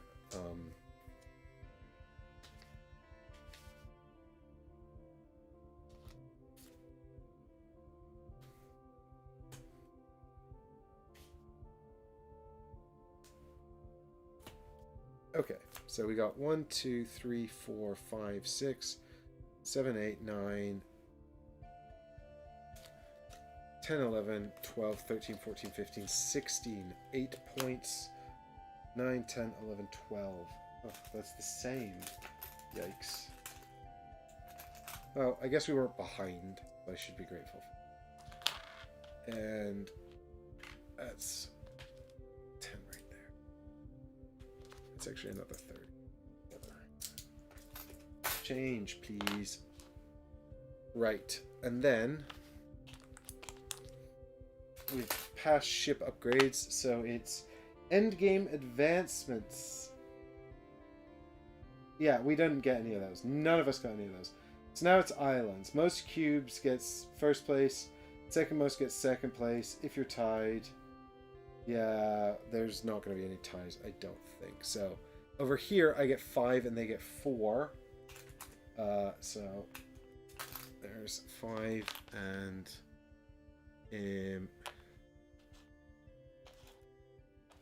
well, there's 4. Here they just get 5.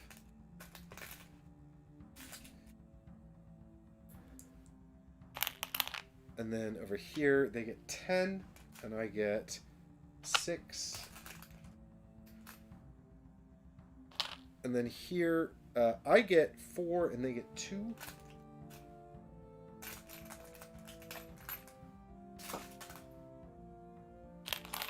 And then over here they get 3 and I get nothing. And then up here they get 5 and I get nothing.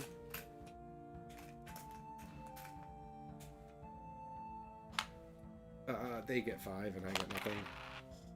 And then here they get 6 and I get 5.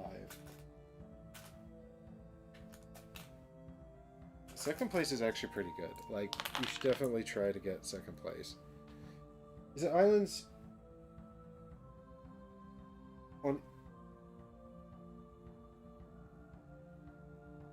most? It's just most cubes. You don't actually have to control them. Right, so empty cubes count, actually, though. So they do control that. But actually here, they get 5 and I get 4. Did it matter anywhere else? No. So it really only matters here, the final island. Where, which I was just about to do. I was about to give them 6, I took 5. So, if I give them 6 and take 1 back... Then I also take back 1 from me. There we go. That's it. So, bear with me here while I sort this out. This is 20. And this is 10. 20. 30.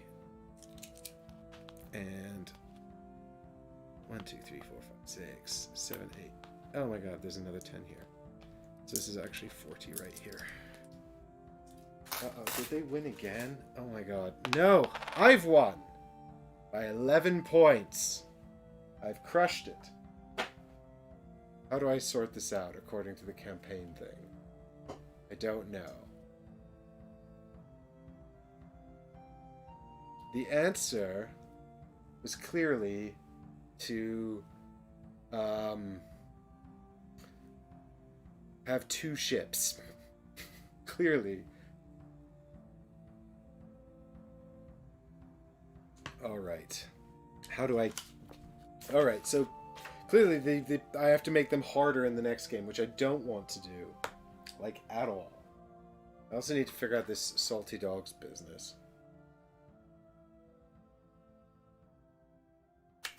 Right, what are the rules for these guys? How to use this expansion in the campaign. At the end of the campaign, randomly deal each player 3 salty dogs plus a 4th and a 5th card. Well, this is just me. Alright, so I basically get 5 cards for having 1. And then I just pick 1 that I like. So I'm just going to put it under the table and actually just draw 1, 2, 3, 2 off the top. Then 1 from the middle. 1 more from the middle. And 1 off the back. Alright, what have we got here?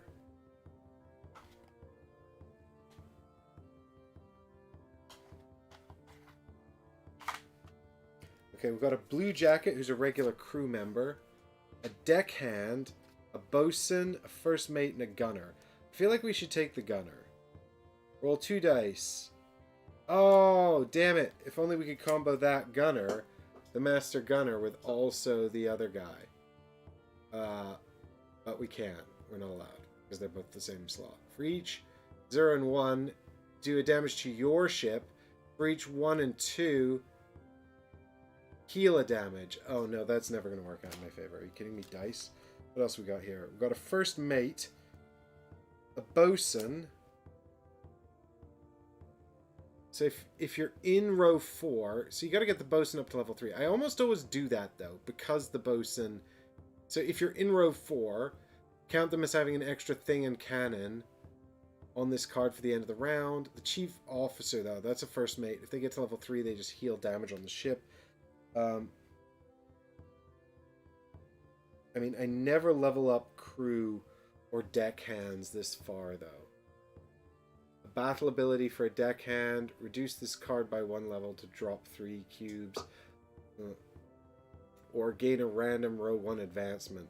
You gotta get a crew up to level 4, which I never do. I mean, I feel like the Master Gunner is a lot of fun. What are the odds of this, actually, though? So there's... Oh, okay, so actually the odds are in your favor. Okay, let's take the Master Gunner. He heals the ship. I always have a problem with that. And the odds are in our favor, so that will be fun. Okay, so actually there was literally no reason not to also reset all the crew at this time, too. Wasn't there? No, because I have to note it down here. That's why. I have to note down the crew that made it to a certain thing. I also need to note down what I won. Okay, hang on. There's a bunch of stuff here I have to note down. But first, let's upgrade my other gunner. And now both my gunners are upgraded. I'm ashamed. I'm sad I didn't get one for the captain, though.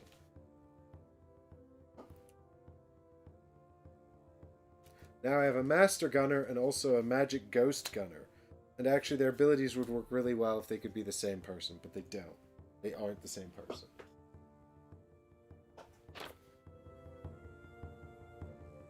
I call shenanigans. Do you know what? Even if the AI didn't attack me kind of like a moron in that last round, it wouldn't have mattered because I won. Then I would have won by 1 point. Which is pretty fun.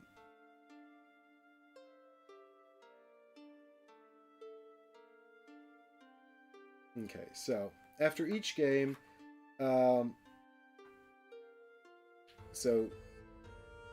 oops, where am I? Here I am. So I'm gonna go ahead and get 6 points for game 1, and the Wayward Covenant gets 0. I also need to pull this off. They're gonna get a bonus next turn. I might also have to give them some harder cards, like upgrade them to have harder cards. I lost all my saga items. Boo. I'm going to put down here notes. We've got a notes section. I'm going to put, oops, made cursed pirates.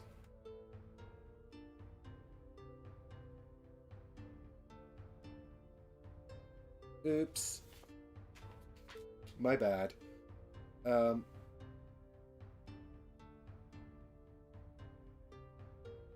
I do need to make a lead ahead here, though. So area D is mark down... Oh, wait, what is this? D.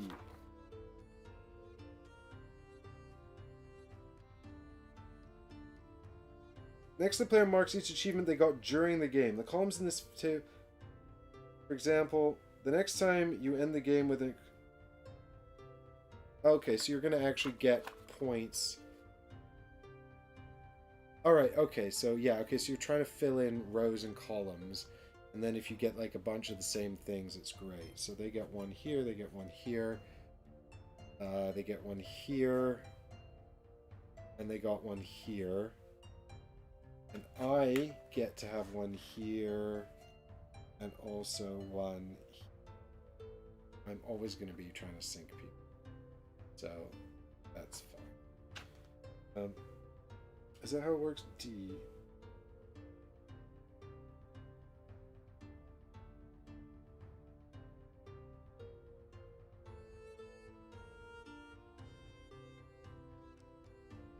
Yeah, okay, so you basically just, you're basically just trying to, like, rack up things in the columns and rows here. And then also, you mark off, E is...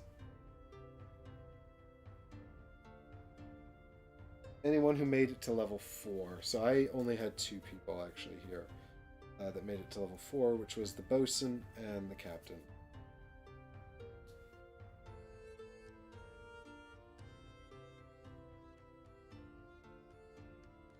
Which is a real shame.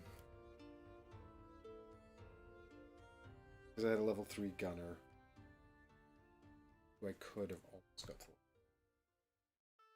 So they're going to reward you for diversity, but I'm not going to be doing that because I like to blow things up.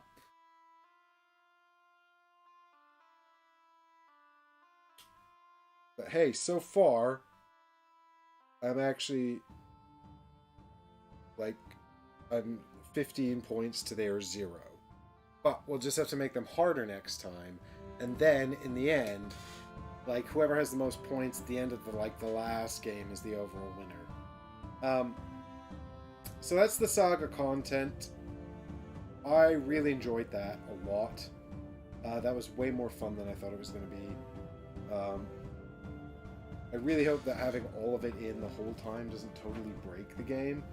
But I'm really keen to go out and try some more. And I'm more than happy to play again with them on a harder difficulty. So if you enjoyed coming on this playthrough with me, let me know by, liking the video, putting a comment down below. I'll definitely ask the patrons if they want to see more of this. I think I'll do it outside the normal voting, but I'll still ask them, because obviously this takes up time. But now that I know the rules, we can probably do this a little bit faster. Also, the green screen broke, which slowed things down a little bit, but yeah, if you want to see more of it, do let me know. Leave a comment down below. And also hit me up on Patreon with a direct message if you want to see more or no. And also what difficulty we should escalate to. There are loads of difficulties. I personally want to see what happens with all the ghosts we let out, so that's kind of fun. I'd really like to see where that goes. There's obviously like some more stuff going on. We've got a person on the ship now. Clearly that's a thing. There's obviously like way more stuff to sort of uncover as we go. That we can go up to hard, expert, or extreme. So we're currently playing on normal.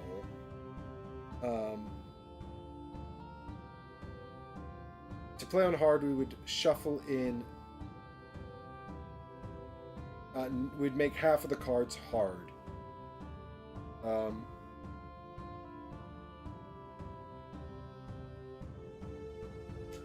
On extreme mode, we play with the whole deck on hard, and then so hard is like half the deck on hard side. Expert is all the deck on hard side, and then extreme mode is all the deck on hard side plus you do 2 cards every turn. That sounds impossible. Definitely not doing that. But maybe next time we play on hard, actually, probably. Difter says max difficulty. I didn't even read that, Difter, but I already know we're not doing that. That would be miserable. It'd take forever as well, having to resolve 2 cards at once. No way. But, yeah, if you enjoyed this, come back next time we do it, maybe. Subscribe to the channel so you don't miss it. I'm going to go now, because this has been a long stream. But thank you guys so much for joining me, everyone who's still here in chat. Thanks for hanging out. If you're watching this later in the future, thank you so much for watching and checking it out. I hope you've enjoyed seeing the saga content here anyway. And this has also helped you to make up your mind if you want to get involved with this when it comes out in the future. And Difter, thank you so much for your kind words. Goodbye everyone, have a wonderful evening, and I'll see you all in the near future. Maybe when we get towards the end we can play with the boys and get them over for a game. They can see my mighty ship, and they'll have nothing and no fun for them, so maybe we will. Have a wonderful evening everyone, bye for now.